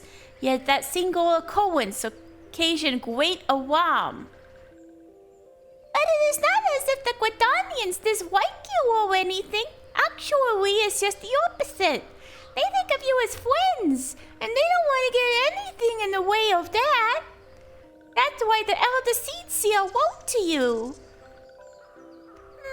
This one well knows and respects Horned One Kane Senna. Be assured, like walking ones of Guidania, these ones have no desire for conflict. These ones resorted to summoning Lord Wamu to protect the wood from the Imperial ones. So it's all Garlemald's fault, goddammit. This one counseled against doing so, but was not heeded. Against this one's wishes, Lord Wamu was summoned, and all those ones who took part became touched ones. These ones want so desperately to turn touched ones back to normal ones, but did not know how, and still do not know. Touched ones, meanwhile, wanted to turn these ones into touched ones and did know how. And so this one fled to Whittle Solace with all those ones who did not wish to be bound to Lord Wamu. But walking ones of Guidania need not fear touched ones or Lord Wamu. Unlike other primal ones, Lord Wamu is not callous and cruel. So long as walking ones do not trespass on these ones' ancestral homeland, where touched ones reside, walking ones will not suffer thunderous judgment. That is an intense beard, isn't it? But this one has spoken enough of touched ones. This one would speak instead of these ones. As this one said, these ones desire peace with walking ones of Gridania, and so these ones ask for a chance to set things right.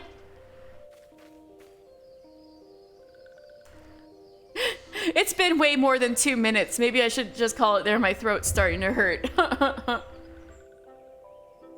All right. That was funny, though. Ward Whammoo is killing me. So Lord Ramu. Ward Whammoo!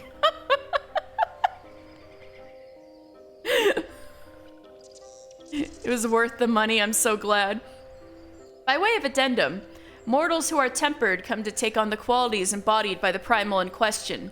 In the case of sylphs, Ramu's influence has made them fiercely protective of their homeland. That explains why they're so hostile toward trespassers. But what about the abductions? A fine question, Ida. The abductions are, I believe, an expression of the tempered sylph's desire for reconciliation, another quality traditionally associated with Ramu. In the crudest manner imaginable, they seek to bring their fellows back into the fold. A timely reminder that the challenges posed by each primal are unique. It's like, yeah, we don't have to fight, let's get back together, Underlord Whammoo. Elder Frixio, we thank you for making your will known to us. The people of Gridania will rest easier in the knowledge that they and the sylphs are united in their desire for peace. Oops, sorry for bumping. Wishing to cooperate, this one has written down the feelings of these ones. Please see that these feelings are conveyed to the horned one, Kane Senna.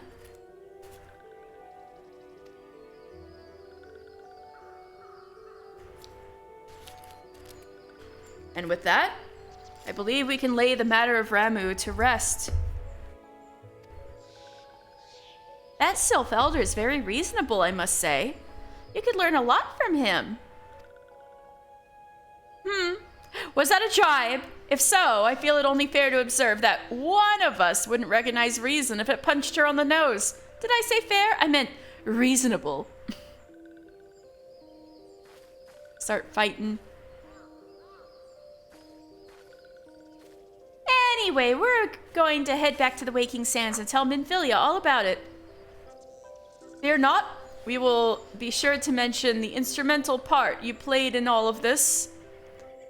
We should appreciate it if you would deliver Frixio's missive to the Adder's Nest. Elder Frixio, we humbly thank you for your time. It has been an honor. This one's honor. The honor is this one's. Together let the walking ones of Gridania and these ones find a way to live in peace. Yeah, so now that we got Frixio back, I can talk about the little part of the sylphs that I hadn't read out loud yet. So, known as the Elder One by his fellows, Frixio is considered the leader of Little Solace Sylphs. He is deeply disturbed by the disregard his fanatical kin in the Sylphlands have shown for the consequences of their actions might bring, not only in summoning Ramu, but by threatening any who traverse the forest with the planting of bane stools and the like. Bane stools are like nasty monster mushrooms that we could see if we went in there, but it's a little dangerous in there. The Elder is also concerned for the fate of the Chosen One. A sylph of enormous power is said to be reborn once a millennium, and has vowed to safeguard this legendary child from the corrupting influence of the primal touched. Wow, that's pretty dramatic. Frixio is hopeful that by working with the people of Gridania and their adventurer allies, that together they will untangle the snarls on the path to peaceful coexistence. When not endeavoring to keep his flock from trouble, Frixio spends his hours passing down ancient sylphic art of cloth dyeing. Ooh, so you're big ol' on the cloth dyeing too.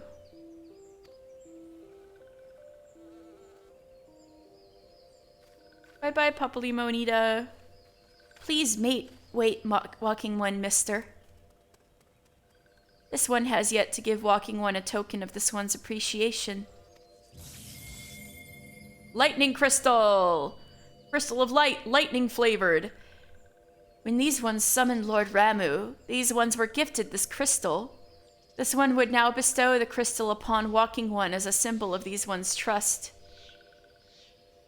Ooh, yay, another crystal to collect.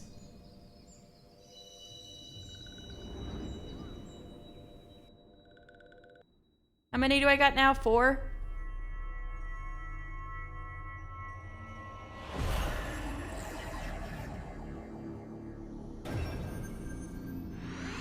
Three.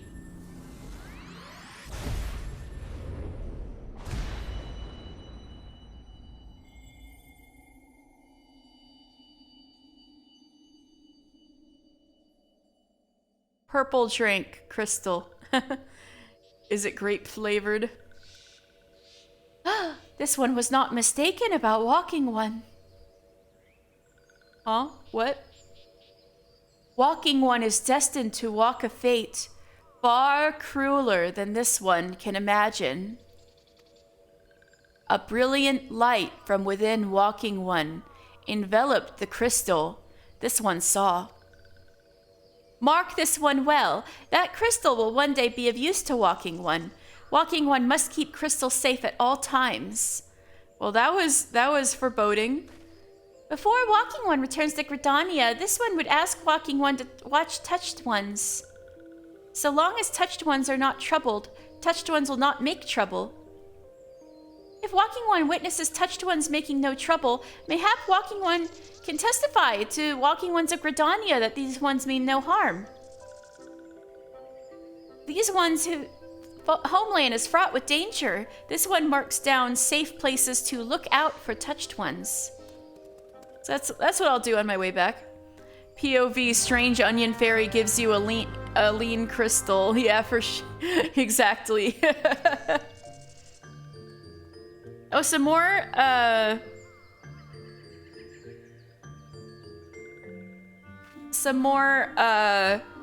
factoids about sylphs.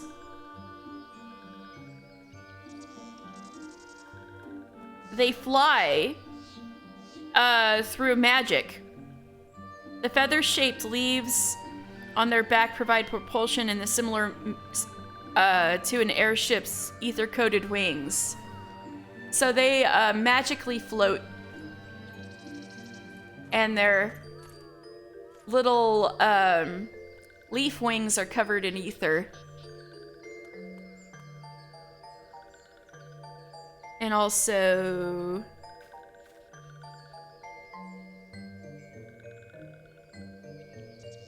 they're also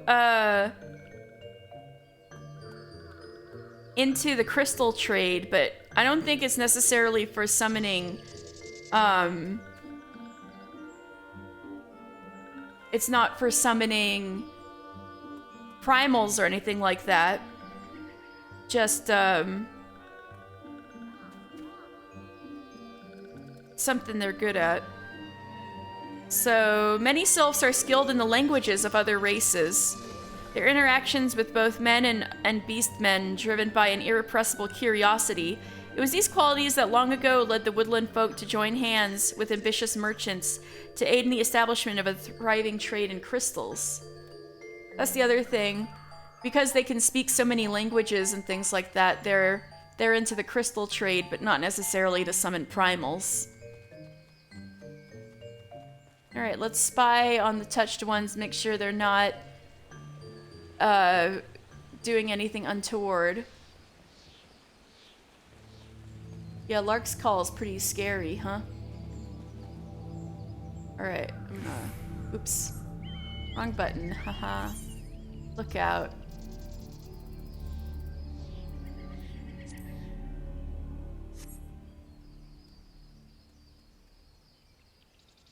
Yeah, there's some touched ones. You see them? They're purple and floating there. Isn't that what I was supposed to do? I'll try it again.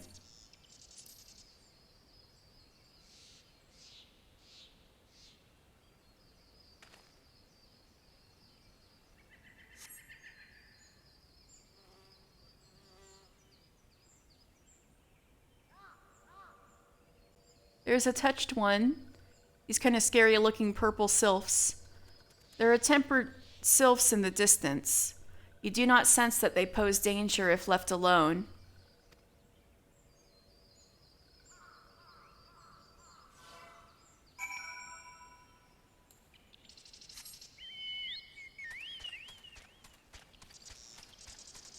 Alright, that's it? Yeah, let's get back to Gridania. Are you going to sleep? Thank you for the comfy time. Oh, I'm glad you were sticking around so long alone. I hope you have a good rest. Sleep well.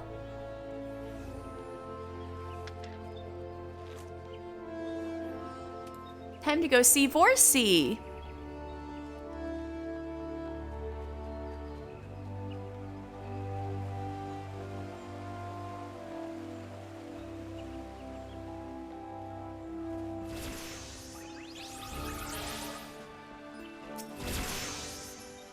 Ah, if it isn't Mister. How went the meeting with the sylphs? A missive from the Sylph Elder himself? If I may. So the sylphs have no desire for conflict, nor do they intend to summon Ramu. And so long as we leave the Tempered Ones be, we need not fear any aggression on their part. The Elder Seedseer will be overjoyed to hear that the sylphs have welcomed our overtures. And in the knowledge that they bear us no ill will, we may channel our resources toward tackling the more conspicuous threats to our security. You have done this nation a great service, my friend. On behalf of all Gridanians, I give you my thanks. Believe in yourself. Tataru, is Tataru okay? The Sylphic folk have long been friends to Gridania. The mere thought of being at war with them pained the Elder Seedseer to no end. But owing to your efforts, she will be able to rest easier. Being the benevolent soul that she is, my lady will surely try to find a way to reverse the tempering process. Once again, I thank you. Had the Scions of the Seventh Dawn not offered to mediate between our peoples, suspicion and doubt may well have led us into needless conflict. Pray pass on my regards to Lady Minfilia.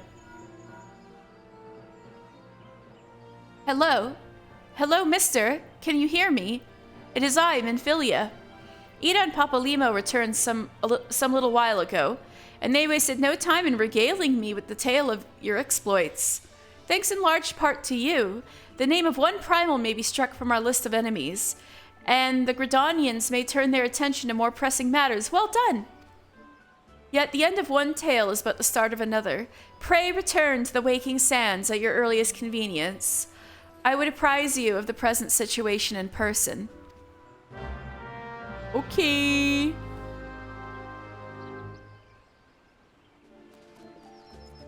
Bye, Vorsi.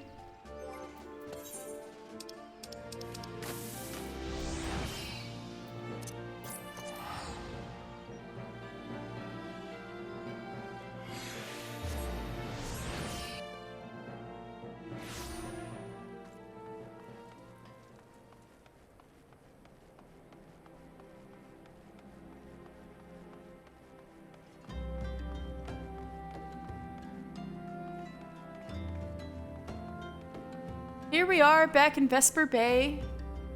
Looks like I can't take any of these yet still.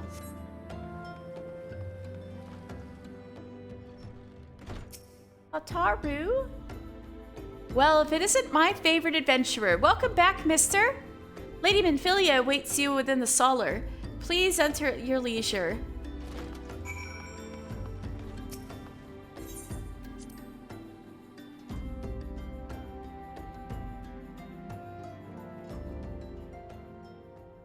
Alphino, what are you doing here? I am given to understand that the matter of Ramu has finally been resolved. I fear resolved bespeaks a permanence we cannot rightly claim. Yet I am well satisfied that the Lord of Levin will not trouble us for the foreseeable future. Your satisfaction is assurance enough for me. How fares the investigation? Well enough. Thancred is sparing no effort. Yeah, he's overworking himself. They are many in one, just as you suspected. Their purpose, however, eludes us still. I see. Talking about the Ashians. Ah, I have been meaning to ask, but is Alize quite well? I feel as if I have scarcely seen her in recent days. Oh, you haven't, nor have I, alas. Alize has chosen to walk down her own path, stubborn girl, but you may be assured that our destination remains the same. And on that note, I take my leave of you. I trust the Baldesian report will serve you well.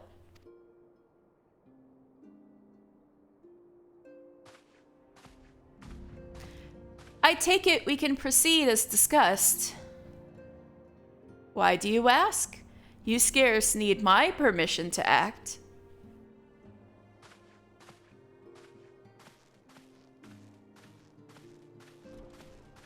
You! Do that little smile and keep going without saying a word. All right, whatever, Alphino. It is good to see you again, mister. Yay! Papalimo and Ida are real happy to see us. I've been looking forward to congratulating you on your triumph in the Twelveswood. Owing to your efforts, conflict has been averted. Truly, you have done the Scions proud. With that, we can strike Ramu from the list. So who's next? The Sahagin and Leviathan? The Lord of the World has not answered his minion's call of late, nor is he expected to do so in the near future. While the Sahagin remain as aggressive as ever, they lack the quantity of crystals required to call forth their god. As with the Sylphs, we can leave them to their own devices. For a time, at least. For a time bears repeating. We can ill afford to fall complacent. It is as Y'shtola says. Unless we know the minds of the beast tribes, we cannot predict with any certainty when next the primal will return to plague the land. This being the case, we must proceed with as much haste as prudence allows. Any word on Titan? The Maelstrom keeps the kobolds under constant observation. We shall hear from them ere long, you may depend on it. Indeed, so then, of all the known primals that have been active in recent times, we are left with... Gridania! Wait, I meant Garuda, who is the primal of the Ixal who live near Gridania. Yes, that's what I meant. So many malms to cover. Would that there were a more efficient way to conduct our surveys.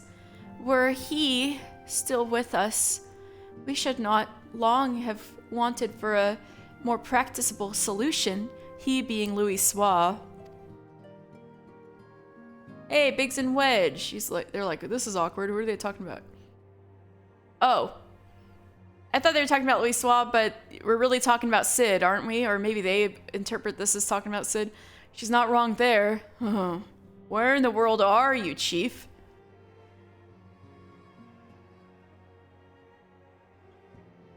But one sure step at a time. Henceforth, the Order of the Twin Adder will handle all matters pertaining to the Sylphs, under the sage guidance of the Seed Seers. I bid you all enjoy a moment's respite. You have earned it. Yay. Ryanje not saying a word? You're just here, chilling? But I want to hear you talk. Is there something else, mister? Yeah. I met this man who said he was a loaf of bread or something, and he made a scorpion get all big, huge. Beg pardon. A man named Laha Brea, sporting a red mask and robed in black. 12 preserve. Prior to the calamity, the Ashians took great pains to remain hidden. Why would they choose to cast off their veil of secrecy now? Gods, this bodes ill. We must take advantage of the present lull in primal hostilities and investigate this Laha Brea. Learn all we can of him and his designs. I dread to think... Eek! Oh god, what? What?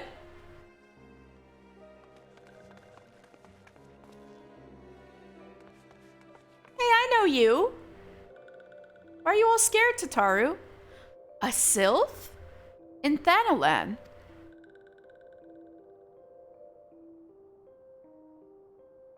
At long last, this one finds walking one, mister.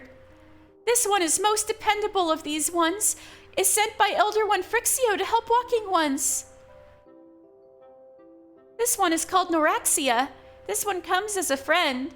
Let these ones be friends. Hi, pleasure to meet you, Noraxia.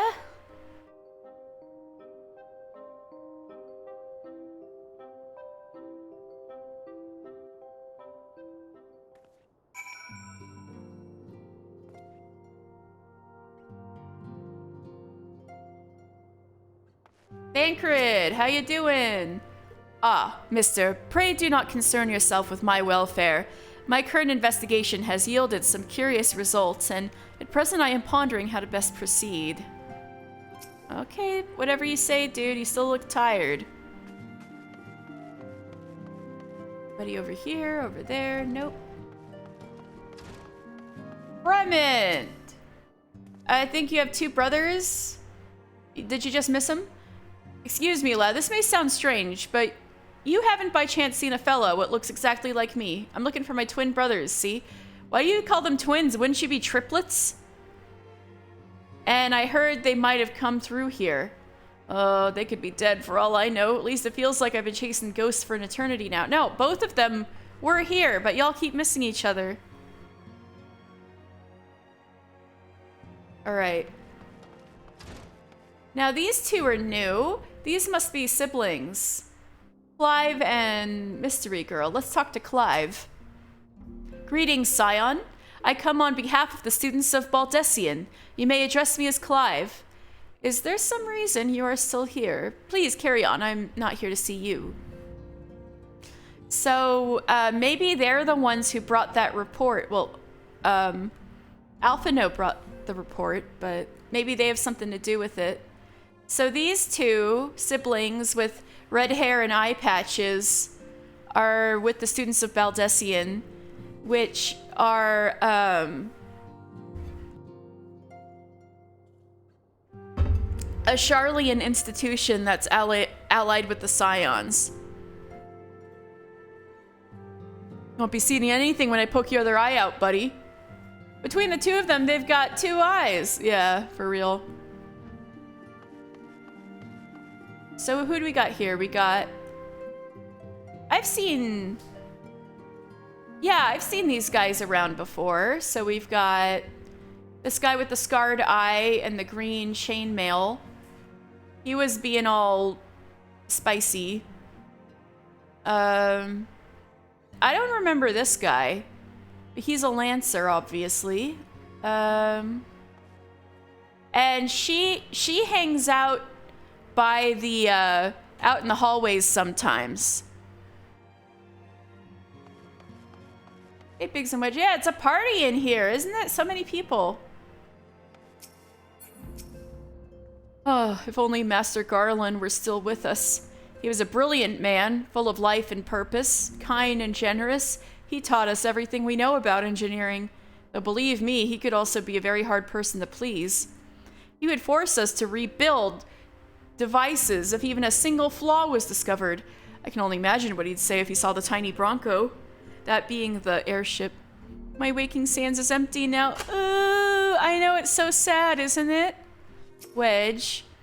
People in masks cannot be trusted, but Biggs and I wear masks all the time when welding.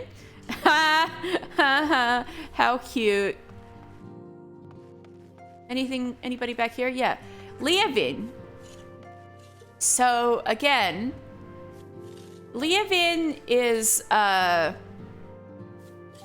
was with the ill-fated party with Edda and Avir. And she was very mean to Edda, but ended up down on her luck after their party broke up. You know, after Avir lost his head, literally. So Leavin has been taking jobs with the Scions. Let's see what she has to say. In recent days, I've resumed my training. Idle hands make for idle minds, and painful memories are all too quick to resurface. Yeah, painful memories that you helped cause.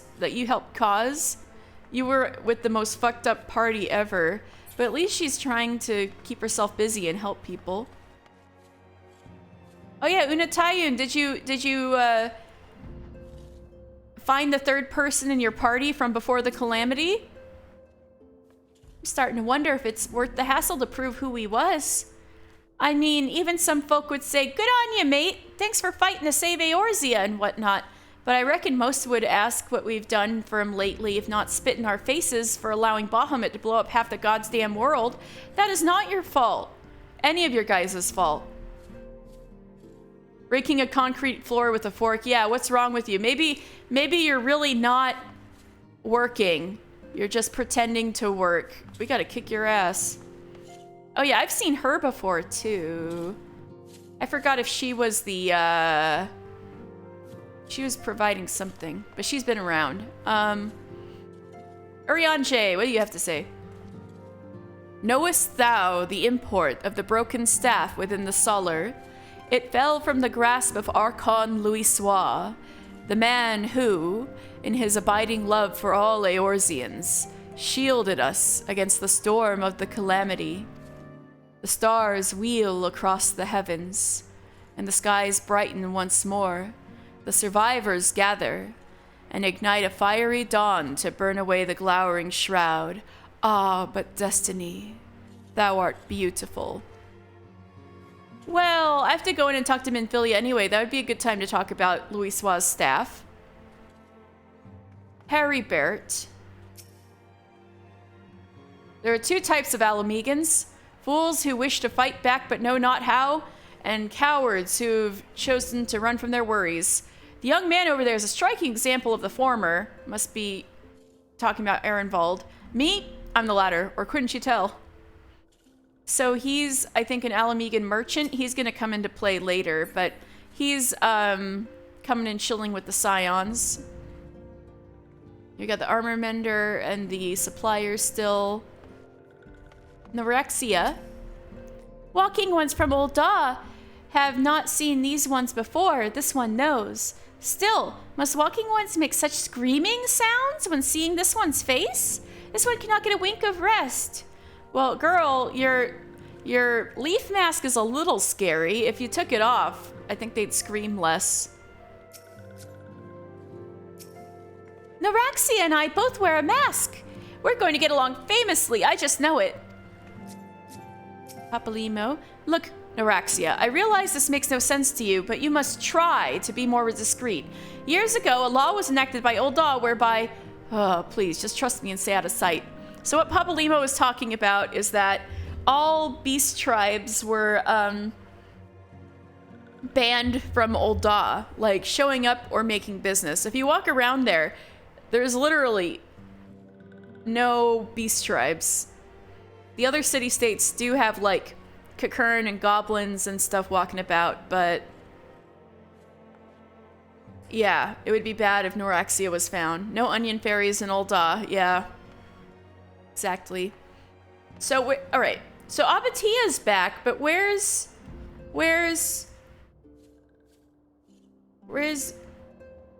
Ollie? Ehrenwald. I'm to meet with the antecedents soon to discuss matters of great import. A matter of great import. Abba thinks it's about my first official mission. I suppose it would be good if it was, yes? I mean, I'm not sure if I'm ready, but still. You're ready, dude! I believe in you! You're such a precious little boy. Alright. Abatia, where's Ollie? A masked man?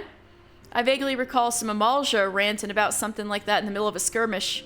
Of course, I wasn't listening too closely, on account of the fact that their friends were trying to kill me. I don't mean to waste your time, friend, but it's the only thing that comes to mind. Well, that's fine. Where's Ollie? Where's your buddy? I guess she's out on a mission. Must be.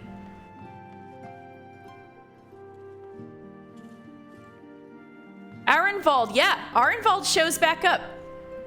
You don't remember? He sticks around. Depending on where you are, he'll become very important if you keep playing main story. Yeah, Arnvald was around since these times, and he stuck around. Y'shtola. As you have doubtless witnessed in your travels, the lands of Eorzea are gasping under the pall of a suffocating darkness. I must wonder if it is this darkness that invites disaster, or simply that disaster has left such gloom in its wake. One thing is for certain, now is not the time to relax our vigilance. Yes, ma'am.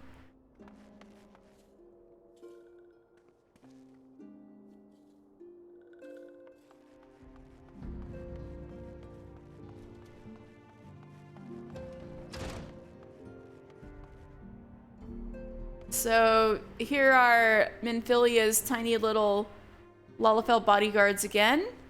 And let's go in. Remember seeing him recently in nice armor, didn't realize he was from all the way back in AR. Yeah! He's pretty OG. He became a Scion pretty much at the same time we did. The Warrior of Light did. Just around the same time. Minfilia. Oh yeah. Oh yeah. So Urianger mentioned this staff that's like framed behind Minfilia. So that was Louisoix's staff. And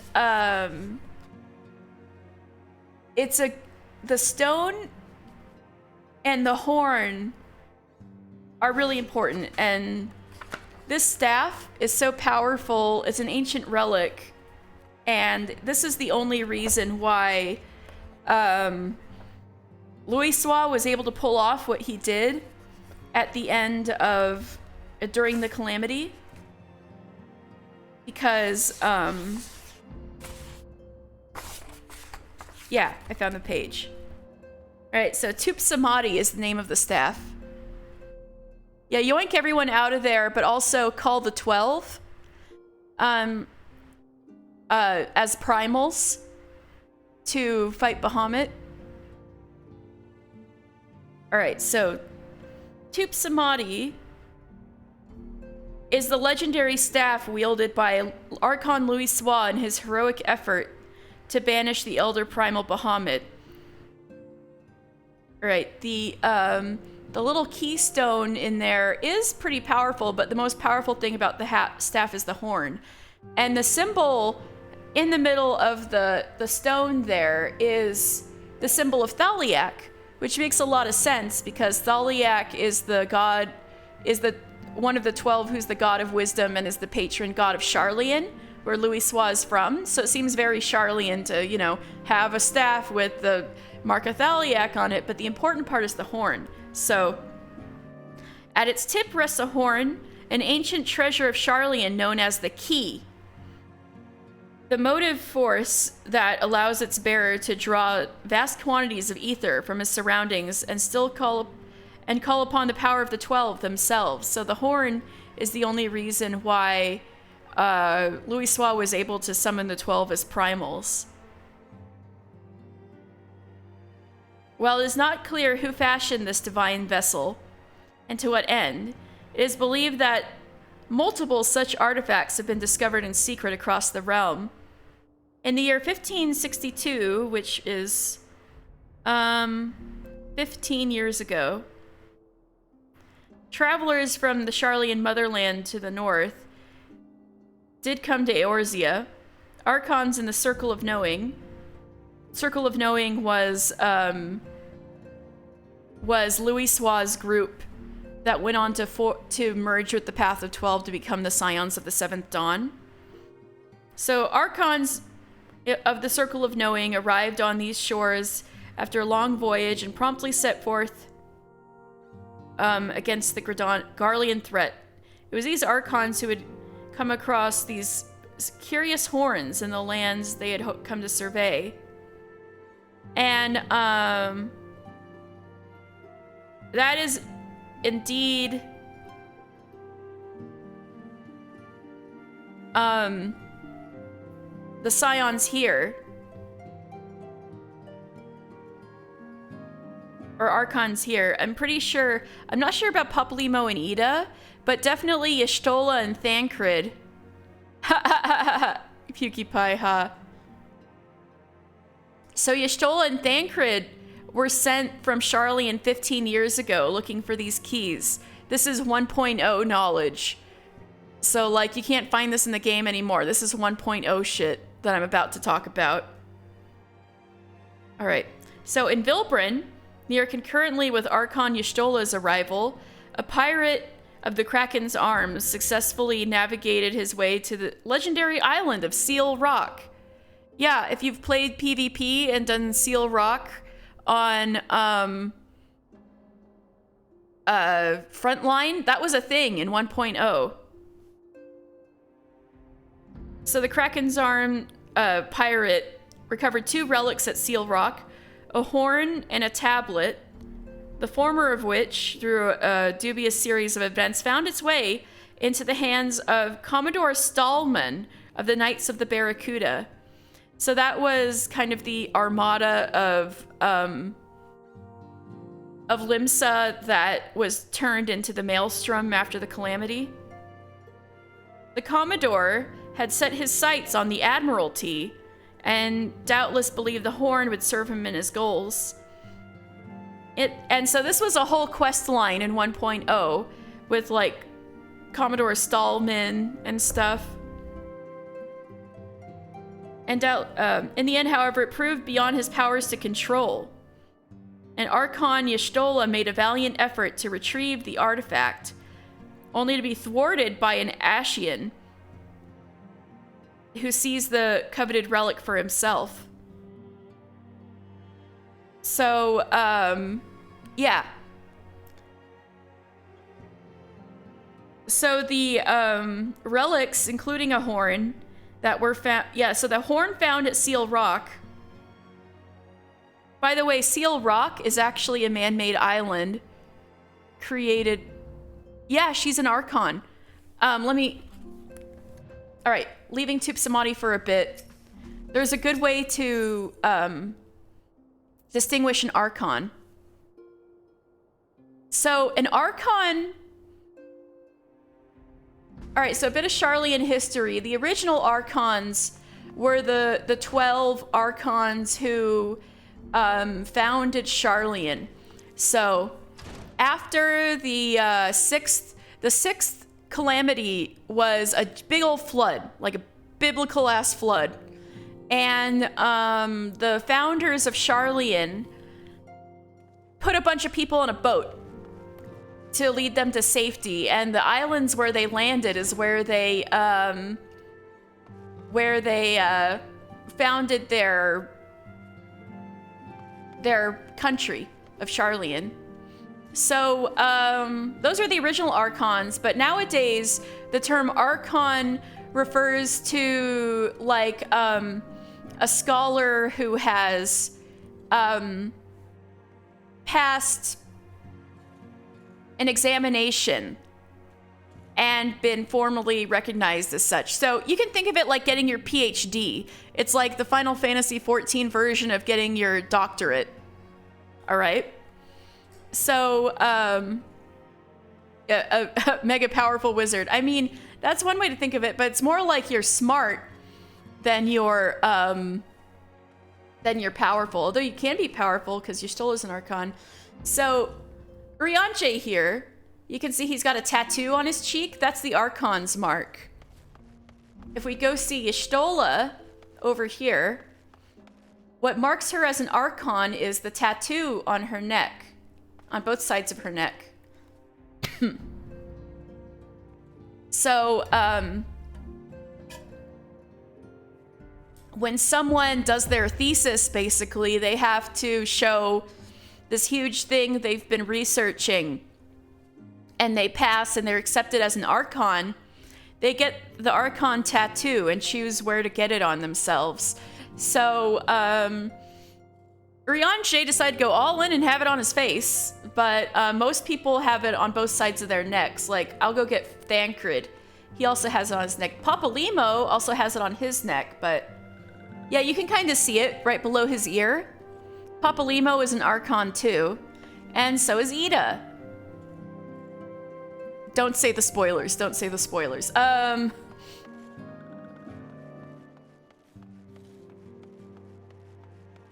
And then Thancred over here is also an Archon, which he doesn't seem like the academic type. Oh, he's even got the symbol of the Scions of the Seventh Dawn on his collar. So the symbol of the Scions of the Seventh Dawn is this eyeball thing on his collar. Although I think that might have been more specifically the Circle of Knowing. So Louis Sois, of course, was an Archon too. When we see him again, his Archon tattoo will be real obvious. It's white and it's right on his bald head.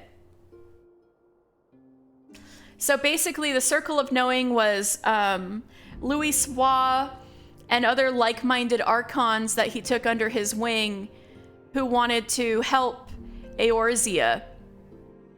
But the policy against conflict put them at odds with the Forum, which governs Sharlayan. So that's why Louis Sois had to, form his own organization and work on their own. The students of Baldessian also work abroad. So that's why, and the leader of the original founder of the students of Baldessian was old friends with Louis Sois. So they were old buddies. And their organizations have similar interests, so that's why they work together. So anyway, moving on about the horns. Some Archons from the Circle of Knowing, I know for sure Thancred and Y'shtola were two of them. Thancred was only 17 at the time, so he was, he must have become an Archon pretty young. So he didn't become an Archon for like academic reasons so much as he became an expert in espionage and survival. So basically the joke on my FC forum is, FC Discord, is that Thancred has a PhD in camping. So anyway, that's how he became an Archon. He's expert in espionage. Sure, go ahead, Kosin.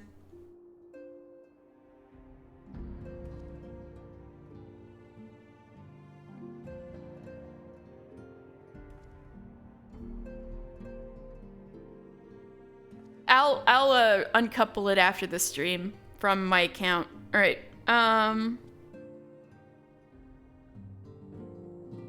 So basically, oh yeah, abuse of power. Is it an abuse of power if I gave you permission? I mean, anyway. So yeah, that was the whole thing. 1.0. The head of the Knights of the Barracuda wanted to take Merlvib's position as admiral, and schemed to do it when he found these powerful artifacts from Seal Rock. And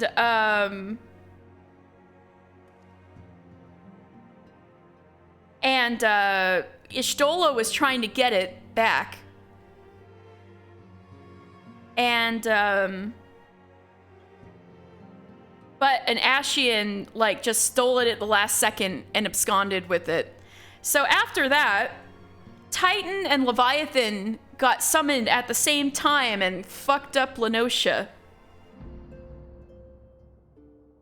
So it's not coincidence. Totally, the Ashians use these very powerful artifacts instead of crystals to give them to the Beastmen, to the Kobolds and the Sahagin, to give them the power to summon Titan and Leviathan. Because, like the horn, let me go back to Tube Samadhi. Like the horn on Louis Sois' staff, these artifacts can channel a great amount of ether. So,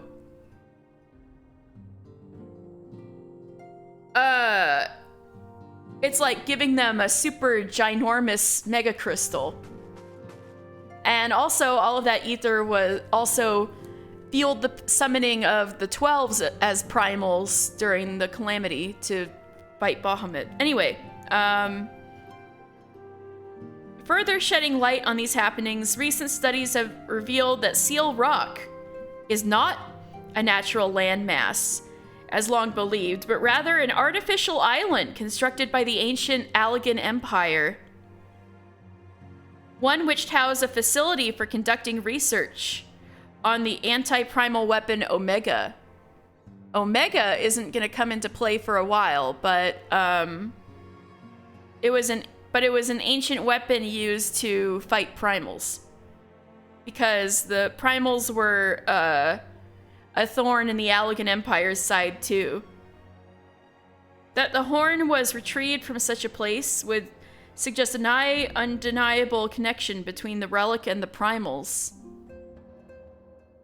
So, yeah, next time you go on Frontline and go to Seal Rock, that's the reason why there's all of this Allegan data you gotta recover. Because it's literally an artificial island built by the Allegans. Alright, anyway, meanwhile, in Thanalan, a confederacy of youths composed of the... Ooh. Some of these might be... This next part is very important, but encompasses, like, different characters and different,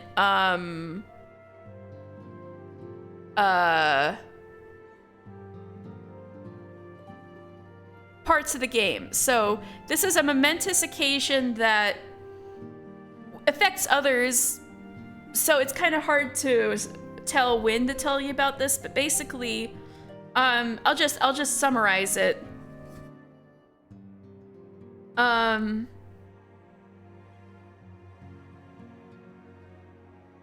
So there was a group of youths that had who were sons of influential Old Dawn, but they were motivated by political grievances, and they stole a horn-shaped relic from the secret vaults of the Sultanate, just like the horn in Seal Rock and just like the horn in Louisoix's staff. It was stolen from Old Daw's, like, secret vaults. And it was put in the hands of a mammoth, you know, like those little robots, and it sounded during a parade. And amongst the procession was a gubu that was being tamed and monitored by thaumaturges. So it was safe to march the gubu through the parade. And then, and the horn broke the spell over the gubu and caused it to riot. And this was, you know, a bit of anarchist sabotage sort of things, but what the people who put this together did not expect was the stunt to turn deadly, and that the gubu actually killed Minfilia's father.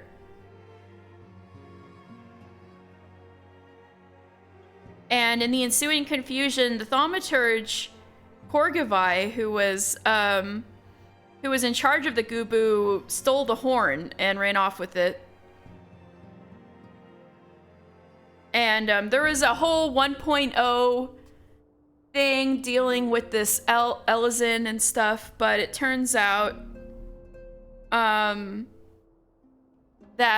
the Elizin was actually originally from Alamigo, a rare Alamigan Elizin, but he was also ended up being in cahoots with the Ashians, so or maybe he was possessed by an Ashian. I'm not sure exactly which one. But after he ran off with the horn, Ifrit was summoned by the Amalja. So yeah, these so basically the Ashians coveted the horns as a means to foment chaos through the primals, so as to further their dark plot in bringing about a calamity. As for why these strange relics emerged at nearly the same time across distant lands, and why they're so powerful, where they came from, what animal they came from, remains a mystery.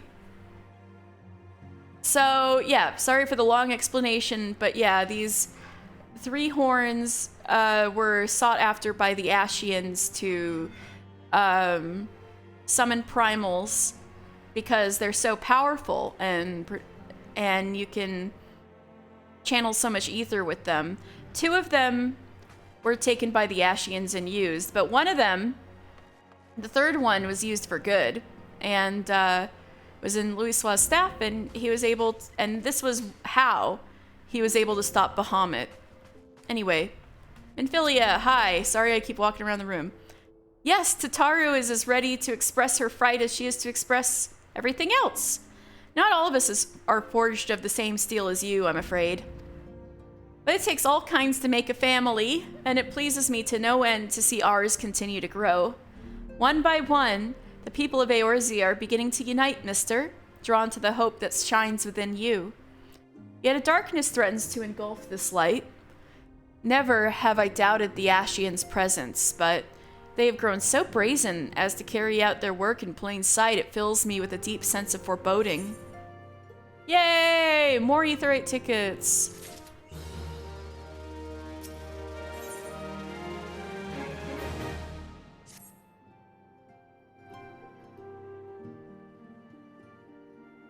I am afraid there is no rest for the weary, mister.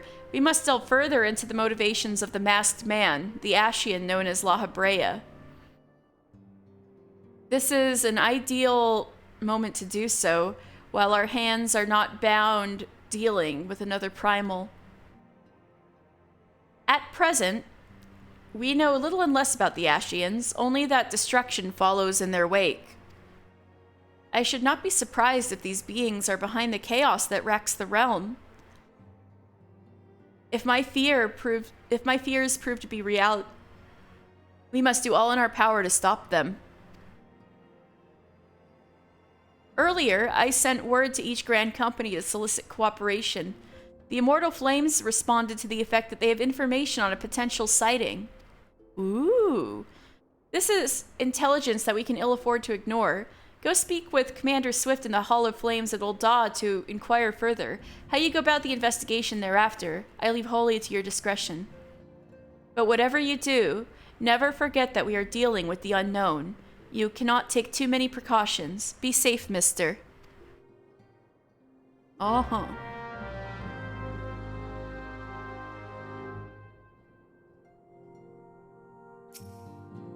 I think that the Ashians have grown so brazen as to carry out their work in plain view. We must needs uncover their dark designs, that we might take measures against them. I'm relying on you, mister. Pretty certain nothing's changed out here? Thancred's still being emo in the hallway? Yep. Alright, let's go. Time to go to Old Daw.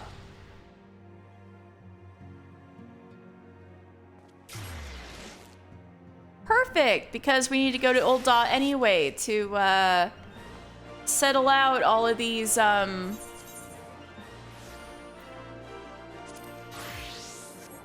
quests.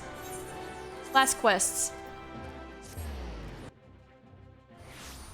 So I'm a brand new baby Gladiator C. I don't even have a shield made of metal. That's how baby I am.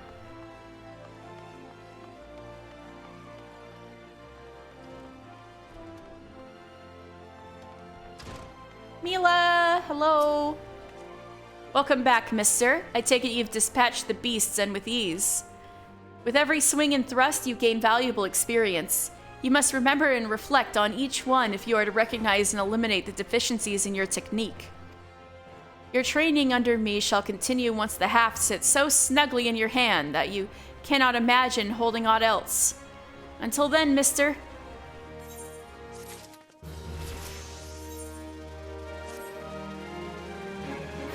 Ah, mister, I take it you and your sword have become better acquainted. Then I will now instruct you on another fundamental aspect of what it means to be a gladiator, commanding an opponent's attention. As gladiators, we are trained to engage enemies at close range, weathering their attacks as we deliver our own. However, there are times when we must do battle alongside allies whose talents are not the same as our own. In such a situation, your role is not to slay the enemy in front of you, but rather to defend the man beside you.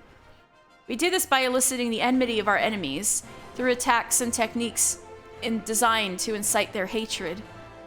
You must learn to draw the enemy's attention to yourself and to trust in your stout constitution to endure. In so doing, you protect your weaker comrades who would otherwise perish. To help you better understand this, there is a task I would have you perform. It just so happens that Momodi of the Quicksand has requested our assistance. A gang of Lominsan marauders has paraded into town and begun harassing people outside her establishment. Wait, from my town? Marauders from Lominsa? Men like these prey on the weak, but will turn tail and flee at the first sign of defiance. You need not resort to violence. It will suffice to show them that you are not afraid of them, and will not tolerate their behavior. Seek out the Lominsas and make your presence known by bellowing, "Face me, marauder!"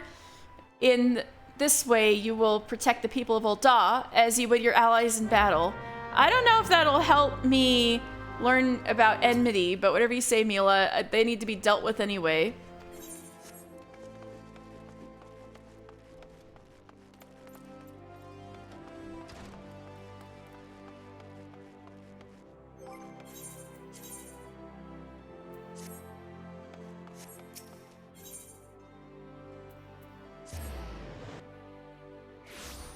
All right, who's rabble rousing? Hey, you. The yells you want. This don't concern you, so bugger off. Oh yeah? Are you prepared to face me? Hey. You know your friend here is a 12 damn cheat? Thinks he can charge us more because we're foreigners, but he'll get his own back. Mark me words. So I have to be intimidating, like, hey, want some of this?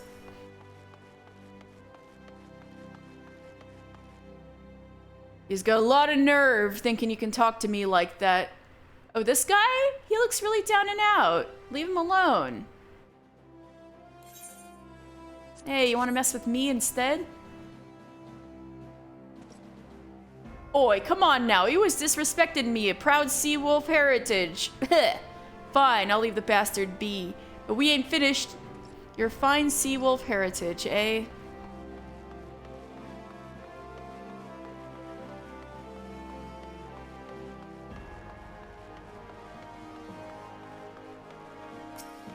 You picking on this Lullafell? Oh my god, it's raining in Ul'dah. That's rare. Bugger off. Can't you see I'm having a civilized conversation with this poxy whore son? Oh my god, it's raining in Ul'dah.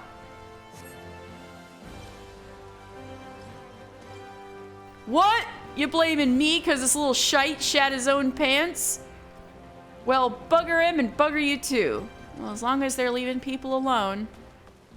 Another one? Where's the other one? It's there. This person isn't inside the quicksand, are they? Oh, there you are. This poor girl, leave her alone.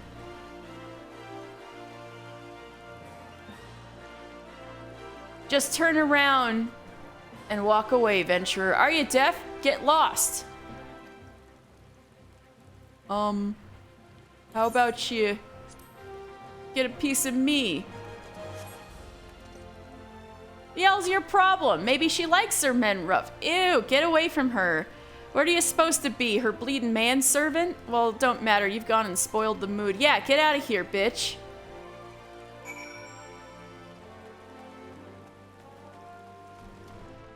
I'm gonna tell Merlvib on you, and she'll have your ass court-martialed. Bar Merle.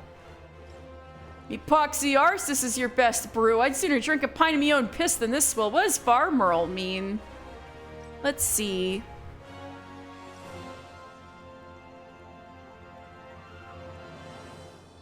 Ooh, wrong page.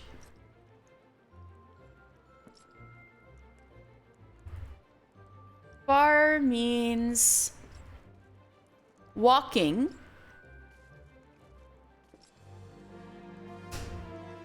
Merle means wall. Walking wall. He's a walking wall of meat. Meatpoxy arse is your oh yeah, I read that. Hey, leave her alone.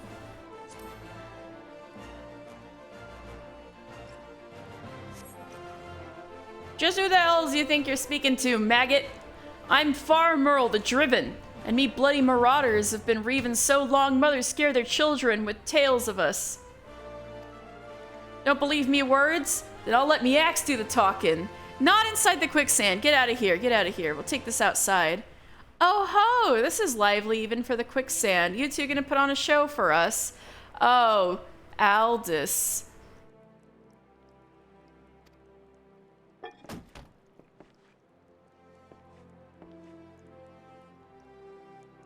What's this? Another goddamn fool? Show some respect when you talk to Far Merle the Driven, leader of a troop of bloody mummers or some such. Aye, I heard you the first time. Your voice carries quite well. Then unless you want me to split your skull with me axe, you better. Ooh, cool sword. That sword, it couldn't be Frenzy. But only the sword of Nald would. Bloody hells, it's you! You know, I've never been one to stand back and watch. Mind if I join the fun? Begging your pardon, sir. Man, you're much better at intimidating people than I am. Hello. Why do they always do that? Looks like it's just you and me. Standing up to that Leminson was quite brave of you. And quite foolish. I think I like you, gladiator. Name's Aldous. I'd buy you a drink, but I'm afraid I've just spent the last of my coin. I used to be a young gladiator like you. Back then, but that hardly concerns you. These days, I'm just an explorer of the unexplored, a seeker of as-yet unknown experiences. I mean, I'd say I'm the same. That sounds adventurer-like. Like that beautiful stranger keeping my bed warm right now. Gods, oh, that kind of experience. Gods, I've missed this city. This wonderful desert jewel of debauchery and sin. Now, if you'll excuse me. Okay, whatever, buddy. I know, right?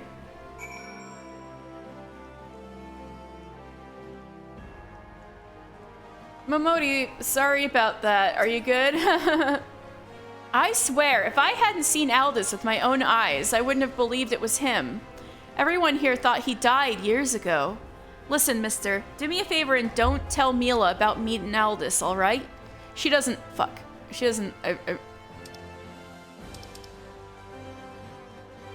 need this sort of drama. Why? Well, let's just say some folk ain't good for one another.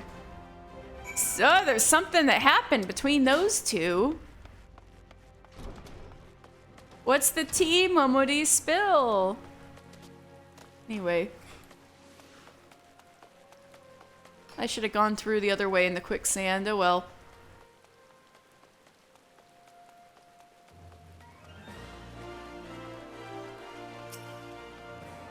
Never expected the Sword and Shield class quest to have relationship drama, right?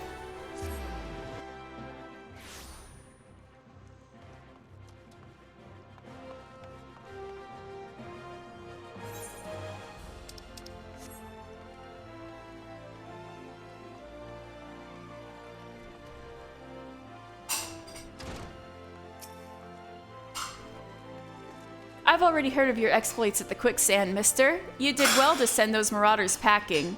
I wish we could say we've heard the last of them. Alas, we've received reports of axe-wielding raiders assaulting merchants traveling through Scorpion Crossing. It seems words will not suffice after all. I want you to finish what you've begun, mister. Head to Western Thanalan and see that Farmerl the Driven and all those who have shared in his crimes never trouble the people of Ul'dah again. Alright, I'll go kick their ass, ma'am.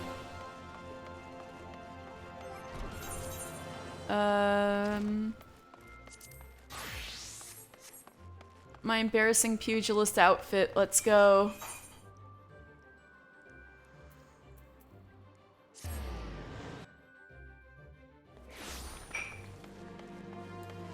Ignore the fact that I don't have pants. It's called a subligar, okay? It's armor.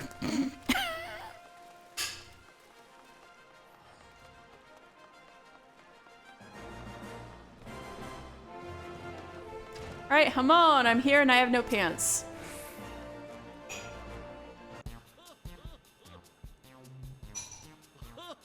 So you've gone, given the earth sprites what for? Well done, mister. By smiting stone and earth, you forged unyielding weapons of your fists.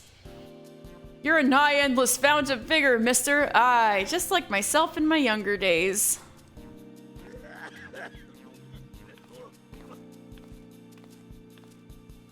This must be the promising recruit you've been telling me about. Is Chuchito? Well, of course he's promising. He's training under Hamon Holy Fist. That's our master, Hamon. Mister, I don't believe I've introduced my assistant yet. This is Chuchito. A pleasure to make your acquaintance. As introduced, I serve as Master Hamon's right hand, though there's still much and more I've yet to learn. Together, let us strive for mastery of our art. Chuchito joined the guild soon after I was made its master. She's my very first student, as a matter of fact. Well, there was one other to be sure, but... Let's not dwell on the past, master. It was Mister's bright future we were discussing. Only need fists, yeah. To break rocks, yeah. Which reminds me, did you collect my gil from him? My gear is rather worn down, and I do need the money for repairs. Yes, Mister's future with us is bright indeed. If he keeps up his efforts, he may well become the next Holy Fist. Train hard, young one, and grow strong. When the time's ripe, I'll have another little lesson for you.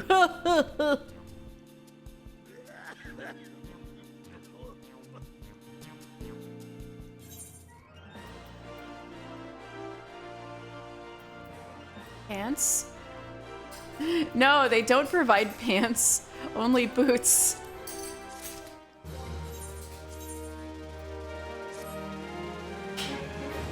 Oh my god, I look even worse.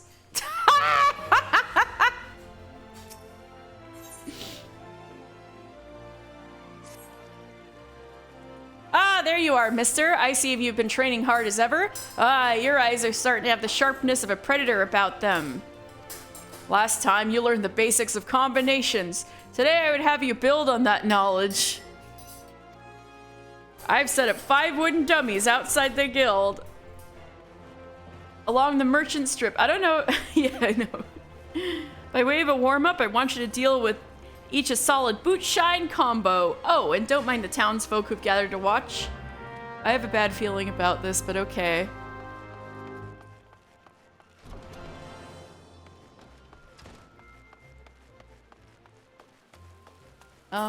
Hello, everybody.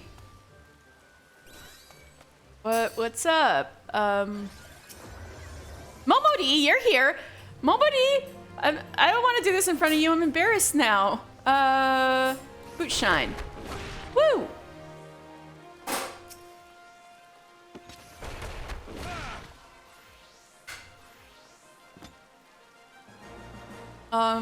There are more, right?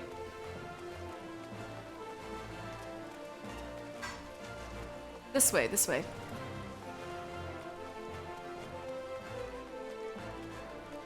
Alright, more people. Wait, Yellow Moon? Yellow Moon, you're here? Shit. Alright. The mannequin stands there, and though it is silent, you cannot help but feel it is mocking you.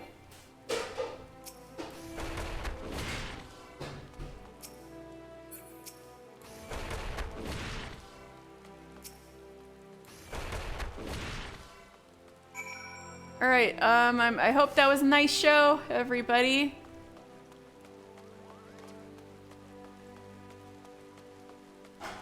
Watching a guy in leather and no pants beat the shit out of a wooden dummy.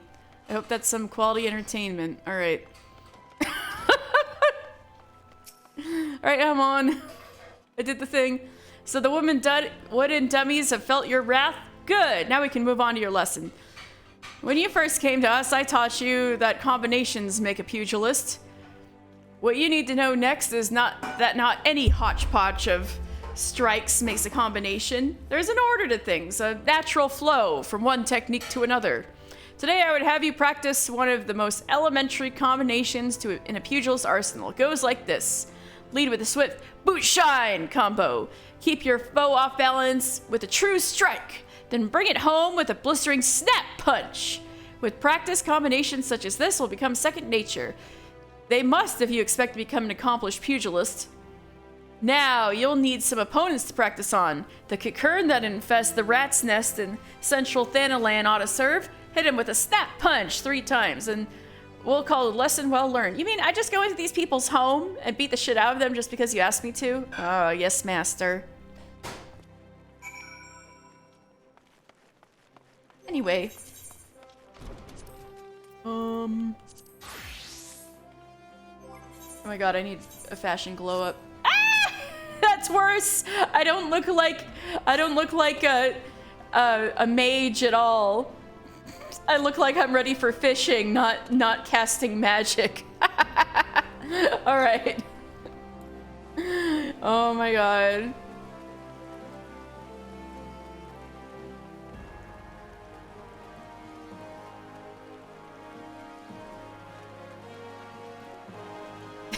It looks so funny.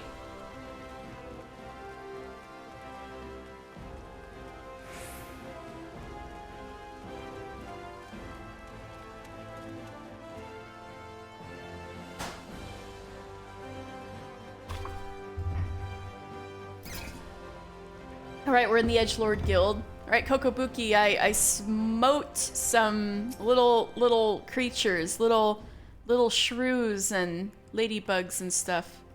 Not ladybugs, but you know what I'm talking about. You have the satisfied look of a mage who has utterly vanquished his foes. Mister, I formally welcome you to the Brotherhood of Thaumaturges. The purpose of this trial was to gauge your capacity for wielding thaumaturgy, an innate quality the limits of which are bound by the level of etheric energy flowing through your physical being. Ether, the very stuff of life, exists within all living creatures to a greater or lesser extent. Remember this, for it is the most basic law of arcane manipulation. As your experience grows, so shall your reserves of thaumaturgical endurance. The wellspring of your magical might will also swell in response to moments of extreme terror and duress. When you find yourself seeking greater challenge, when next you crave the thrill of exquisite fear, that is when you shall know the time has come for you to visit me once more.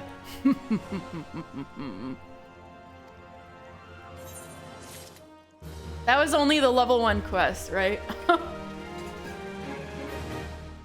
Right. Your burgeoning power strains against the confines of your untried mortal shell. Another trial you must have.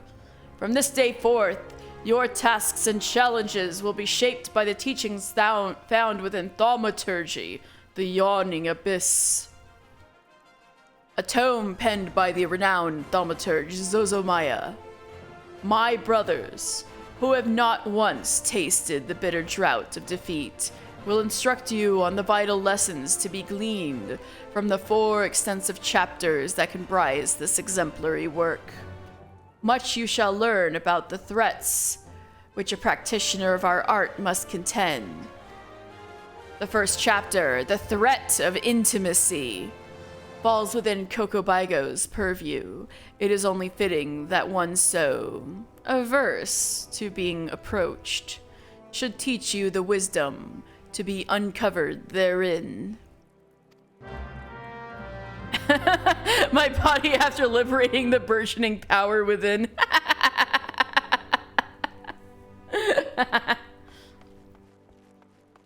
Right, Kokobaigo, apparently you don't like being approached? You like social distancing? Ah! Oh, yes, mister, I've been expecting you. Allow me to read you the pertinent passage from the opening chapter of Zozomaya's Guide. The Threat of Intimacy. You had Taco Bell for lunch. Oh no, sorry. Ah, how magnificent the potent power we wield. Roaring flames, piercing ice, and shocking bolts are matched not by fist or sword or spear. But the burly warrior waxes fearsome with every closing step. Fists shatter bone, blades slide through flesh, spears puncture soft bellies. Know you this threat and stand you apart from such men. Ugh, that last part makes me queasy, no matter how often I recite it. The lesson, however, should be obvious. Keep your distance from your foes. Apart from the agony of being hit, or stabbed, or worse, you'll have a devil of a time completing an incantation with the enemy, flailing his weapons at your person. Thus the wise thaumaturge always strikes from afar. The farther the better. Now let us proceed with your trial. Take this dried fish and set it down in the vicinity of the Silver Bazaar. Next, simply draw back to a comfortable distance and wait for the vulture to swoop in and feed. That is when you ambush the nasty creature with a barrage of deadly spells. Once you have slain the scavenger, be sure to retrieve a generous slice of vulture meat for Fafafono. He doesn't mind us conducting trials so close to his shop, so long as he's properly compensated. Yes, mister, we pay him in sorcery-blasted bird flesh.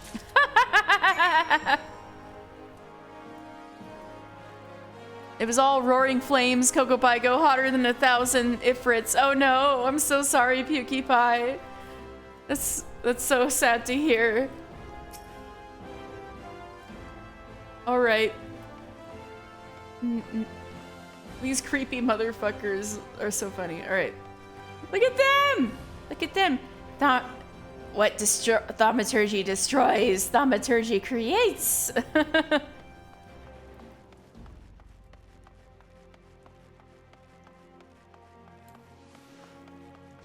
All right, what next? I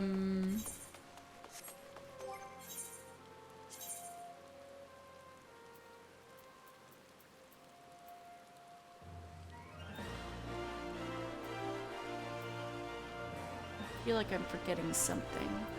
No, that's it. Just the crafters now. Hella crafters. And miner. Alright, let's go Miners Guild.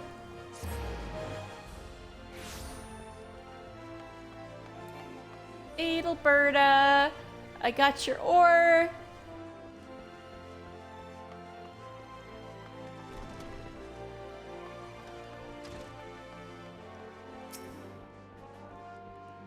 It's 10 chunks of copper ore I want. The metal is common enough in Thanalan.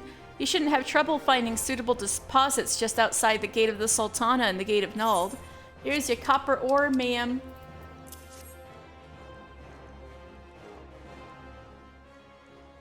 Let's see here. 10 chunks, just as I ordered. Well done, mister.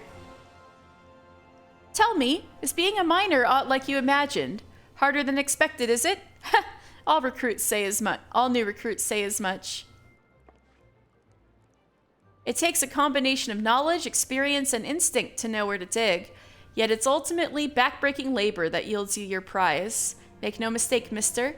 Mining is grueling work, and you'll be dog-tired most of your waking hours. But tell me, did you not feel invigorated each time your pickaxe struck home?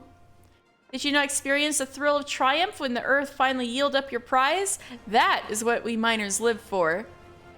You may be ripe to collapse, your face caked in week old dirt, but the promise of discovery drives you on, and the instant you find that which you have long sought, in that sparkling instant, you feel like a god among men.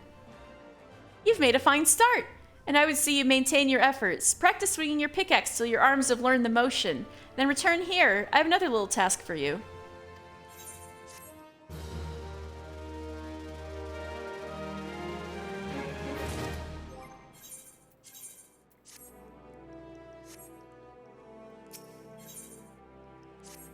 Hello there, mister. 'Tis good to see you again. Judging by the blisters on your hands, it's plain you've been hard at it with your pickaxe. Good. You're ready for the next stage of your training. Eorzea is a vast realm filled with diverse environments, and her mineral wealth varies from region to region. Even within Thanalan, there's a marked difference between East and West. If you want to be a successful miner, it's essential that you know where to look for what. And for that, you have to become intimate with Eorzea.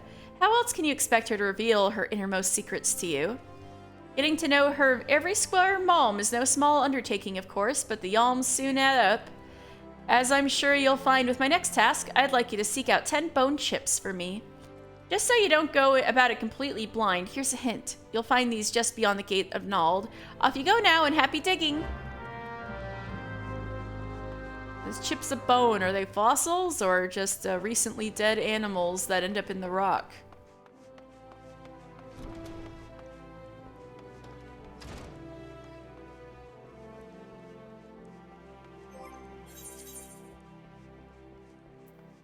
Alright, now we got Alchemist.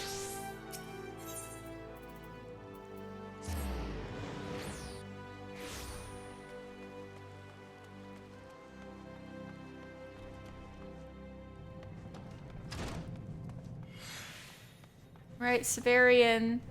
Here. Your task is to provide me with 1 bottle of distilled water. Come, come, we are wasting time. Purchase a pail of muddy water from Evsmenes, if you must. Here.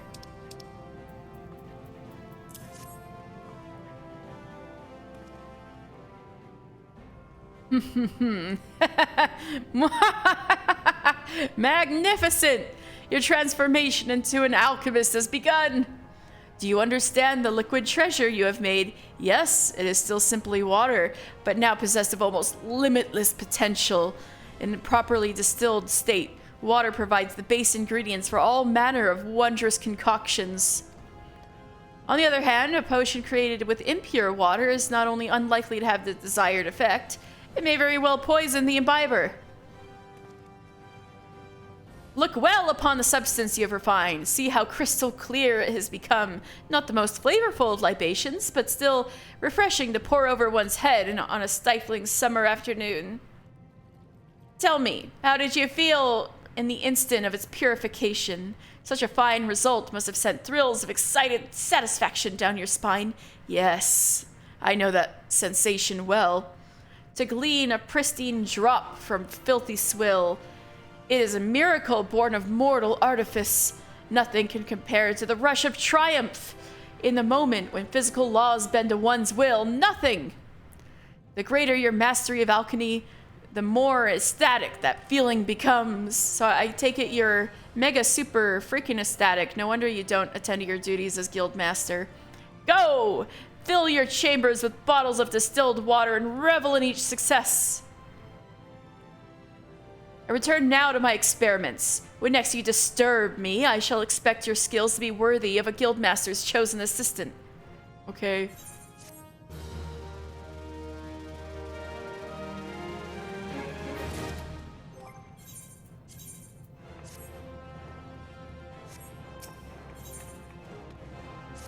What? What is it now? Gil for the poor? Another accursed love filter? Ah, you're that wretch that insists on dusting my bench, aren't you? No? Then who? Oh, my new assistant. No, do not bother me with more names. My mind shall not be cluttered with trivial details unrelated to alchemical processes. I trust you have busied yourself with mastery of your discipline. I have scant moments to spare on lessons, but I suppose I must invest a modicum of time in your training if you are to be of any use to me. Let us move on to the second fundamental principle of alchemy. Your understanding of this principle will be best facilitated by creating 3 bottles of antidote. For this task, you must needs acquire the stipulated number of grass vipers, as well as a chunk of rock salt. I believe the guild often has the poisonous snakes in stock, so you need only purchase them from that supplier last. Ah, yes, Esmene. As for the rock salt, I believe she can supply that too, and for a reasonable price. I rather suggest seeing her for all your simple ingredient needs, unless you fancy the idea of scrabbling in the sand to find them yourself. In any case, I am not terribly concerned with how you procure the materials. What is most important is that you experience this fundamental principle firsthand as you concoct the 3 bottles of antidote. Return to me with the bliss of new knowledge stamped upon your free features. Okay. Whatever, Severian, I'll do that while you're while I'm off stream.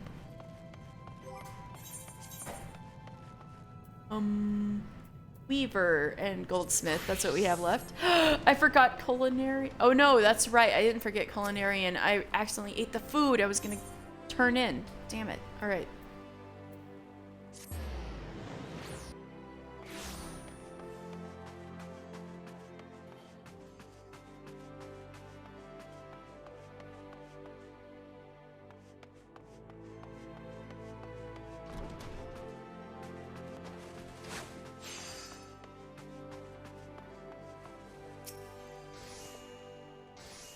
Yigima can provide the Moko grass, but you must procure the lightning shards. Or have you made your yarn already? Yeah, I have a yarn for you.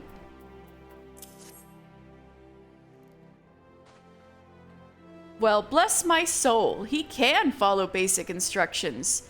It would seem you've grasped the fundamentals. Good boy.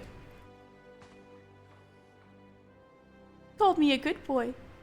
Yarn and cloth may be mere materials, but they must be crafted with no less care than a whole garment. For though the finest garments are greater than the sum of their parts are invariably the finest. Do you remember this, mister, as you continue your training?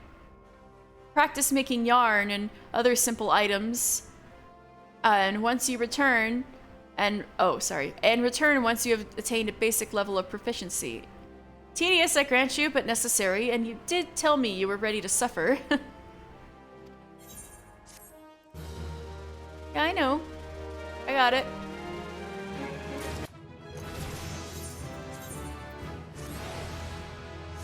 I'm ready to suffer for fashion. Alright.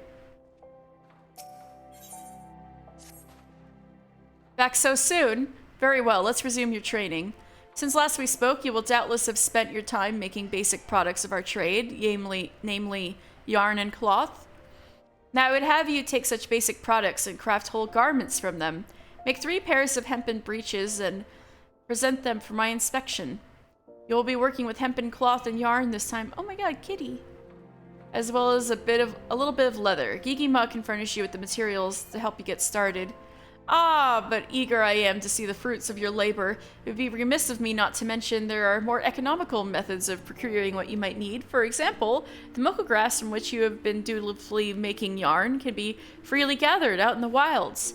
That said, one can't simply rip it out of the ground with one's hand. A scythe is needed, as well as a working knowledge of botany.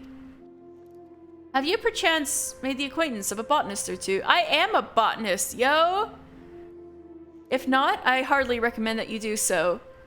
They're attractively earthy without seeming dirty and youthful besides. Oh, you're just thinking about the aesthetics of botanists, okay.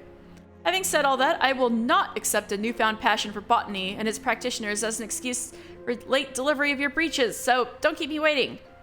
Yes, sir. Alright, and goldsmiths.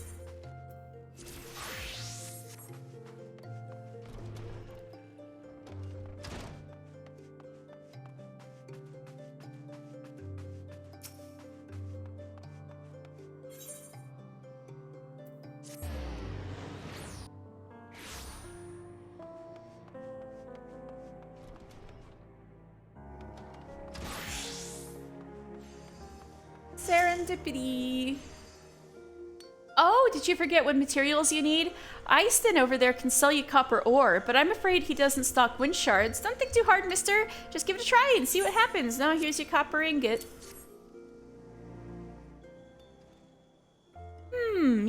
I think this is quite... Oh, fucking... GG. Neck. Utter garbage. The worst. Not even fit for making a chamber pot. I hate GG. Not the Hildebrand GG. That GG's precious. I hate this particular GG. Quiet, GG. I'm the guild master. I get to decide what's fit for a chamber pot. Please excuse me. He gets a bit overzealous at times. GG is my assistant, but he has a habit of butting in with his opinions. Most mammoths are rather simple, capable of no more than rudimentary speech. They can be relied upon for menial tasks, but little else. Gigi, on the other hand, is quite intelligent, and quite stubborn, I might add. I suspect that's due to his age. He's been with the guild for an eternity, ever attending each guild master, but recently he's been coming and going as he pleases. Kneel before Gigi, the one true guild master. Respect my authority, ignorant mortal, or suffer my wrath. It's like this every day, mister.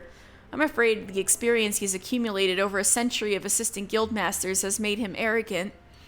It's quite intimidating, really. I may be the guildmaster, but he's like a walking, talking archive of all knowledge to do with our craft. Oh, I completely forgot about your ingot. Sorry. As I was about to say, I think this is very, very good for a beginner. It's reasonably pure and well-formed. I dare say you've got a knack for this, mister. What you need now is practice. So keep practicing with your hammer, and come back here when you've gotten more comfortable using it. Bugger off, greenhorn. Oh my god.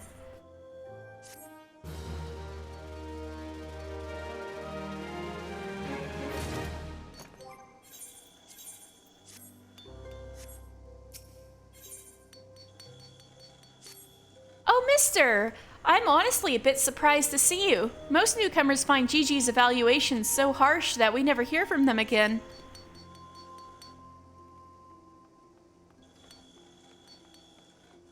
So I'm so glad you didn't take him seriously when he said your copper wasn't fit for a chamber pot. I mean, really, it doesn't even make sense. You could make a chamber pot out of anything. Anyway, I hope you've been working hard, because your next task won't be nearly as easy as the last. Listen well, mister. I want you to make me 3 copper gorgets. For this, you'll need copper ingots, which you very conveniently learned to make last time. Now, I directed you to purchase ore from Easton before, but there are other ways to obtain it. You could dig it up yourself, or perhaps befriend a lonely miner and convince him to share some with you. I gotta find some lonely miners. However you choose to obtain your materials, I'm sure you'll put them to good use. Thank you, ma'am. Alright, time to finally do the business I was here for in the first place. I'm not forgetting anything, am I? I don't think so. Okay.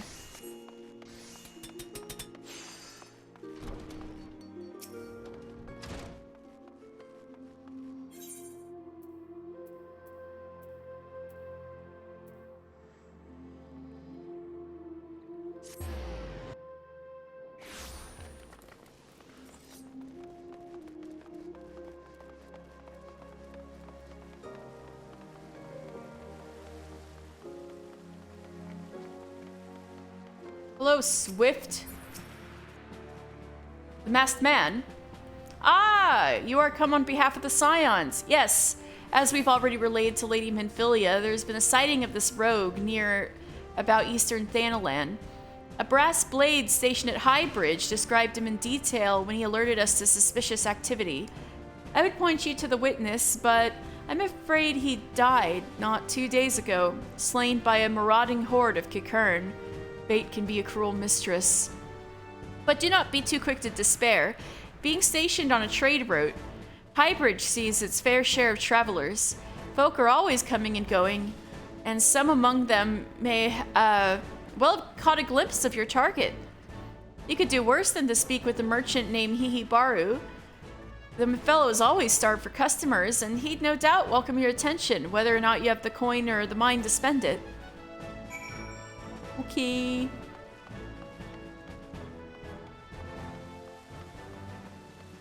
Well, I guess we're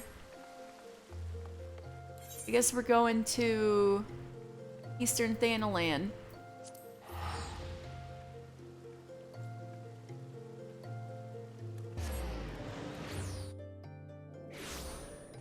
Here we are back at Camp Tribone. Alright, I'm gonna take a little break. I need to refresh a little bit, so I will be right back.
All right, thank you for your patience.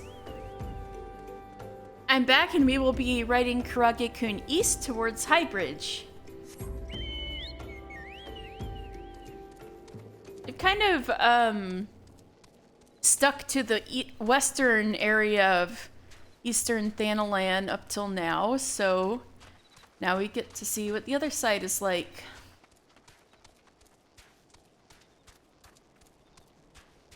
Too bad we can't see the burning wall very well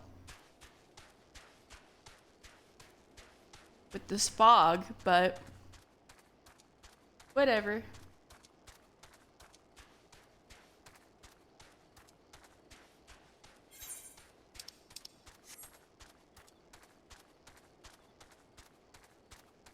So since we're just trucking along here for a bit, how are you all doing this evening?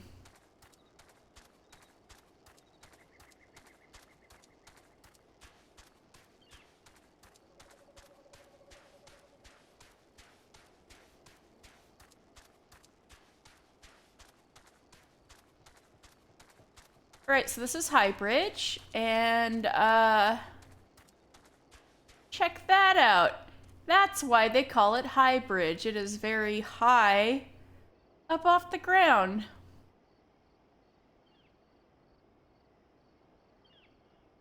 You're sick? I'm so sorry to hear that, Pukey Pie. I hope you feel better soon.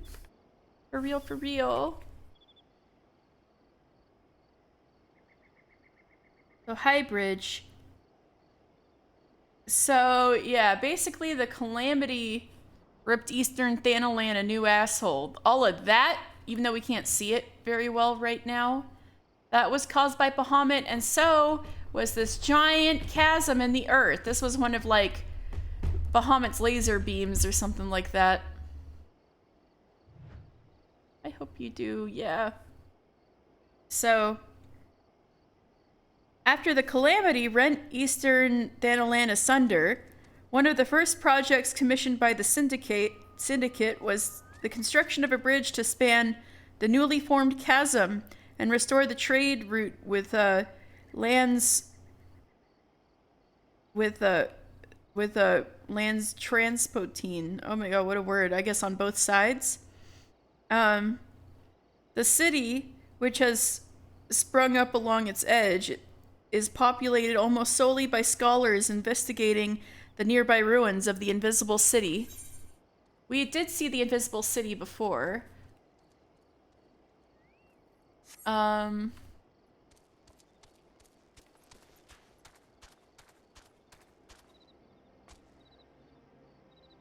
this is Hihibaru, who we're meant to see. Welcome to Highbridge, adventurer. Whatever you seek, I, Hihibaru, can provide it. Probably. You're after a masked man?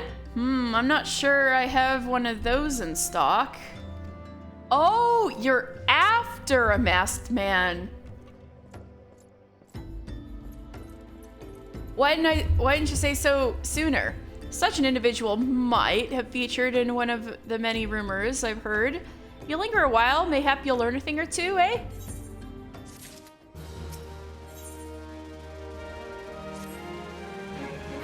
When the Order of Nalthal began excavating the ruins below, I had hopes that Highbridge would turn into a bustling hub for pilgrims. Thanks to the nigh endless Beastman raids, folk are too afraid to come within a malm of here. I sold everything I owned to get my venture started, and I'm loath to give it up without making an earnest effort to stick it out. But if things keep going as they are, I'll be bankrupt before the moon is through. Whining won't do me any good, though. No, for my business to survive, I need business. Speaking of which, perhaps you'd like to browse my wares, spend a bit of coin to help a struggling merchant? The masked man? I'll take your bloody masked man. I know what I said before, but vague rumors are all I got. If you want to know about him, go and ask the other merchants. Yeah, that's what I'm here for, not your business.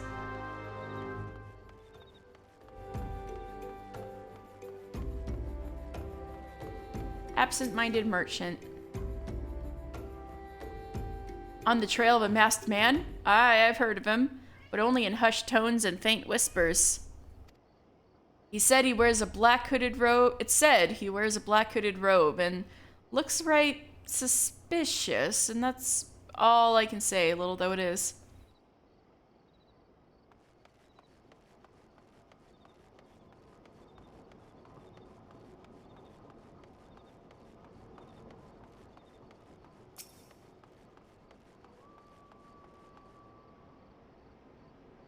Have I seen a masked man wearing a dark robe? Nope, I haven't, nor do I wish to. Business is bad enough without shady characters lurking about. Folk have been giving Highbridge a wide berth because of all the Kikern raids. None but the most devout of pilgrims are willing to come here anymore.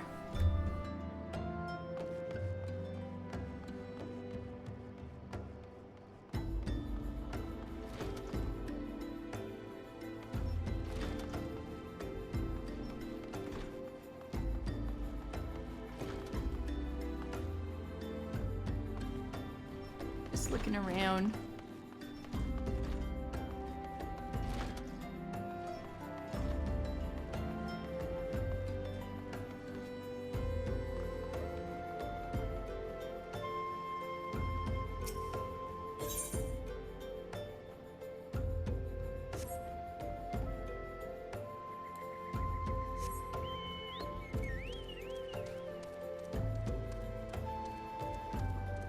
I'm not quite sure where,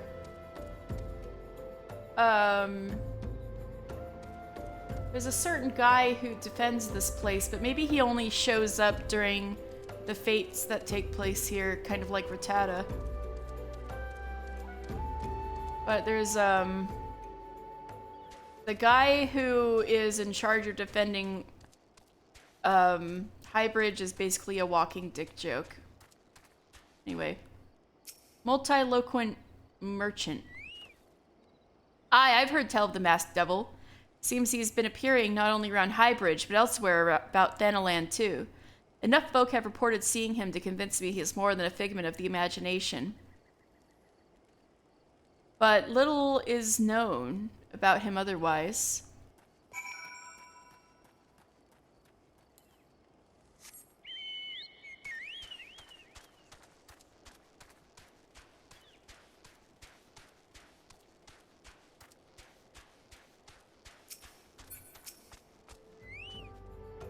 Judging by your expression, I take it you didn't learn much of use. Look, I'm sorry for my rudeness earlier. It's just that things are tough for us merchants at the moment. The Kikern raids are so constant, so organized, we're beginning to suspect that someone is orchestrating it all. That's likely who I'm looking for. I tend to put my own welfare first, like most of us do, but that doesn't mean I'm a bad person. I promise to keep an eye out for your masked man. If I see or hear anything, you'll be the first to know. Right, well, did you find anything out? I finally got some honest-to-God's information on your masked man. Why so confident? Because I saw him with my own two eyes. I was out for an evening stroll, minding my own business, when I noticed a column of smoke rising from a cliff over at Thal's Respite. Curious, I took myself there to find a masked man. Your masked man, I'm sure of it, standing by a fire. As if in answer, some Kikern appeared soon after, and the group began talking at length. I'm afraid I was too far out of earshot to hear much of anything. After the group had dispersed, an idea came to me. If you were to use this smoldering coal to start a fire, you might be able to arrange a similar meeting. It will be dangerous, I shouldn't doubt, but you've proven yourself more than a match for a pack of rats. So, what do you think? That's some sound, reliable information, if I do say so myself. Well worth all the lingering about you've been doing, wouldn't you say? Alright. So this, since we're going that way, let me pick up this guy's quest. This guy has a hell of a quest. I remember exactly what this is. Helmheart. You! Yes, you, adventurer. You don't have a single hair on your head, do you? I need you to fetch 3 bottles of furball blood, and do so with all haste. Where to find furball blood, you ask? Why, from Furballs, of course. Now hurry, this is a matter of life or death. Furballs, eh?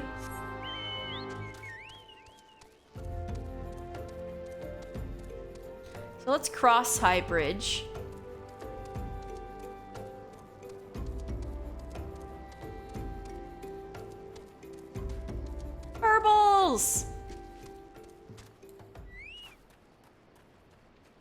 fluffy little fluff balls. Time to kill them. Anyway, this area is called Welwick Wood. Deep within the northeasternmost corner of Old Dawes dusty domain springs Welwick Wood. A rare oasis of green in a sea of yellows and browns. It is widely speculated that the Holt began from seeds blown across the mountains by rare northerly winds from the Black Shroud. Yeah, because if you see here, this is the path right into the Shroud. So Welwick Wood, you could think of it as like the edge of the Black Shroud that is technically Thanalan.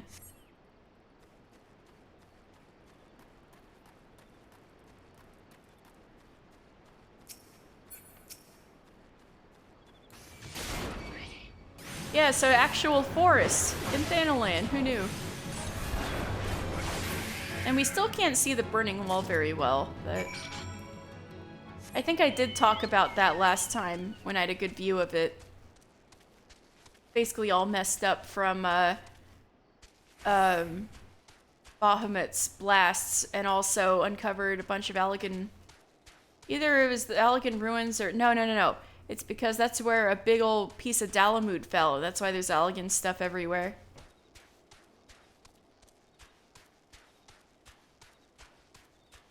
Alright, we're going along the path of Welwick Wood.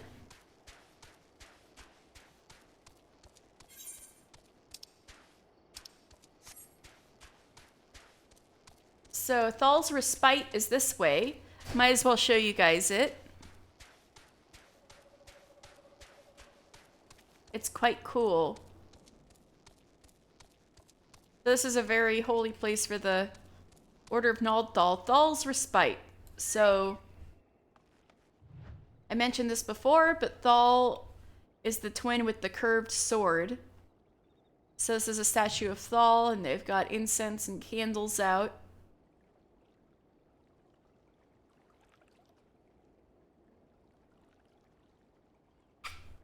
So, Thal's Respite.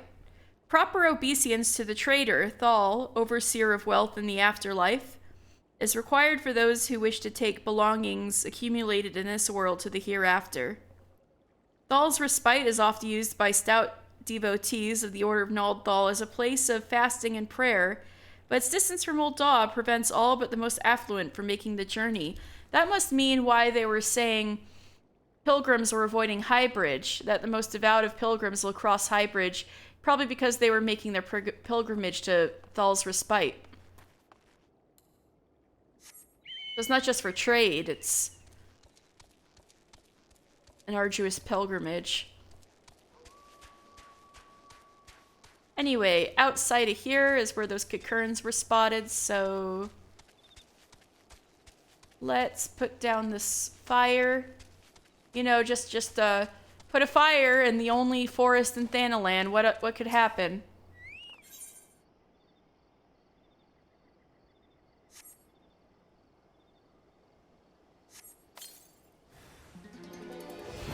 Oh. Corpse Brigade, foot soldier. Now, this is not actually a, the Corpse Brigade is not actually zombies. They're Alamegans, but I think they're kind of like Alamegan bandits. Like, they're not very nice people.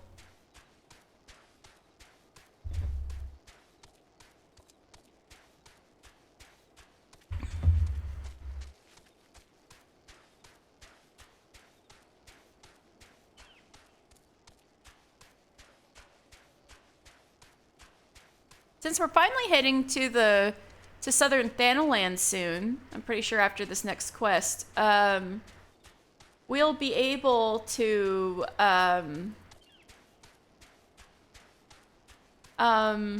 do Sunken Temple of Karn. That'll be fun. I'll need real people for that. I don't know who who would want to do Karn with me. Alright, Helmheart, I got your verbal blood.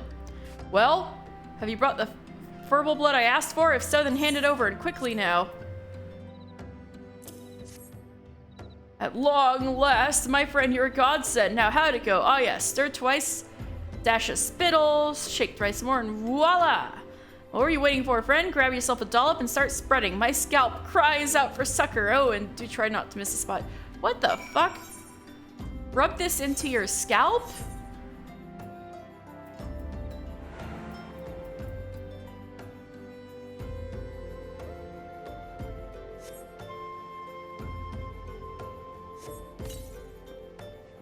Oh, you're here for temple spelunking? Yay!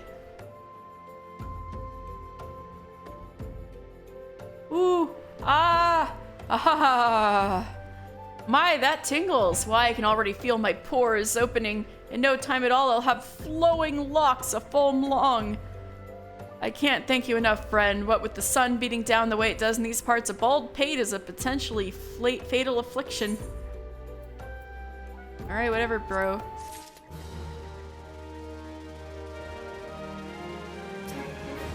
Back so soon? Were you able to find any clues leading to your masked man? There's a ward of the destroyer. A paper ward inscribed with a prayer to the patron deity of Alamigo, Ralger. the scroll! It bears a prayer to Ralger, the destroyer. In case you're unfamiliar, Ralger is the guardian deity of Alamigo, which is currently under Garlean rule. It's highly uncommon for folk of other nations to revere him. I'd wager my last guild that your assailant was Alamigan. It seems that this masked man of yours is very well connected. I confess the merchant in me envies such a diverse network of contacts. The selfsame merchant also senses danger ahead, and darkness besides. Are you certain you'd rather not take things nice and slow here at Highbridge?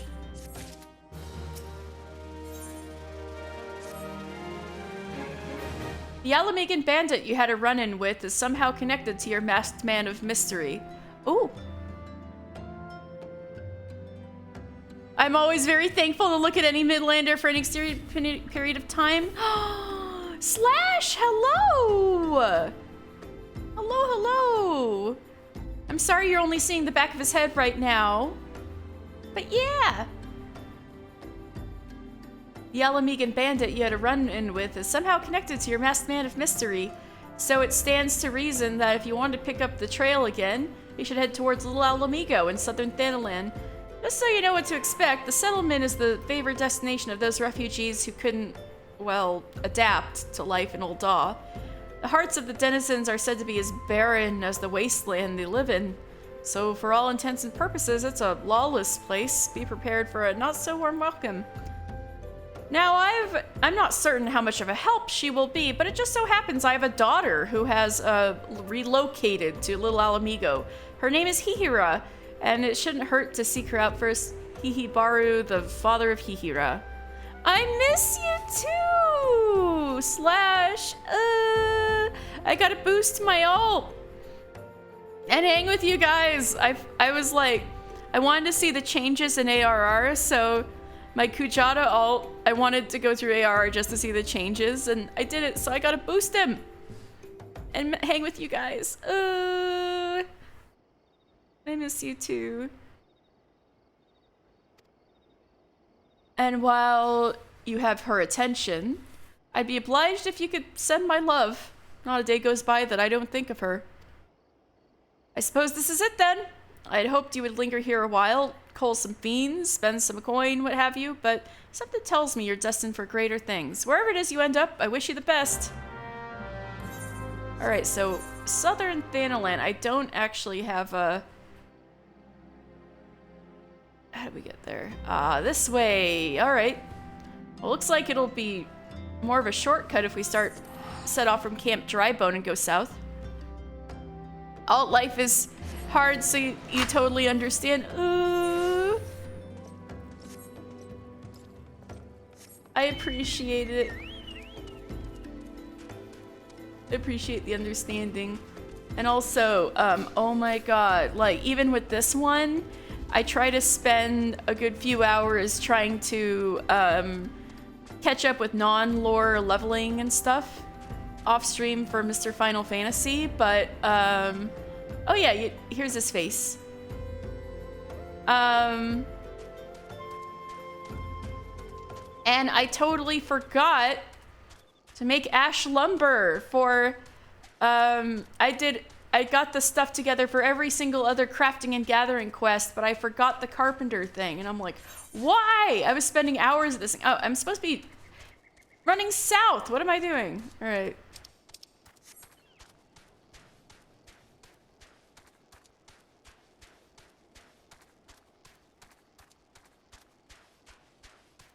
Anyway, oh. Slash. My chocobo, his name is Karage-kun.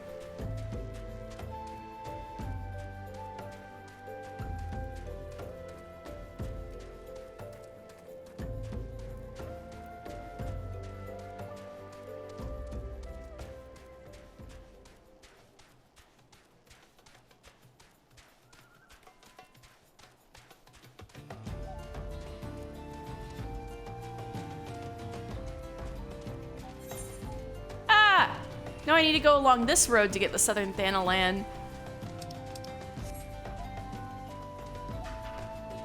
Lemon pepper would be a good chocobo name too. How about lemon pepper flavored Karage-kun?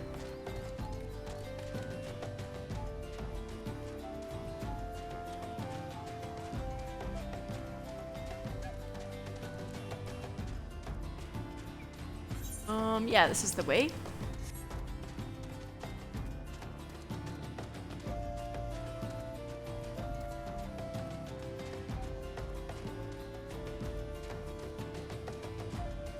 Almost there.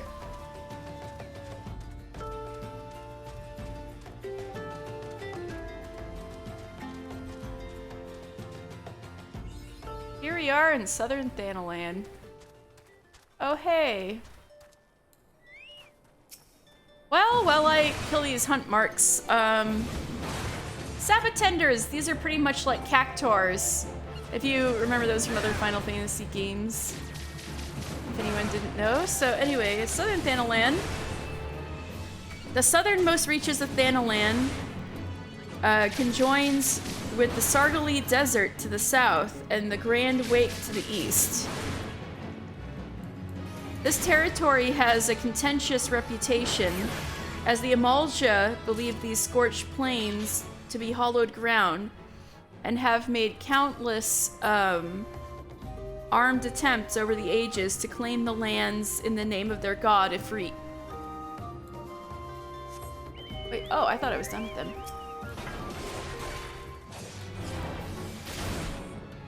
Yeah, so this area, I believe, is called Broken Water.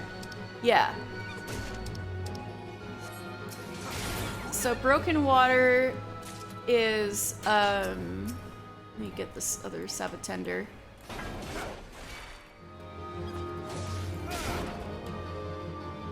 When early settlers first found a source of water in this parched region, they rejoiced. They were far less pleased to learn that it was unclean and undrinkable, and expressed their displeasure by naming the place Broken Water to warn those who would follow. Yeah. Not quite a nice reason it's called Broken Water. Oh. You know, let's just move on to Little Alamigo.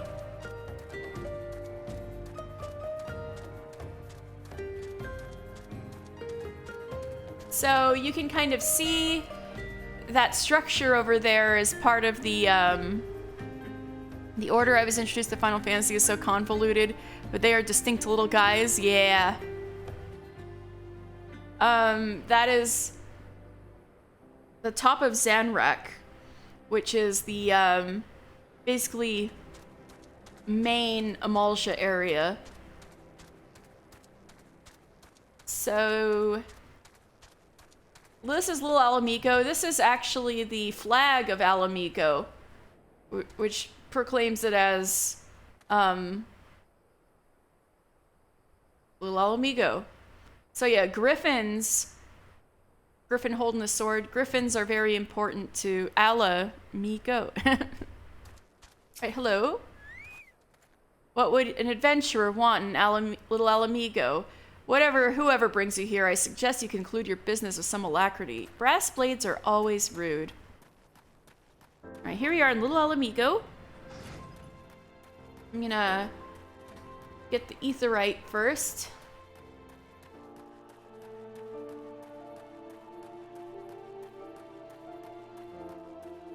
Maybe this is some of that broken water they're talking about. Ah! Get me up here. All right.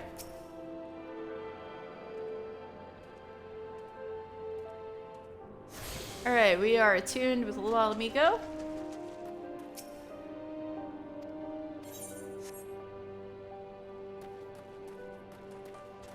And anyway.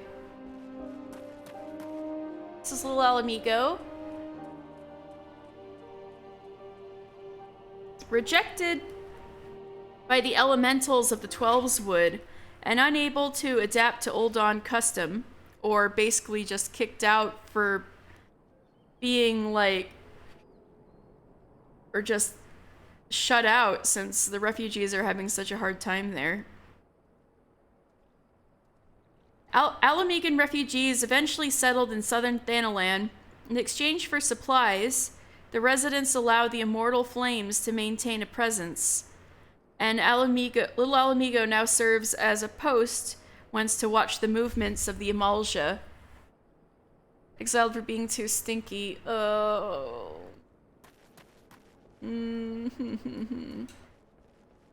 So anyway, right, we need to find Hihira.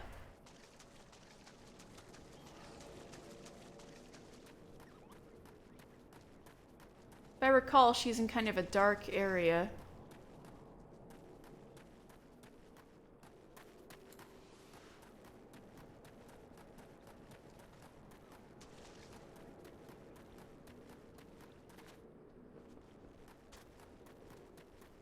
Here she is. Where a lot of people are camped out and stuff. So Hihira, hello. Why yes, Hihibaru's my father. He said what? Oh, I wish I could be a better daughter to him. It's just that... Oh, I'm sorry, I shouldn't bother you with family matters. But I am grateful to you for delivering the message. Now then, what brings you here? A masked man? I'm afraid the description doesn't ring any bells, but... One of the others here may have seen something. I would recommend you first speak to Gundabald, the leader of the settlement. I must warn you, though, he isn't exactly accommodating to outsiders. I was raised in a wealthy merchant family in Old Da, where my parents saw that I wanted for nothing. But when I heard of the refugees' plight, I simply could not stay put. Outsider, sheltered, spoiled child... The names that they call me, all are true. Still, I only want to help them in whatever small way I can.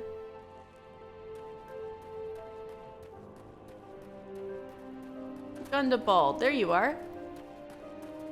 So this is Gundabald, the guy in charge.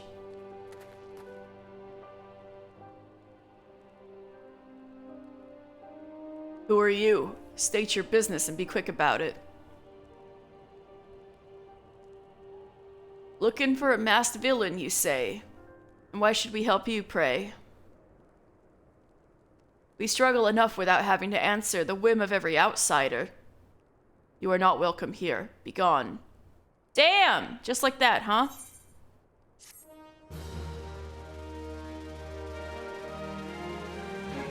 Oh, so much for that.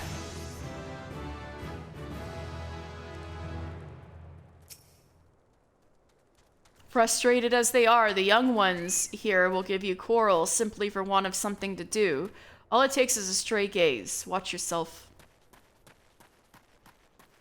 So,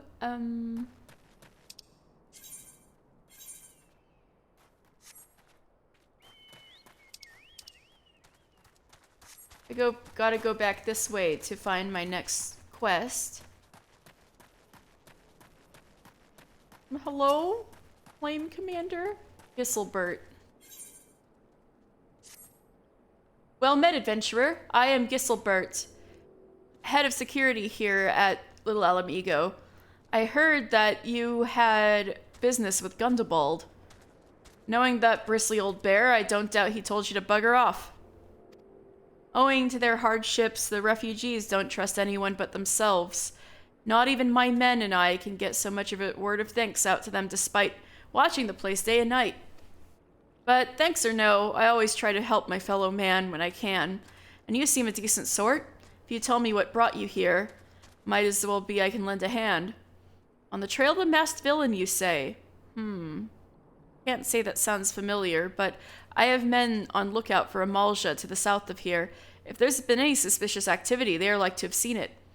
I had a mind to take each of them a cup of sweet Thanalan tea so as to lift their spirits. That sounds so good. I want some of that right now. If you were to run this little errand in my stead, they'd be all the more willing to tell you what they know. Thanks, dude. Well met, friend. I'm Giselbert. Proud man of the flames. What do you do here? I have charge of security here at Little Alamigo, though it's just half of my duties. The other half is maintaining surveillance over the Amalja encampment to the south. So as to keep a closer watch on the lizardmen, the Immortal Flames entered into an agreement with the refugees. We provide them relief by way of provisions, and in return they let us use these caverns for our operations. Like you, I'm an outsider in this place. If you find yourself in any sort of trouble, don't hesitate to come to me. What kind of place is this? This settlement was founded by Alamigan refugees.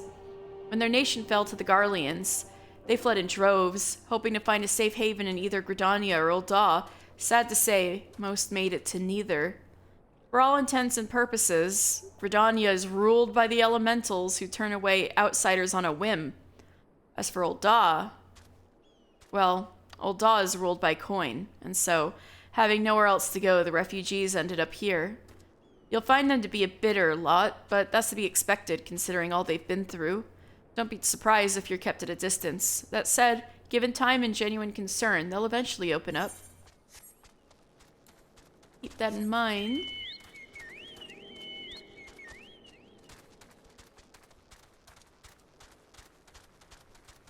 This is a good view of Malsha territory.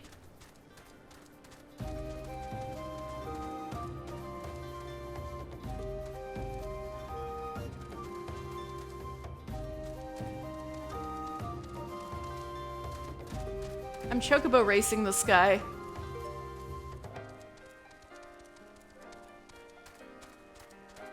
Right, hello, Angry River. You there, are you an Amalja? No? Then carry on. Sweet Thanalan tea. A piping hot I think it would be iced out here. Wouldn't that be better? A piping hot infusion of freshly picked young Thanalan tea leaves mixed with rich goat cream and a generous spoonful of golden cactar flower honey. Mmm.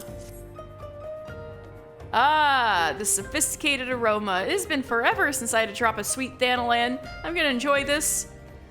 What? A masked man? Don't know, don't care. Unless he's got dark, scaly skin, stands 10 foams tall, and has the face of a lizard, then I don't give a mummer's fart. I'm alright. Oh, so he's not an Amalja, you don't care. Ugh, my belly churns like a raging river at the mere sight of Amalja. Is it not the same for you? I don't know. You're just chilling out there.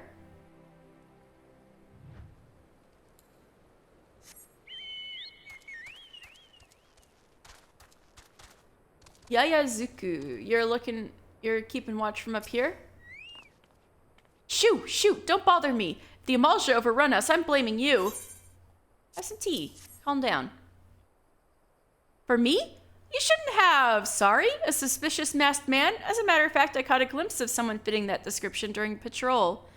Well, I couldn't make out whether it was a man or not, what with the mask and the robe, but assuming it was a he was talking with some Alamegans. I assumed he was one of them.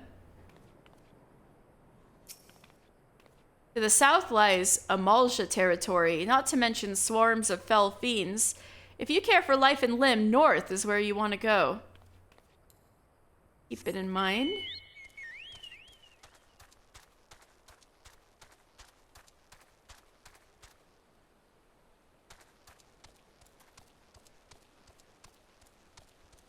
Osric.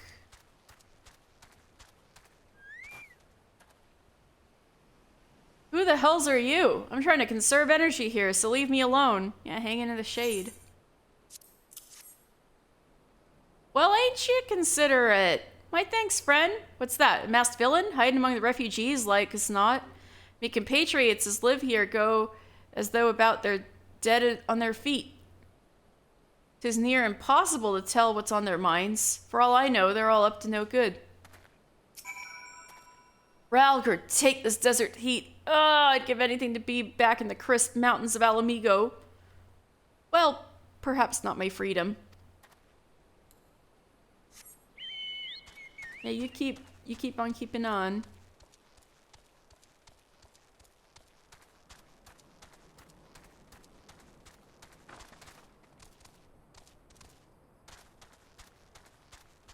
You know what?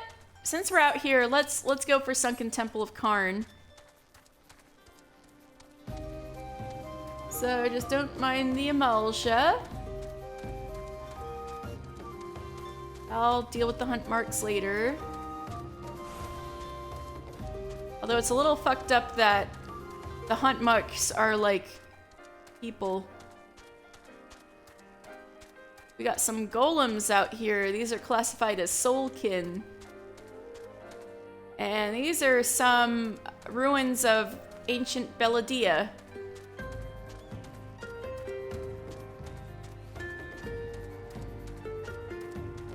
Quite cool, huh? Alright, hello, BB Moo. Welcome to the Sunken Temple of Karn, or what remains of it at least. Used by ancient Belladians as a place to worship the sun goddess Azema, much about the temple's history remains shrouded in mystery. While we have sent a research team into the depths, I regret to say that the investigation proceeds at a snail's pace. That is, when it proceeds at all. It would seem that the Belladians have rigged the temple with all manner of devious traps and snares to deter temple robbers, no doubt. We have recruited adventurers to assist in disarming the traps, but be forewarned, many who have entered have yet to return. Should you be brave the depths, we would welcome your aid. Yay!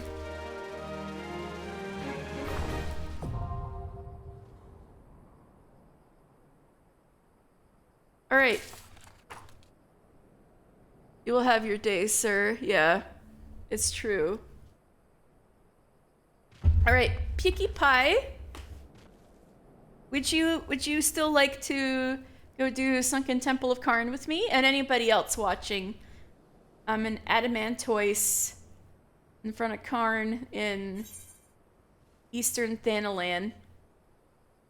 Southern Thanalan, excuse me. Southern Thanalan.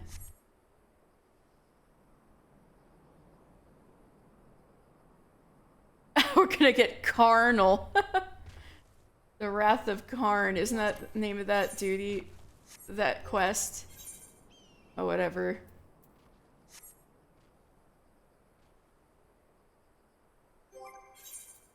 Hope I'm not embarrassing myself by going in there as a marauder. It's like level 30, right? 35, I'm totally gonna embarrass myself going in there as a marauder. Oh well. Maybe, maybe after this I'll, work on some marauder quests.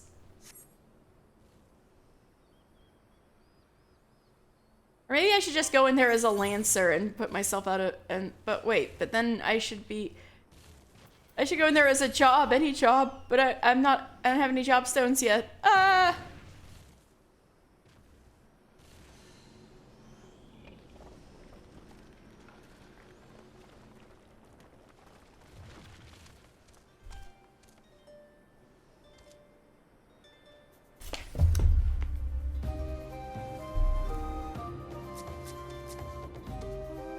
Anyway,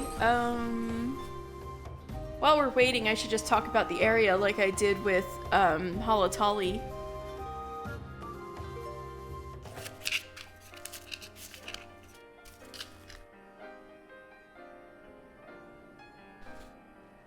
Oh, you're on your way? You're just blind? I'm right in front of the entrance in Adamantoise.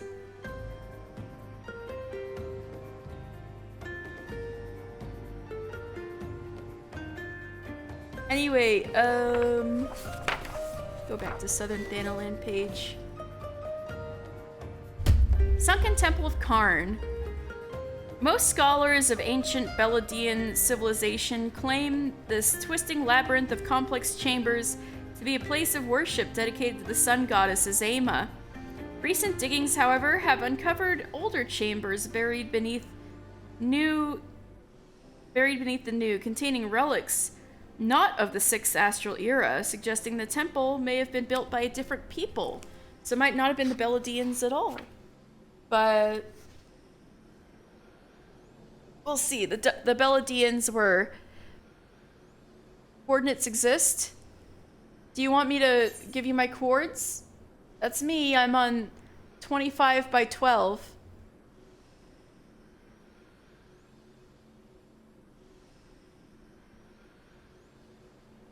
Boop, boop, boop, boop, boop.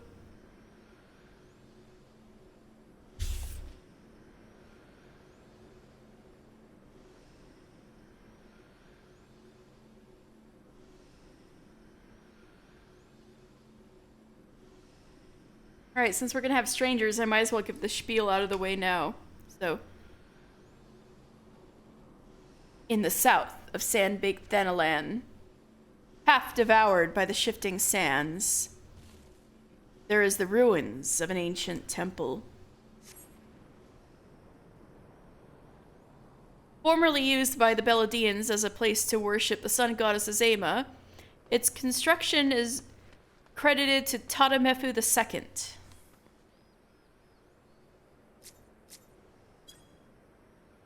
With the further expansion taking place over the generations under the auspices of sovereigns such as Lalafuto I, Lalafuto III, and Memeto the Meek. Financial woes, however, put a stop to Lalafuto IV's... Ow! Oh, hello, Peaky Pie!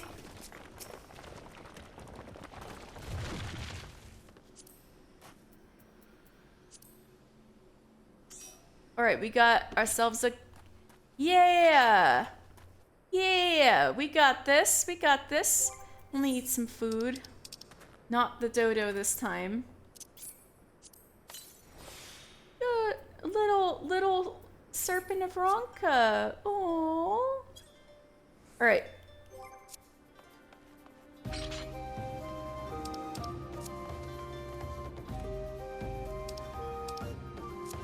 I'm a read? Or let's just see how we go.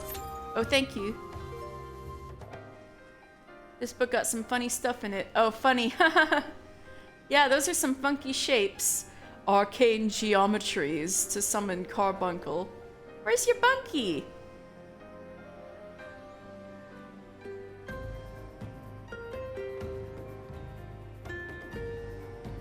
Anyway.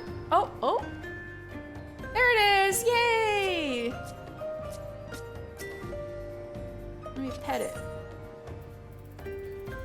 Pet. Oh, I'm a tank. And nobody's lining up. Okay, thank you.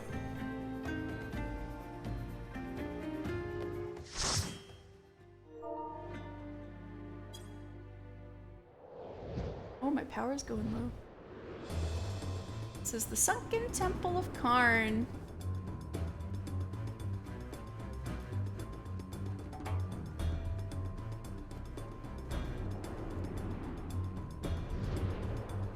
Likely, or thought to have been built by the Beladians to worship Azema.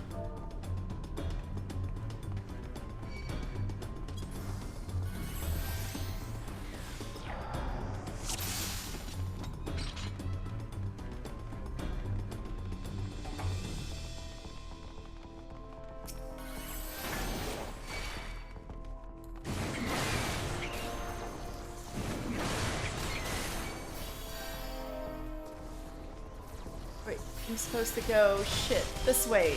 Right? Right? I forgot it was this way. I hope I don't get us killed.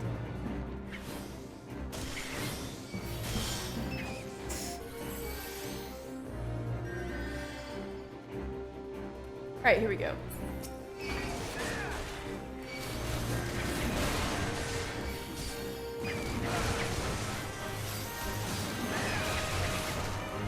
I'm glad it's only behind by like a second and a half. Ah! Fuck.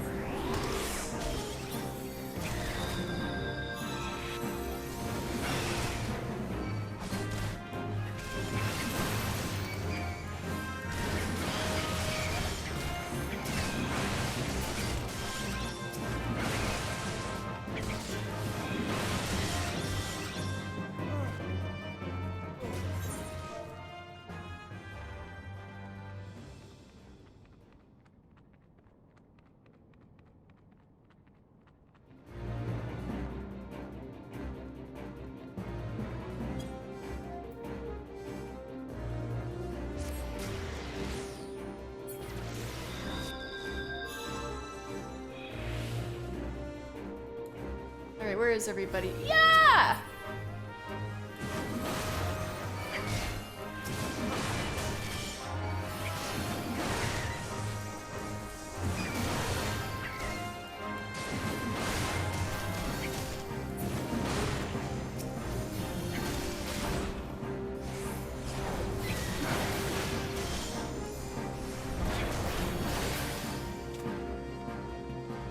Right, there's nothing better that I have. Nope. I'll try to gear myself with loot if I can.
My cooldowns are on cooldown. Ah, I knew this was a bad idea. Oh well.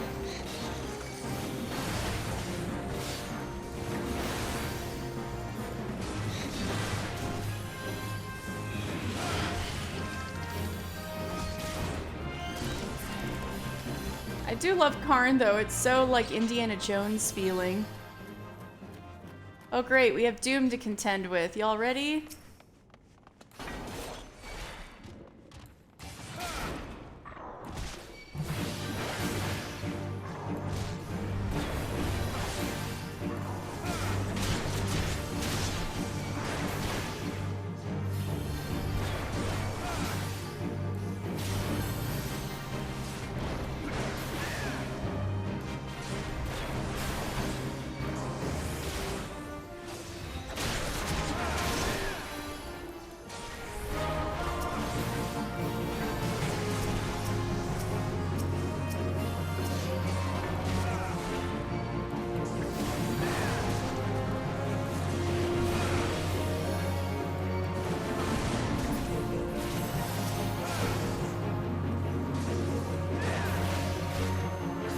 gotta get whatever's glowing. Alright.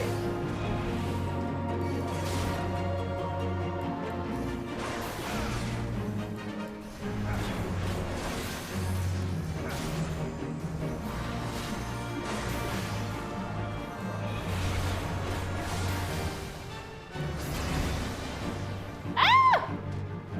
Where'd it go? Ah!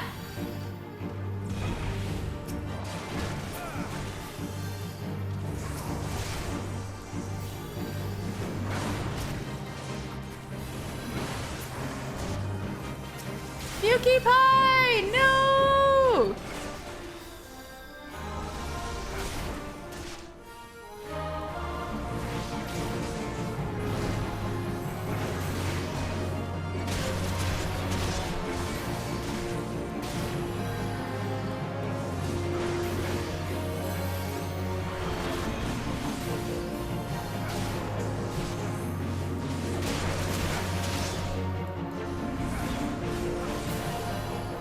All right.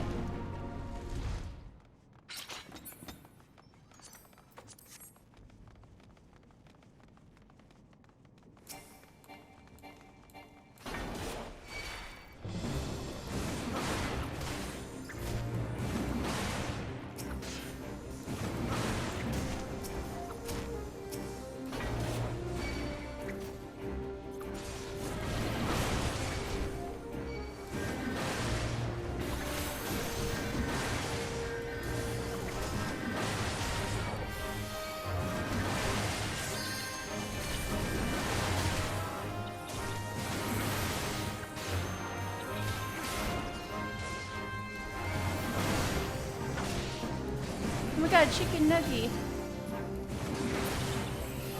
You're not used to Arcanist? Oh, as opposed to the advanced rotation? Oh fuck, that's right. Oh shit. Sorry. Well, another one will appear.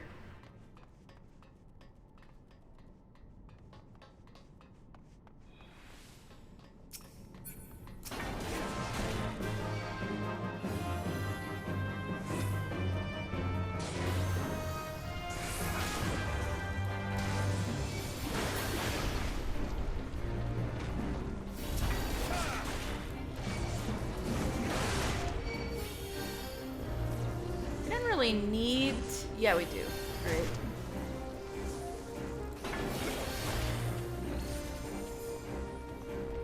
Alright. Ah!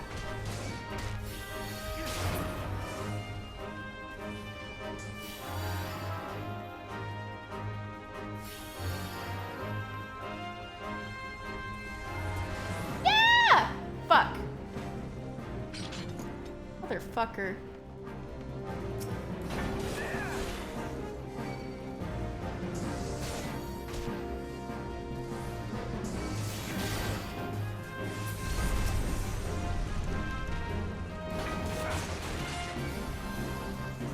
I'm so sorry, you guys. Little further, little further, little further. There we go. Yay! Oh, fuck. This way. Yeah, what am I doing? Alright. So bad at this. I'm so bad at this.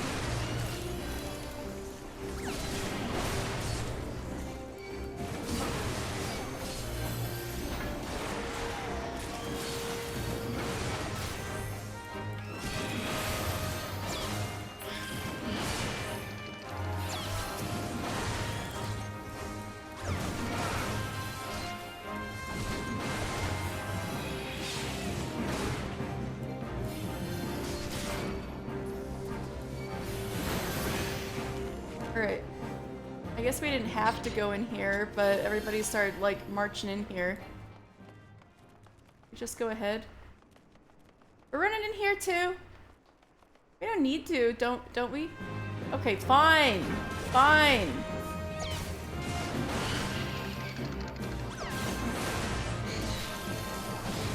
Lalafuto the First. That's one of the Beladian monarchs. Lalafels.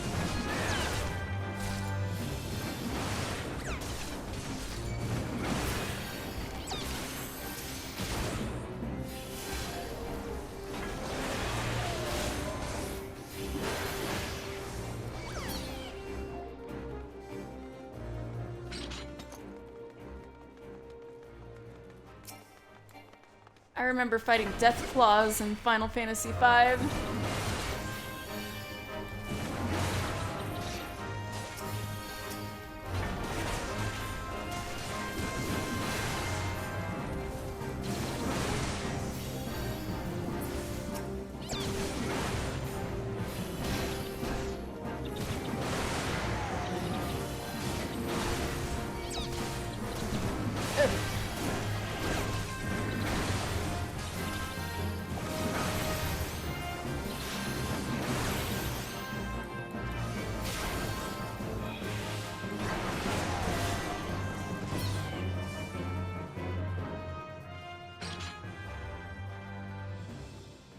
Yeah, I know.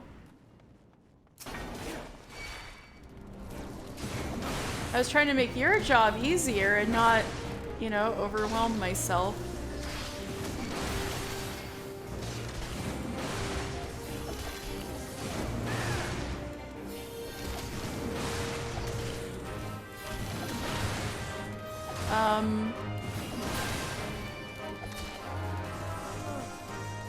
I used my cooldowns. I was trying to slow down, you know?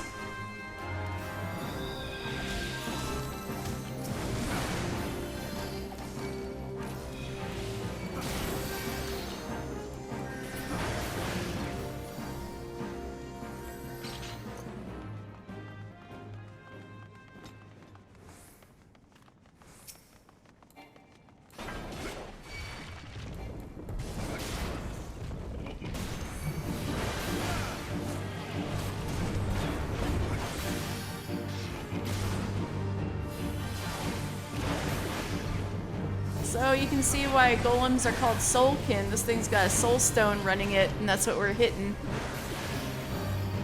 Probably an ancient guardian the Beladians built.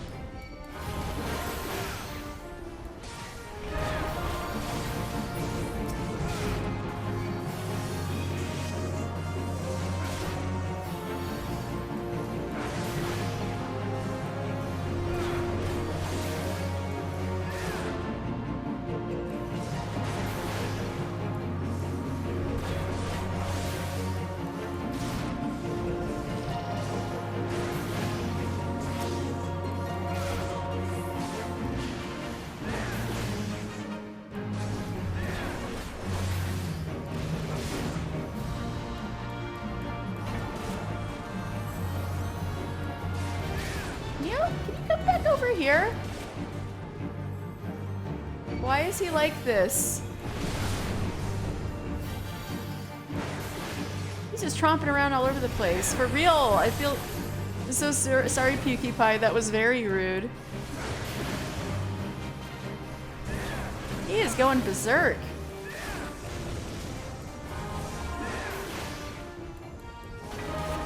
Bro.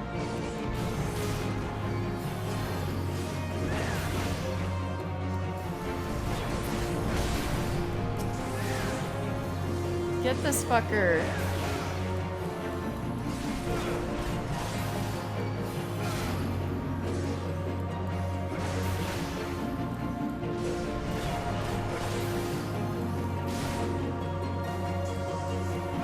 Come on, come on. No!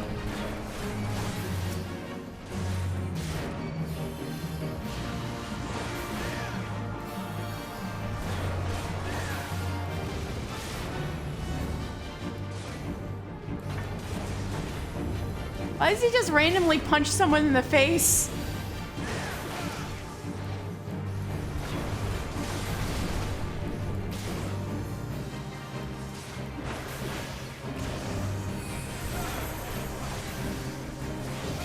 I don't even need to be hitting cooldowns. He's not hitting me in particular.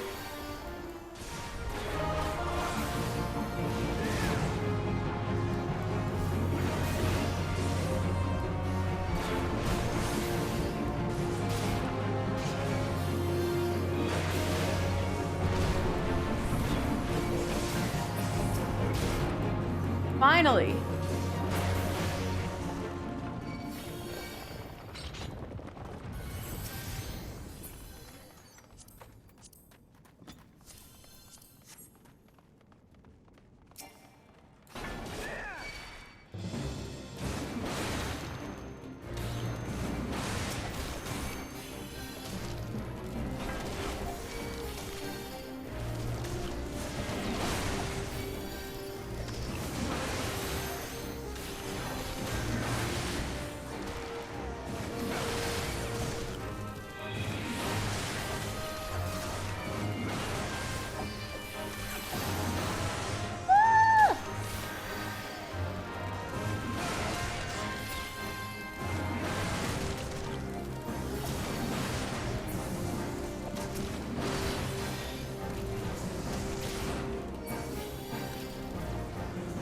Yeah, the golem has anger issues.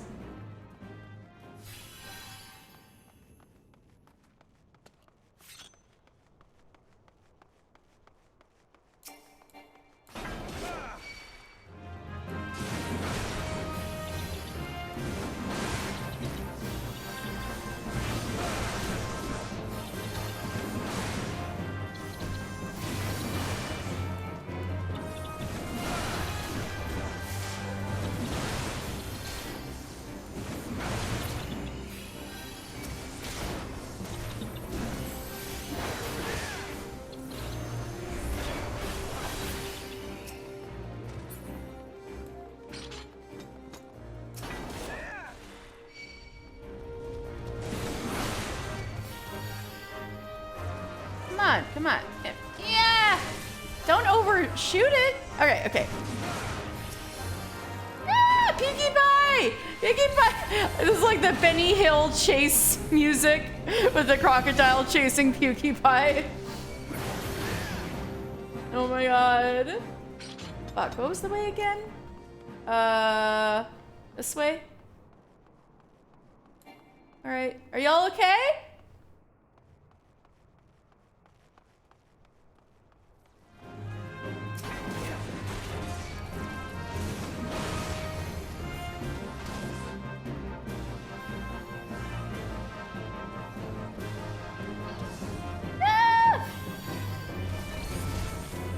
A little further, okay.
So these are ghosts.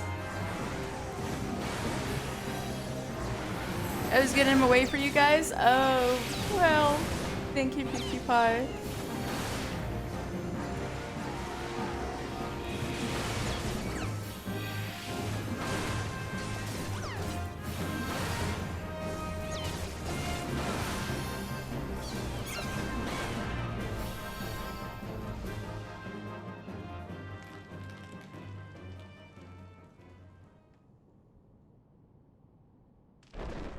This boss looks so cool. I think this is one of the coolest ARR boss designs.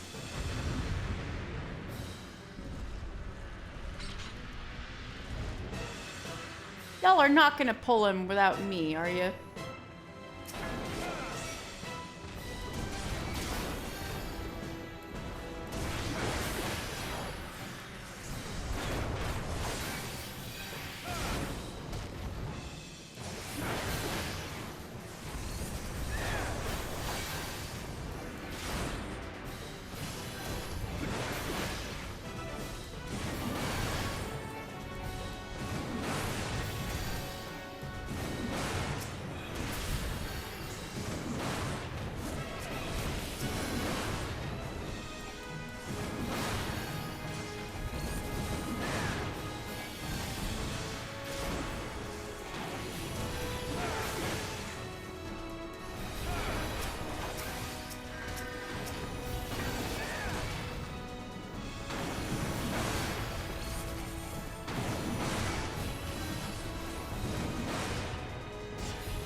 Yeah!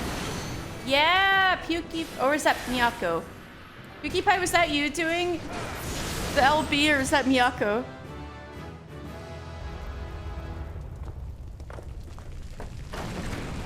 That was pretty sweet. Miyako died as soon as it let off, but it was pretty sweet.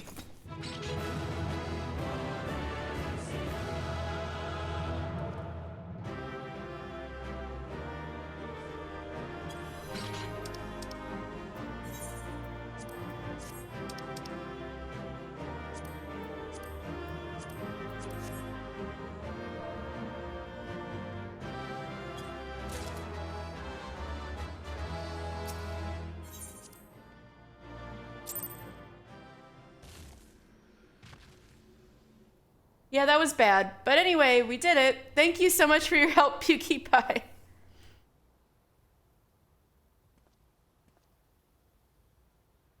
Well, that's the only time we wiped, to be fair. That wasn't the only time I died, though. Alright, thank you so much for your help.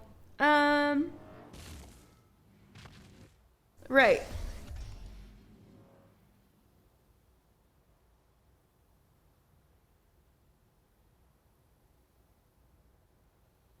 All right, so the credit to building Karn was as a place of worship for Azema was credited to Tadamefu II, and then expansion took place several times under Lalafudo the First, the Third, and Mamedo the Meek.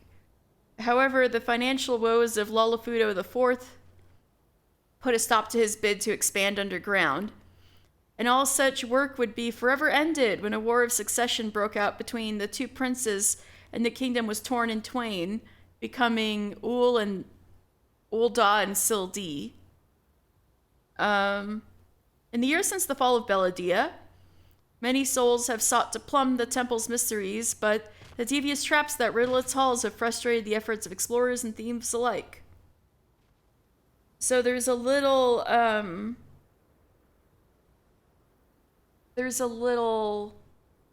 blurb about the giant golem we fought, this temple guardian. Brought to life with knowledge inherited from the Machi civilization, I knew it. These guardians of stone dutifully and tirelessly attend to those who would defile the temple. To be spared their attentions, one must bear the cane of a genuine worshipper, but few such implements have survived the passage of time.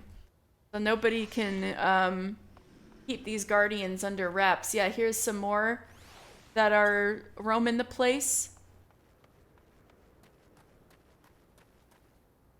Oh, it's interesting that this was magic passed down to the Belladians from Mach, because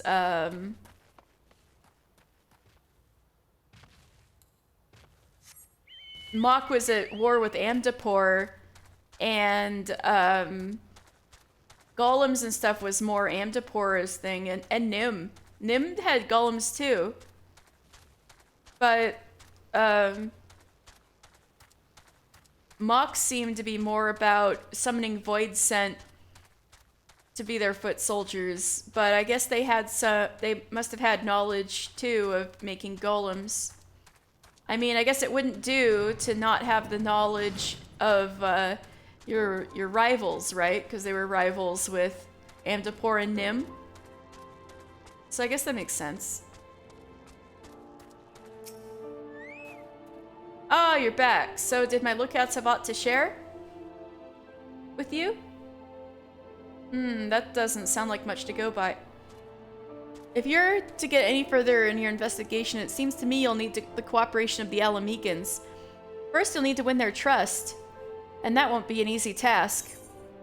Yeah, I know.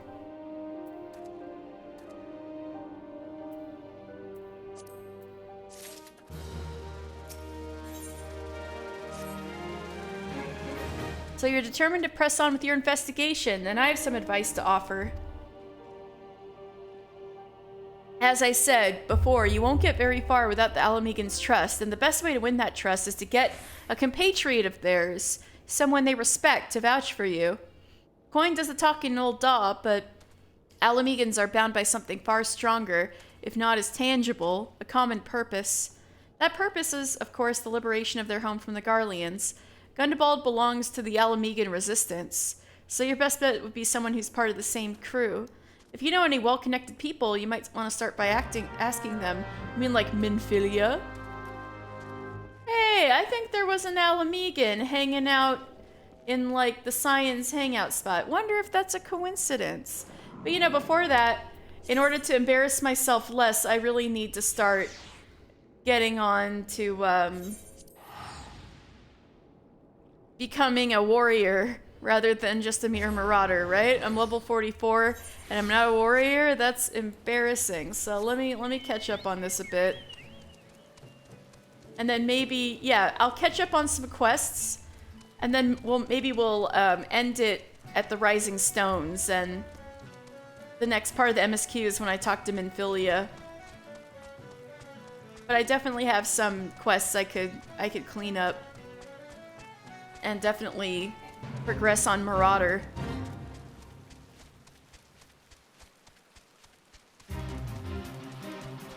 If y'all don't mind. I don't want to embarrass myself like that again. Great. Sulkviv. What's up? Is Kujata out here? Well, this should be a place. The place. I don't see... Ah, do you sense that encroaching aura of violence, mister? Pray, unlimber that axe of yours. Okay. Time to be axe smash. Oh, Morby Hedgemoles. Whoa! There, going in. Huh? Ha! This is supposed to be a trial? Yeah, that was easy. That was really fucking easy. What now? That seems to be the last of them. Compared to what we faced before, though, it wasn't terribly... So this is the indomitable Mr. Final Fantasy. Who in the seven hells are you? Wait, is that? We have deemed you worthy of our challenge. Come, Marauder, let us test the edge of your steel. Oh, brother. It is your brother, isn't it?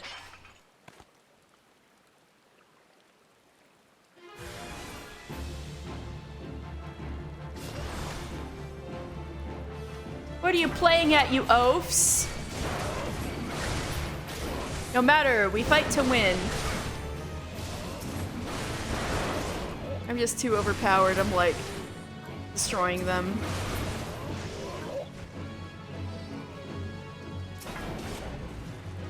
Wait, I need to get my stance on. Now this is more like it. You could call this a trial, I suppose. Someone familiar. Oh, I'm gonna fight someone familiar. On your guard, we are not done. All right, we're gonna fight someone familiar.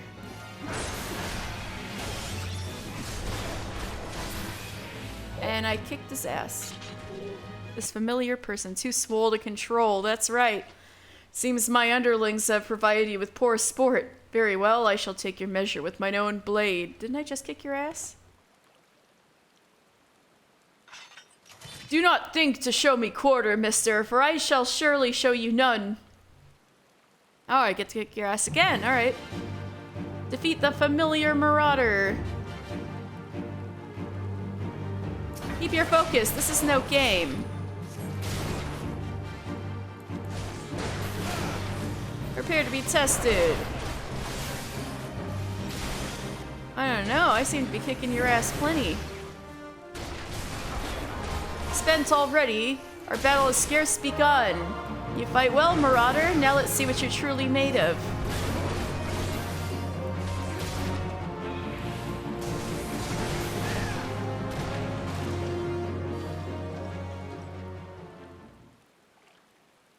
Oh, it's the two of them. I know who they are.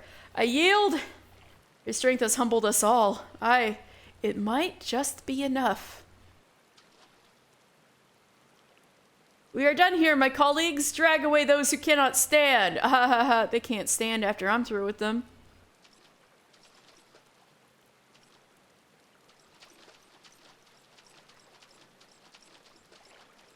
Your display of prowess is truly impressive, mister.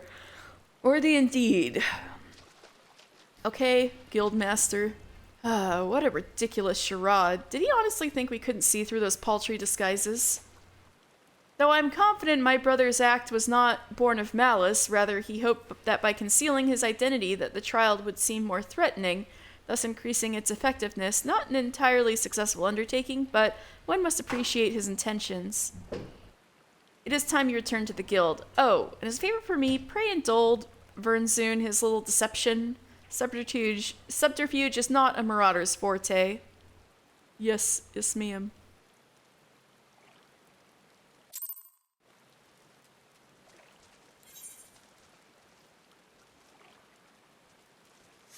Alright, now I need to...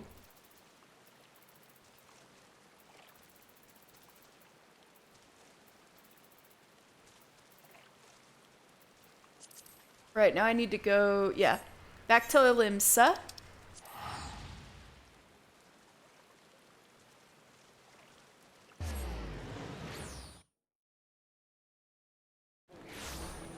Alright, and...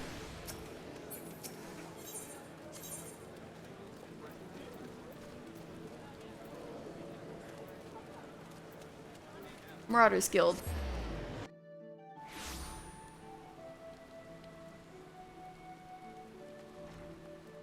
Here we are in the Coral Tower.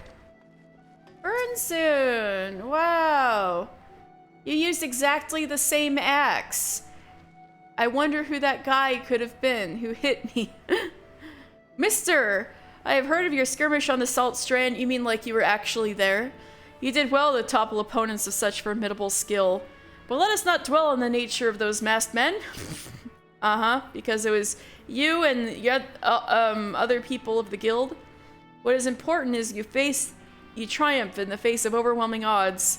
Your fellow marauders are honored to have you swing your axe in the guild's name. Yeah, and they're all nursing bruises from me, aren't they? They stand behind you. What? Oh, fuck.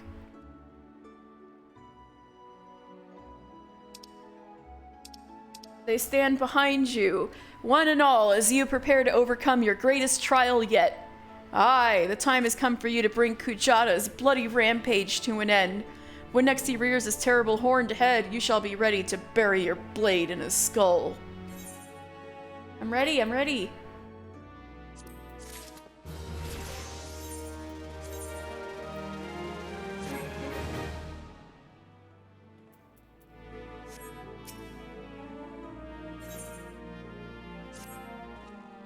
Mister, your confrontation with the beast is at hand. Kujata has made his presence known.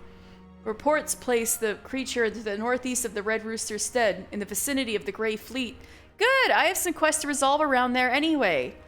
There is little more for me to say, but this. Harness all the strength you have built through your labors of sweat and blood, and unleash it full fury upon Kujata and his menagerie of scavengers. Sigurd yet lies abed, trusting in your strength and praying for your victory.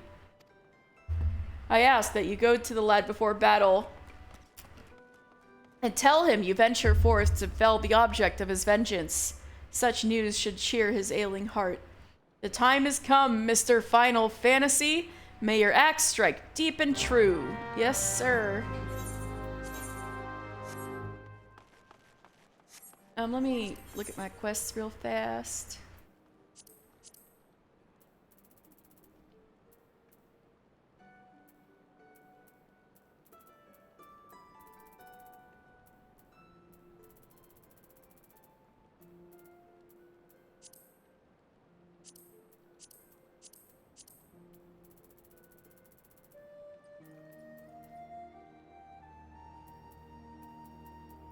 There we go. Alright, I'm ready.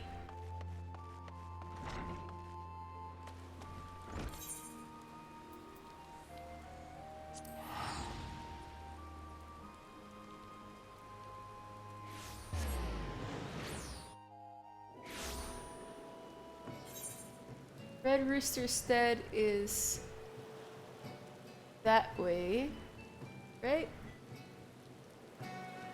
Yeah. However, it seems to me like there's something I can do right here.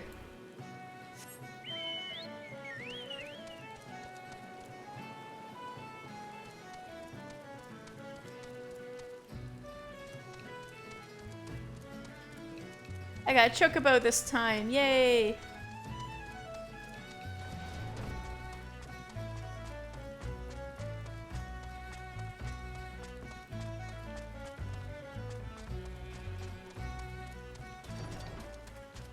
This is kind of where I was before.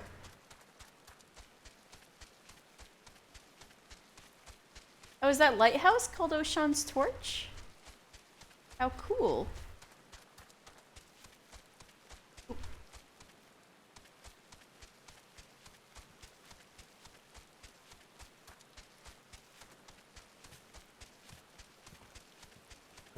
Oop.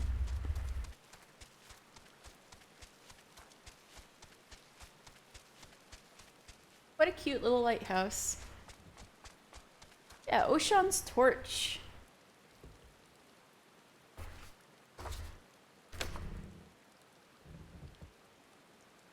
Alright, we're in Lower Lenosha. I don't think we've talked about Oshan's Torch. Alright.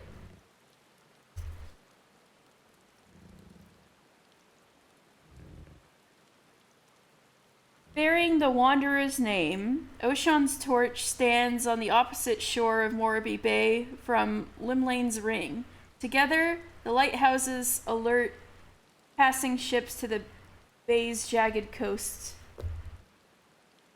Where the bay's jagged coast lies. Yeah, I could see that. They don't want the ships running aground right here. Can we see the other lighthouse from here? Yeah! Oh wait, that's one out that way. What about this way? Ah! There's a tree in the way. Oh well. Rostenza? You can get right lonesome up here, all alone, with naught but the wind's chill to keep a man company. Some days I carve jackal's fangs to hear clear me head of the voices calling me back to the great blue.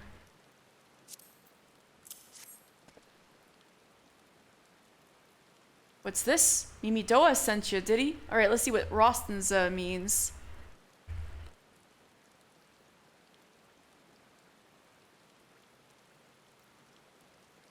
Rosten means...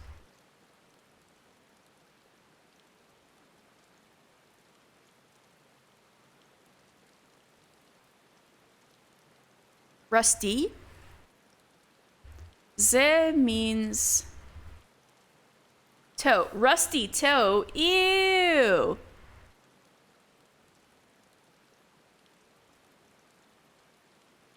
Alright. Well, you tell that old man he didn't waste his few last sons in this realm worrying about poor Rostenza. I'll carry on as I always have in service of the sailors. Alone till the day I die. You don't have to be so emo.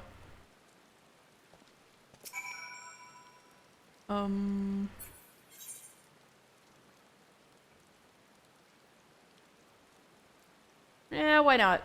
I'll take your quest. Rostenza yearns to profess his love to a certain special someone, but requires your help to do so. Oh, maybe he won't be lonely forever. Whilst carving help keep me head clear, a bit of company would ease the solitude. Truth is, with each turn of the sun, I creep ever closer to the brink of madness. Madness. All day and all night, I dream of someone who might rescue me from this prison. Someone broad and hale, with skin the color of the sea and eyes what'll suck you in like a maelstrom. Someone like Gimthota. I've been enchanted by her sweet magic since I saw her, a young lass from the Morabie dry docks on patrol of the God's Grip. She smiled at me, but I was too ed up inside by fear to meet her gaze. And now since her promotion to head watch, she can't be bothered to make the climb. I would tell her how it is I feel, but me duty to the sailors... Wait!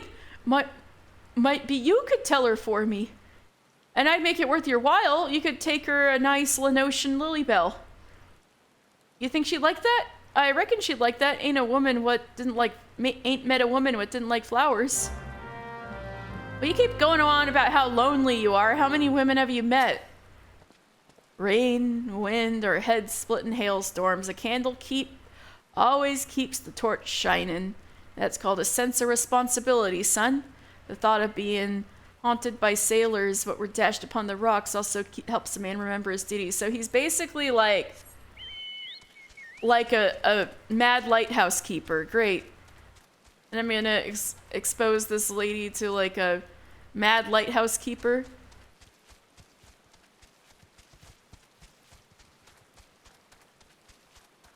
As they usually are. I know, right?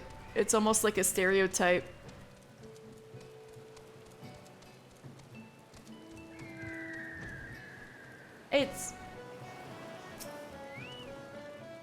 I would thank you again for rescuing the victory from explosive end, but mere words can never express my gratitude. Alright. But you're the one I'm supposed to talk to. Alright, Mimidoa, he wants to hit on Gimthada right over there. Eh? Where'd you crawlin' from? I don't reckon sendin' for no initiates, eh? Mr. Final Fantasy? I once knew a lad named Mr. A lad named Mr., really.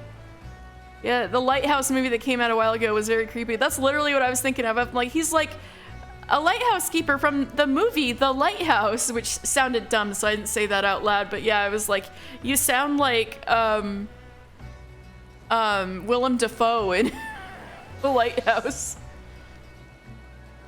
Yeah, Mr. Final Fantasy? I once knew a lad named Mr. back when I served on the Cloud Dancer. He was a strapping young lad with teeth as white as a princess's paps. Hey, it ain't him though, nose ain't quite right. And who are you again? Ah, I got something to tell me, has ya? Rawson, sir, what's that mumbling milksop whine about this time? No, let me guess. That he's lonely. Ah! Put a pair of warm women in his arms and another in his lap and he'll be right as rain. I mean, I'm trying to get him hooked up. That's the thing. This is what I do to help me forget what ails me. Not that old Mibidoa needs much help from forgetting, mind ya. Might be that I'll send him up a few saucy strumpets this coming eve. Wait, no. Well, I guess Gimthada would probably turn him down, so... Well, so much for that. So much for love. Gimthada's busy anyway, aren't ya? Hey, well, maybe I could tell her she's got admirers. I guess I can see how you could get kind of lost in her eyes. But anyway... I think we spared her, if anything. Alright.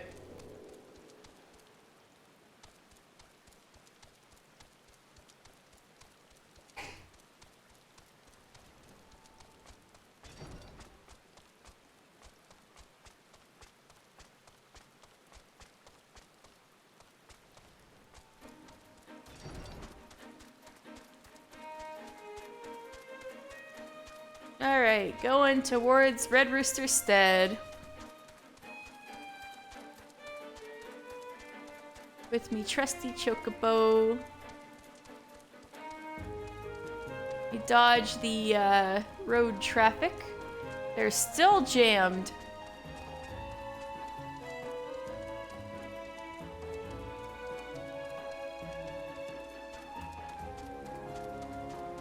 Oh! Wait, I got a quest over here. Right, that guy behind here.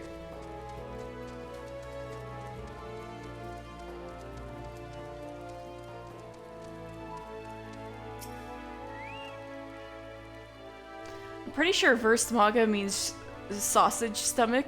Well, I'll be damned. You actually managed to calm them buggers down. You're a miracle worker, and that's the honest truth. Oh yeah, I was talking to the drivers, right. All I need is for the drivers to heed me directions without all that snapping and snarling, you see? Well, I'd best be at it before they lose their tempers again. Oh, and I'd appreciate it if you could let Captain Dusrail know I'm back on the job. All right. All is well at Oshan's embrace.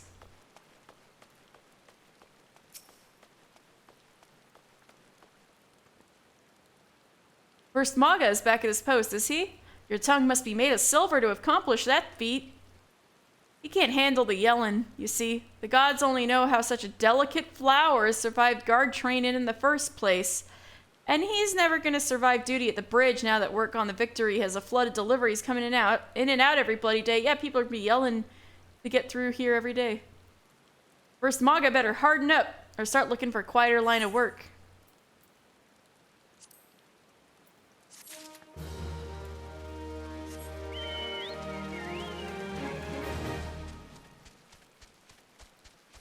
Right, here we go.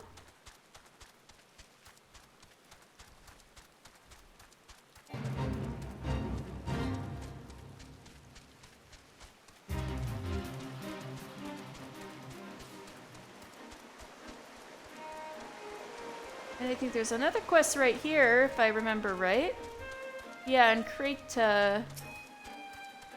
This is a yellow jacket. You're a lifesaver, adventurer.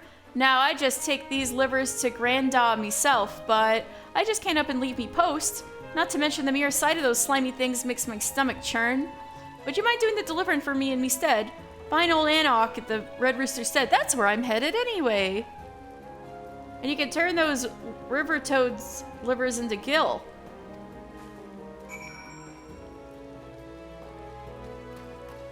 Wait a second.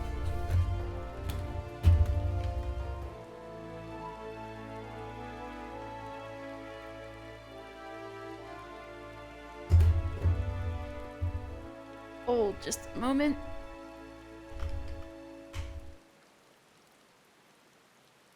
All right. Get back on the Chocobo. Heading up to Red Rooster Stead. It's been a while.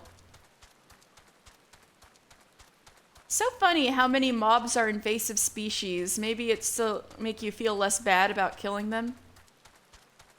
Like, dodos are obviously infesting the place. Mandragoras weren't here until after the calamity.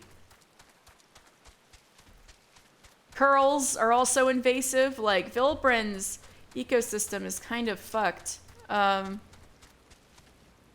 of them suck your brains out, though. Wait, some of what? Some invasive species?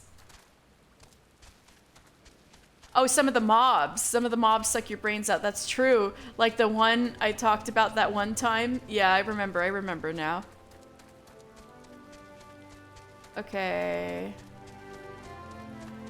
Do we have like 5 million things here? All right. Shapayan. Am I ever pleased to see you? I was about to cry foul! Ha ha ha ha ha. That with your help we can round them up. Those dim-witted dodos pecked through the fencing and fled the coop. Yeah, because they don't fly. Luckily, they know better than to leave the stead. Those are 3 bolting dodos in all. If you spot one, just throw one of these dodo-sized sacks over its head. Oh, that's so funny. It's like you don't even need a rope. It's like, whoop! Put the sack over him. Once you've caught all the birds, would you mind leaving them in Mugrim's care? I need to repair the fencing before we can return them to this enclosure, you see? Okay. The dodos love the farm fresh fruit so much, they're always pecking at the fences. Sometimes they even peck themselves free and run about. Uh-oh, yeah, that's what I'm dealing with now, isn't it? I suppose the exercise is good for them, but certainly not what I need. She's cute. Damn, fowl keep kicking over paling and pecking the fence, apparently. Maybe I'll need a sturdier fence. I mean, this is the Armorer's Guild. We can get some barbed wire. This is where blacksmithing and armory is a thing. So, alright, Anok, I got some livers for you. Granny, Donnie, and some... Yep. Oh yeah, I talked to them before.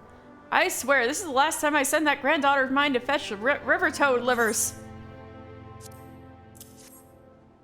Why, these are the livers I asked for. Oh, I should have known better. And Krita has been dainty since she was a wee lass. I regret any trouble we've caused you. I heard that the New Wonders use fish livers as fertilizer. New Worlders. Oh, New Worlders, like fantasy Americans. People over in the New World use fish livers as fertilizer, and so I thought I'd give toad livers a try. Farmer, I mean, you literally live on the ocean. You could fish some fish and use their livers instead of going to the river and catching toads, you know? A farmer can't be afraid to try new things. Nay, he must grow his knowledge as he grows his crops. See how this farm grew to be what it is. You'd do well to stick around and see.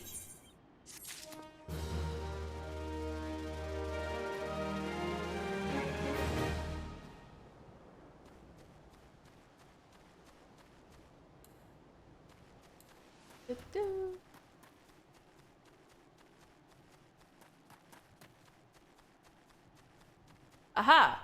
You! Dodo! Sack!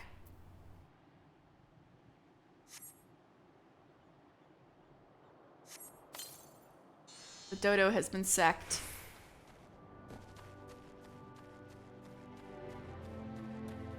Get bagged, dodo.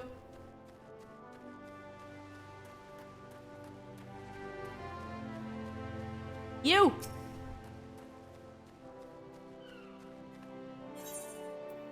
Bag for you.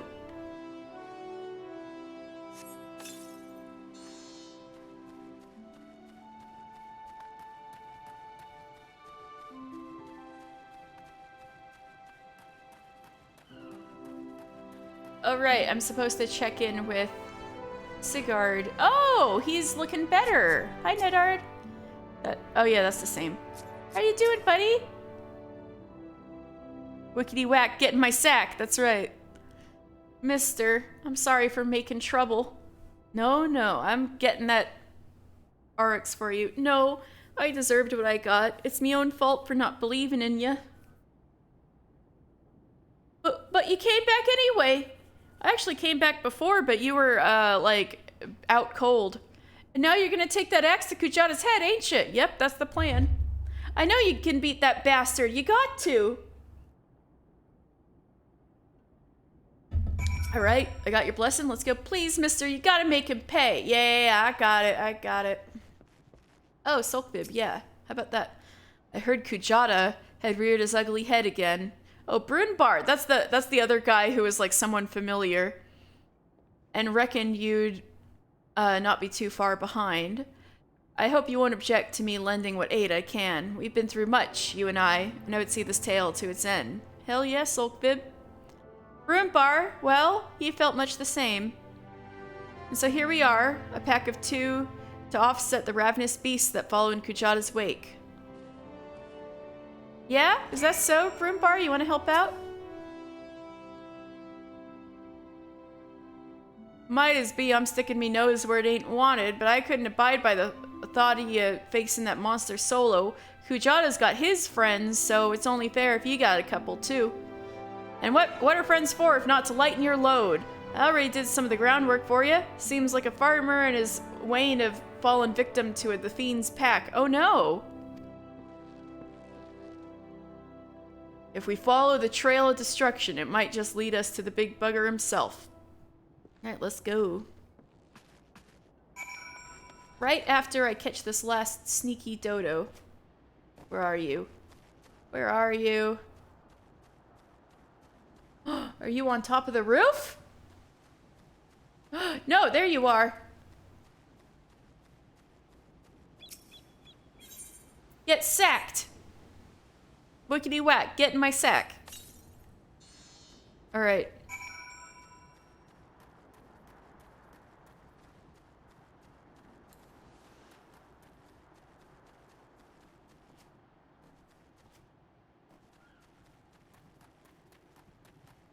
Alright, Moogram, I got 3 piping hot dodos. I've heard everything. Hand me the dodos. Whatever could be thrashing about in this dodo-sized sack? Oh, my precious darlings. Without their poison breath, they're defenseless out in the wild. Daddy Dodo gets so worried. That's right, you were all about the animals. And now my dodos have another daddy. Oh my god, we're both dodo daddies. What does this mean for us? Is there something more going on here? Do we need to raise the dodos together, Moogram? You'll stay around and look after my babies, won't you? At least until they're ripe for slaughter. Oh my god! Ripe for slaughter? They're gonna die? Ah! Moogrum, how could you?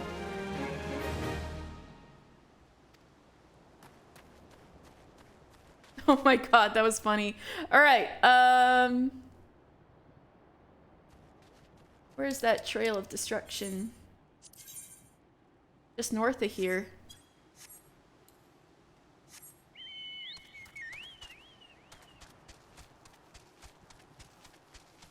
Wow, Stella is not happy that I'm doing an extra long stream.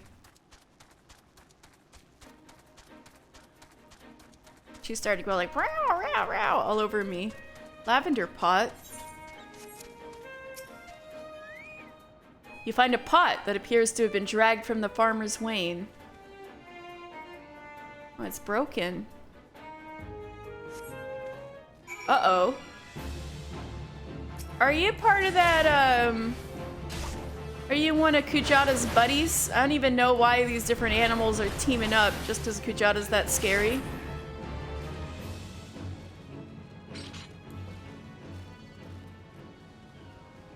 Fruit barrel.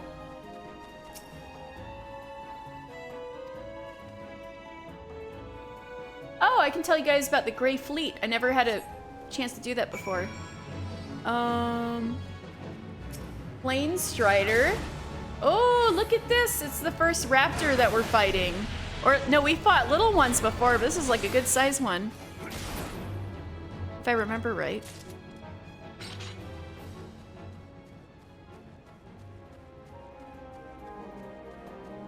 Splintered crate.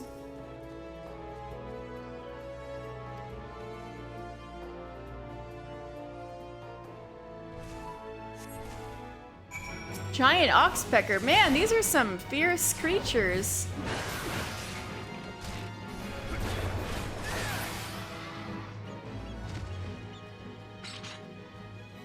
This really is a trail of destruction.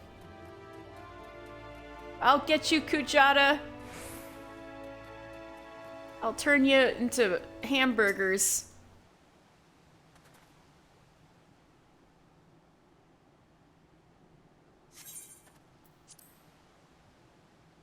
Bringing down the mountain.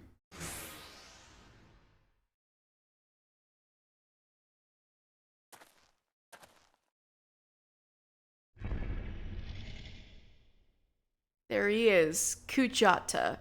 You've got a whole server named after you. I've got an alt on there.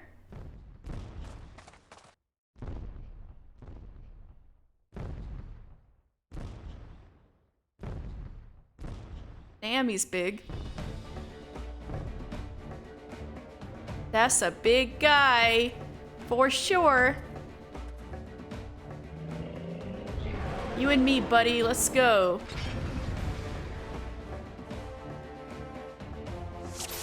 Defeat Kujata! Woo! 31, this is it, mister. Send the beast to the abyss. 31 to make it look extra scary. Focus on fighting Kujata. Leave the hyenas to me. Okay, Broodbar, whatever you say.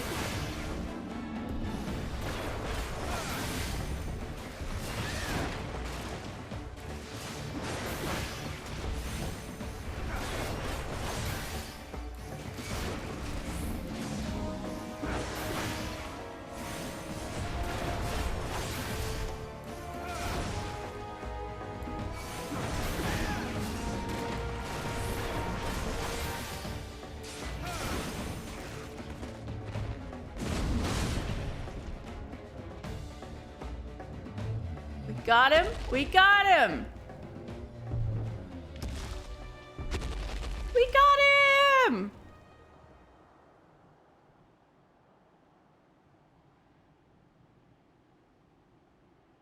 Did we?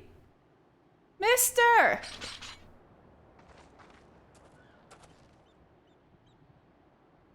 It appears our timing was fortuitous.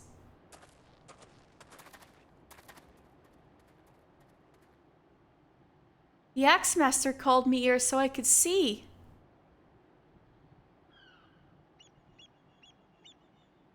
Damn. I did that. You did it. You really did it. Mm-hmm. Oh, he's crying. Baby. Your parents have been avenged. Ma? Duh. Do you see? Mister killed the bastard. He's finally dead. Thank you.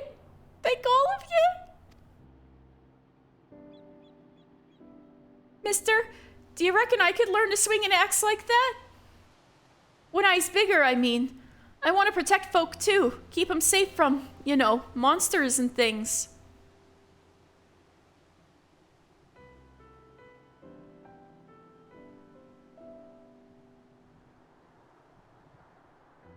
If you train hard, then naught is beyond your reach, young man. Aww.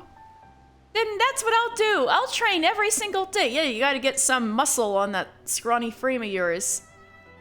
You'll see. I'll be the strongest hero there ever was.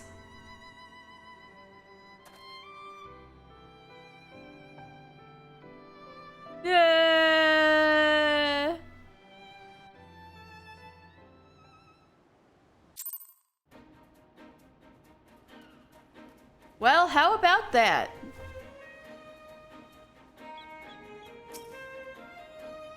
It is done, mister. You've answered the boy's prayers and upheld the pride of the guild. Hold your head high, marauder. I shall be awaiting your triumphant return to Limsa Laminsa. I saw it with me own eyes, and I could still scarce believe it. You brought down the mountain. Sulkvib, you've been through me with thick and thin compared to all these other lugheads. Thank you so much for being my healer. Well done, mister. I knew from the first moment that we met, you would rise to meet any challenge. Alright, so... where's it good? Alright. No, I'll talk about the Grey Fleet once we're more into the Company of Heroes storyline. You can't even see the Grey Fleet because all this fog right now. Alright, time to go into Limsa. Woohoo! Victory!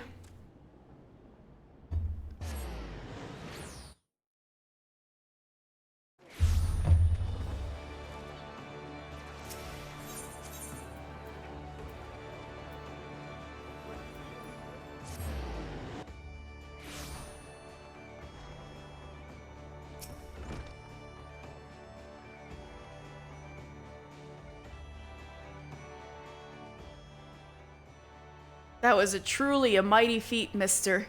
Never have I seen a marauder so dedicated to attaining the pinnacle of his discipline.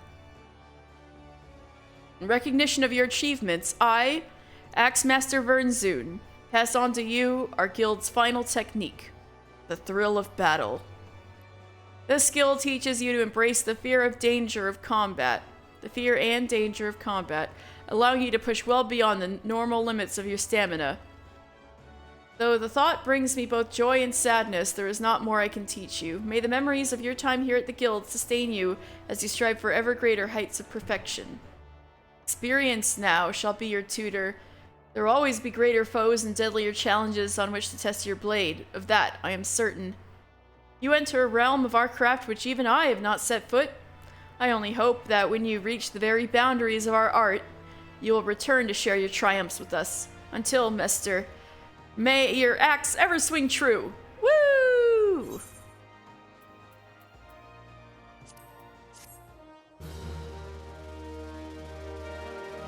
Yay!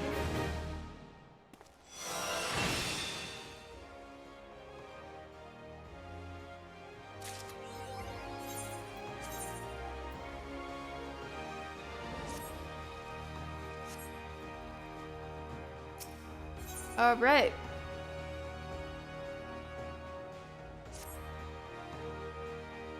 Ah, mister, just the man I was hoping to see. It's plain as day that you've no equal in our guild, and I have a task that I'd entrust to no ordinary marauder. To wit, I just received a message from an old comrade in arms of mine who now serves as a guardsman in Costa del Sol. It would seem the fighting's grown fierce in those parts. He finds himself in dire need of reinforcements. Mind you, this man is no white-livered whelp. He can wield an axe with the best of them, as evidenced by Master Gegeruju's paying good coin for the services of he and his men. No, any enemy who could fluster that bunch is not one to be trifled with. I've sent Sulkvib on ahead to tend to the wounded. Seek her out upon your arrival, and she'll apprise you of the situation at hand. Now, this is going to involve a guy from the Company of Heroes questline, and that'll bring me by Limsa anyway, so I'm just going to pick up my jobstone when I'm doing the Company of Heroes storyline next Sunday. So we've finished the Marauder quests officially. So next Sunday I will become a warrior. The Warrior of Light, alright? So it's good for now.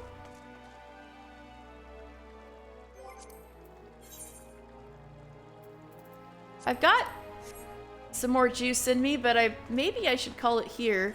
Or maybe I should just finish up some more quests. Is there any more Limsa quests? I'll check down at the Aetheryte Plaza.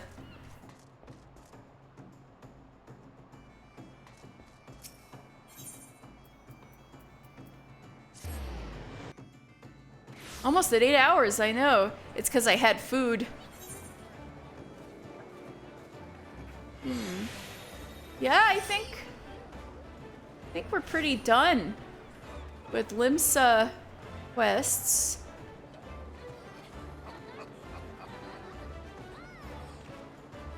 Oh! We could just take the boat to Limsa, but to Costa del Sol, but again, I'm pretty sure this is gonna involve a character that we're gonna meet in MSQ anyway, so might as well meet him when we're intended to meet him, right? So, what else?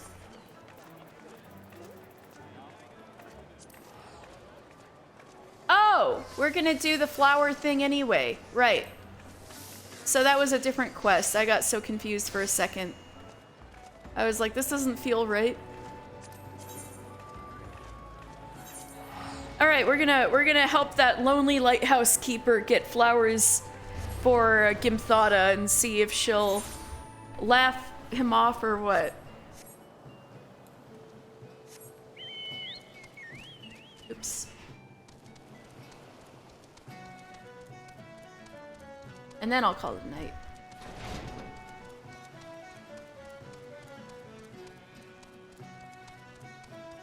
What do you think, Peaky Pie? Are you rooting for the lighthouse keeper and Gimthada, or do you think she should blow him off? Like get lost, punk.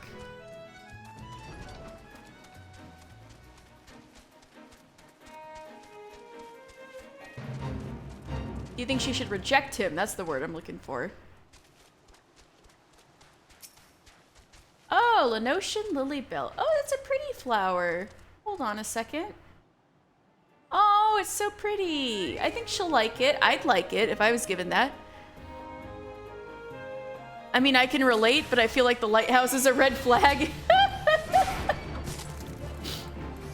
Fair, fair.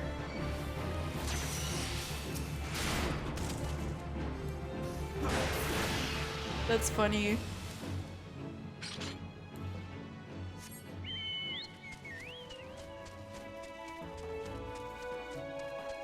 Alright, now heading back to Aleport. Oh no, not in Aleport. What am I talking about? Moraby Dry Docks. Whee!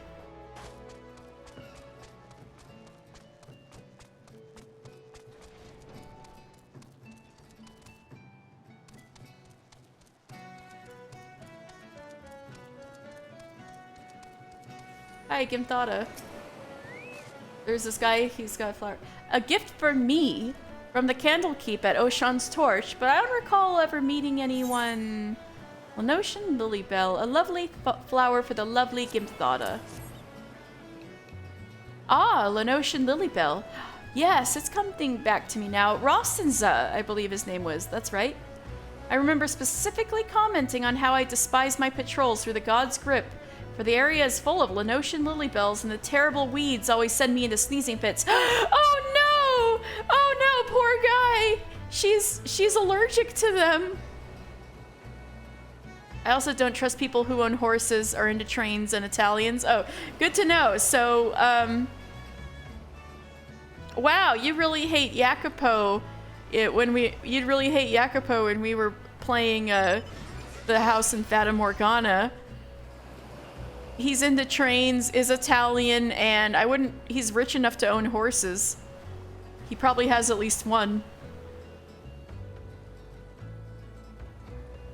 Anyway,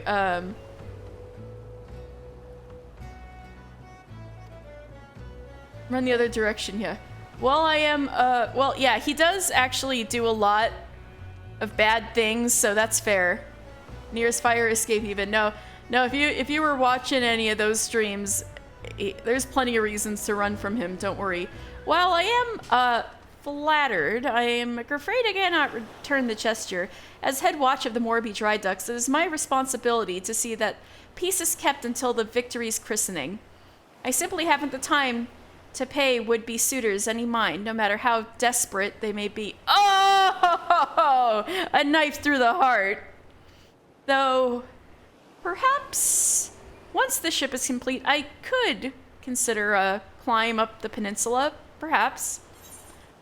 Oh, yeah, but just like a regular visit, not for the sneezy flower. Oh my god, yeah. He deserves it.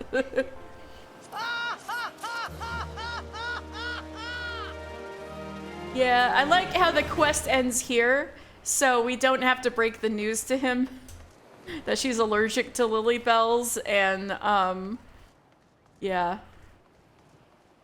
Oh, that was funny. Alright. Guess that's good. Alright. So next Sunday, we will pick up at Frutiminfilia. I'm not going there yet because I want to save my Waking Sands tickets, you know? Because I'm going to need to do a lot of crafting and leveling and stuff off stream. So I'm going to pick up next time at the Waking Sands. And we should be getting into Titan territory. So we might face Titan next time. That'll be exciting. Although the Company of Heroes questline is quite long, so we'll see how far we get. But still, should be pretty fun next week, especially because I love the Company of Heroes. So, just because I like those characters, I'm kind of looking forward to it. I know it's not everybody's favorite storyline, but I think they're neat. All right. Who should we raid?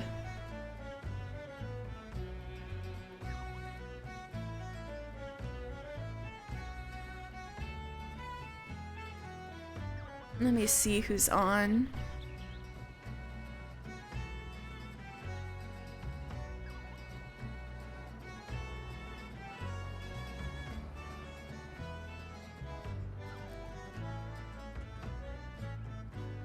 Oh, lots of people.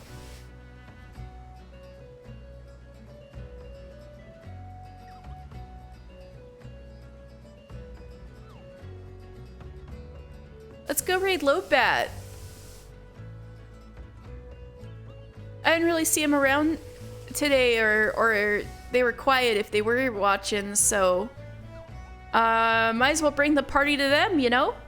Alright, so we're gonna raid a very good bun named Lobat. And you're gonna go eat Din Din. Me too. Me too. Alright, I'm gonna put in the raid.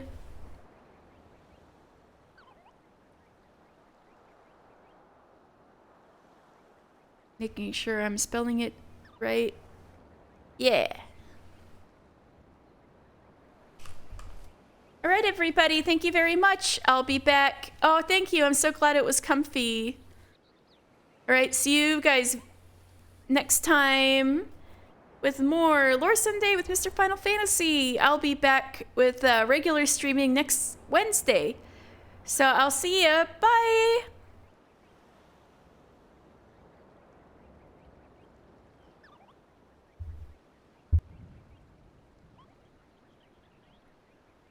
Thank you too, Chisen.